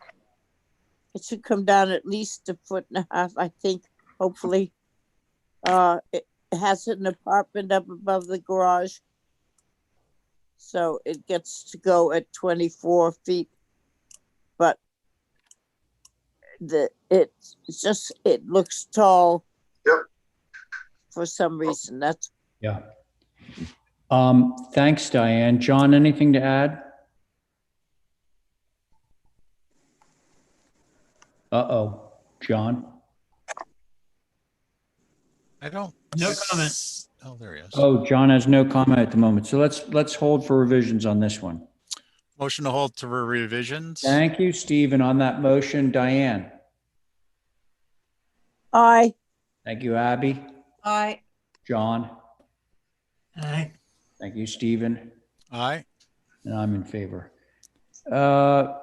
Hey, friend, can we hold the pool and the hardscape to track? Yep, exactly. And that'll be the cross-section information. That you Yes, exactly. So can we motion to hold this to track? So moved. Same board. Thank you. Stephen's motion is to hold the track. On that, Diane, Aye. Abby, Aye. John, Aye. Stephen, All right. and I'm in favor. Motion carries. Okay, thanks, Ben. I don't think we're going to get to your other stuff tonight. In fact, almost 100% chance no. Yep. So we'll see you next time. So now we're on to my buddy Eric Johnson, 46.5 Surfside Road, solar. Okay. Let's go. Good evening, board members. Tim was traveling, so wasn't able to present to you tonight, but Eric is thinking about moving his shop, maybe his office. This is the located right by the Muse across from Miles Reese. It's set back from the road. We're proposing doing solar on the upper dormer.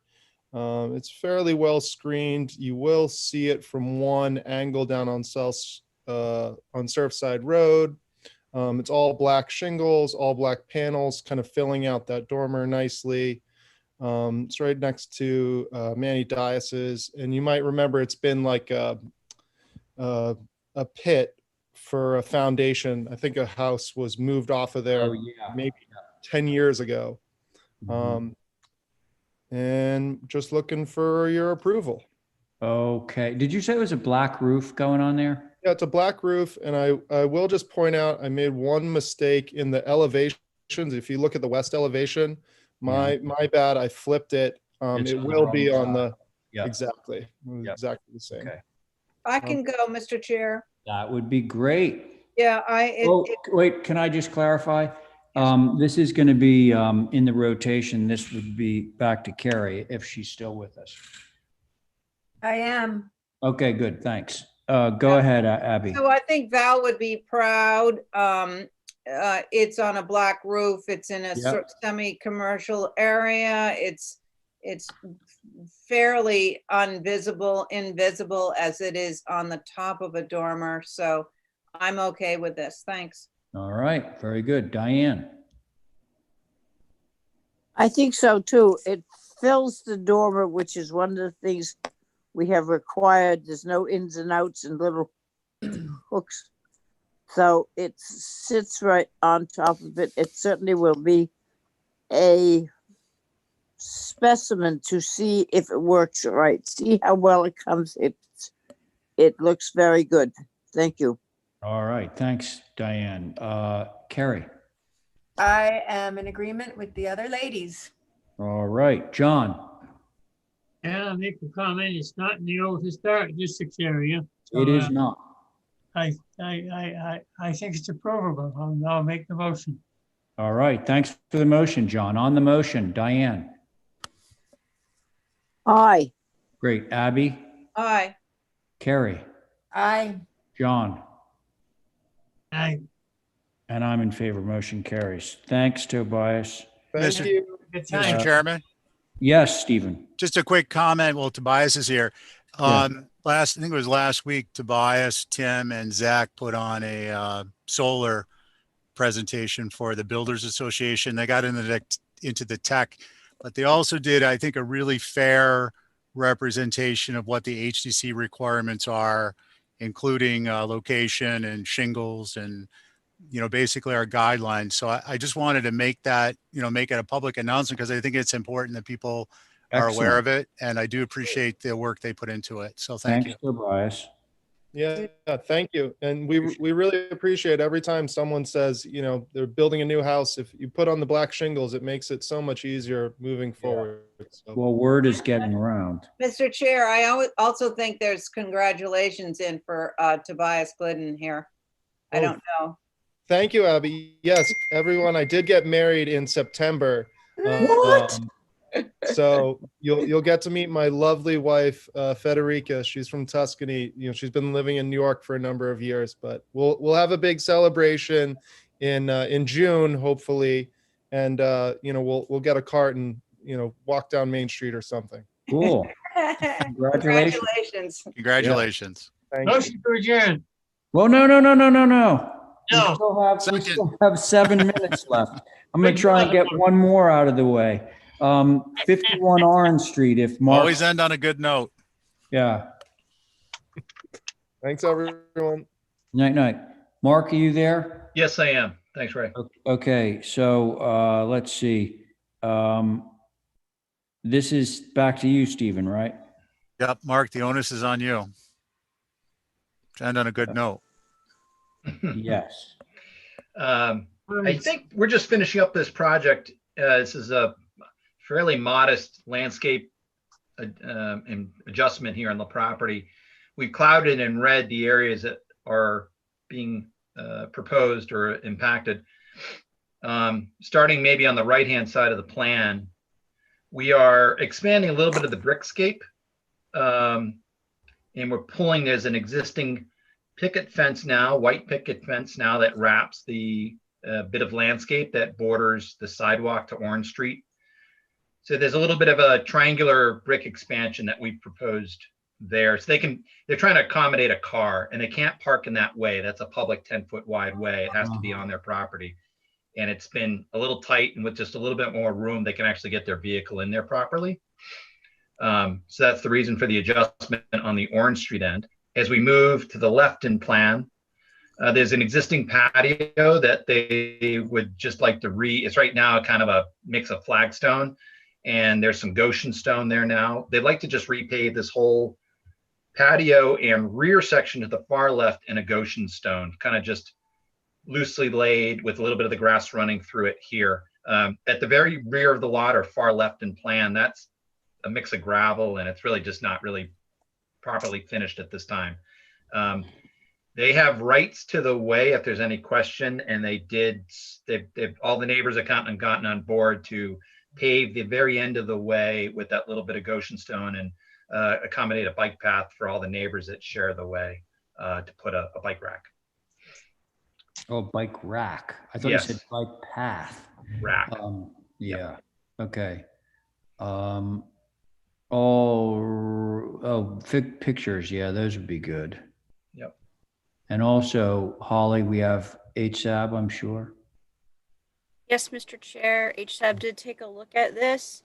They were okay with the stone paving. There was concern on the fence return.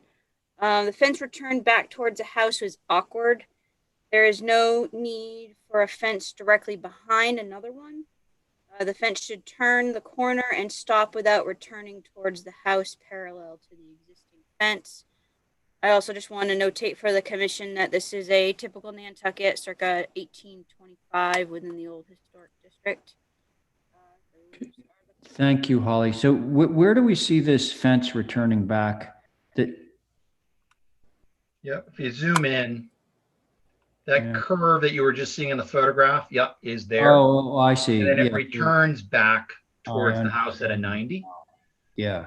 If there's a concern of having fence there, we could certainly stop it the way it does today, just past the curve. Well, and then it just seems a little, it is funny. It's kind of like a virtual yard. It's like, Yeah. 5 feet wide. Yeah, there's a lamppost there that would just be moved slightly back to be able to accommodate this. We could stop the curve at the post, much like it does today. Okay. Very good. Who would like to start? I'll go. Thanks. I'm not adverse to the change to kind of cut back some of the fence a little bit. I'm not quite sure where the post will be, but I think even if it's a couple of feet past the 180 or at the 180 return on the yard side versus the street side, it's okay. It just gives an indication as to why the fence extends, even though it's not actually a rational reason. It just gives it some meaning.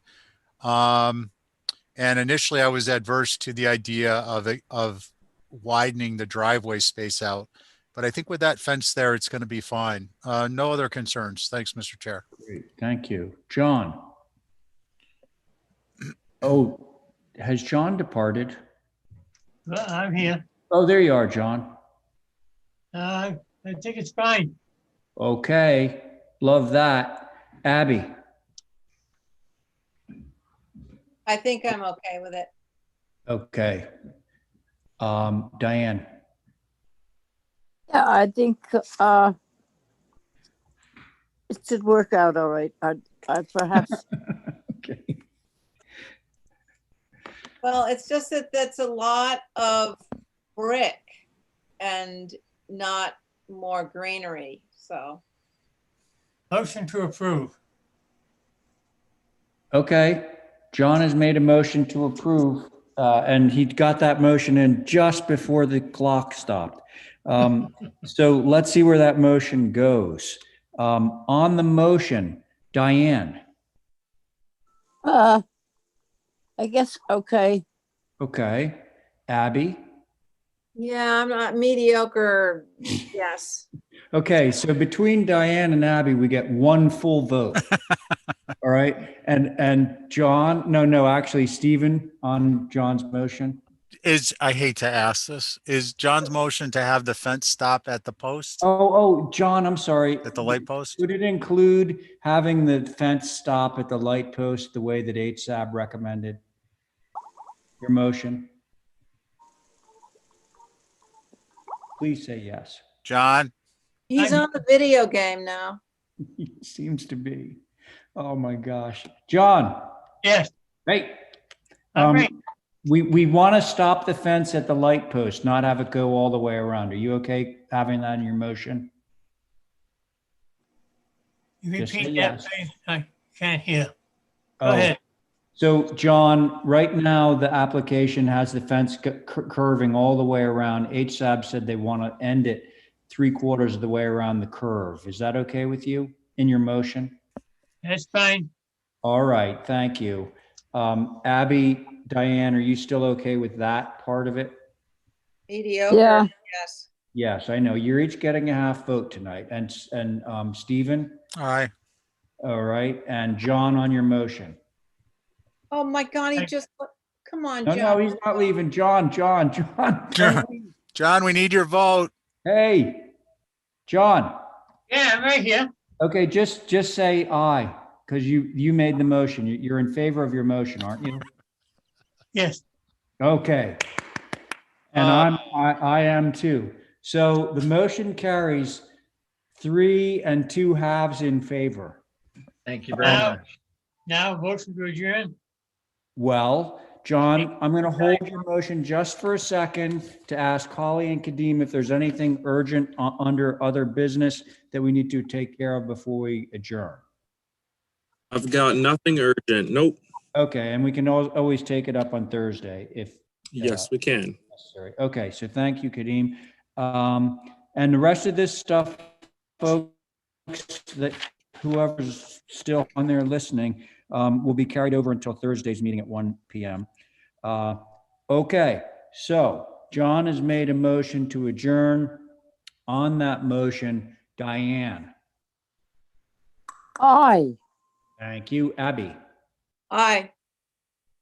Thank you. Carrie. Aye. John. Aye. And I'm in favor. Good night, everyone. Thanks Good so night, much. everyone. Thank you. Well, Thank you, Kadeem. Good night, Everyone. guys. Nighty night. Good Good night. You too, John.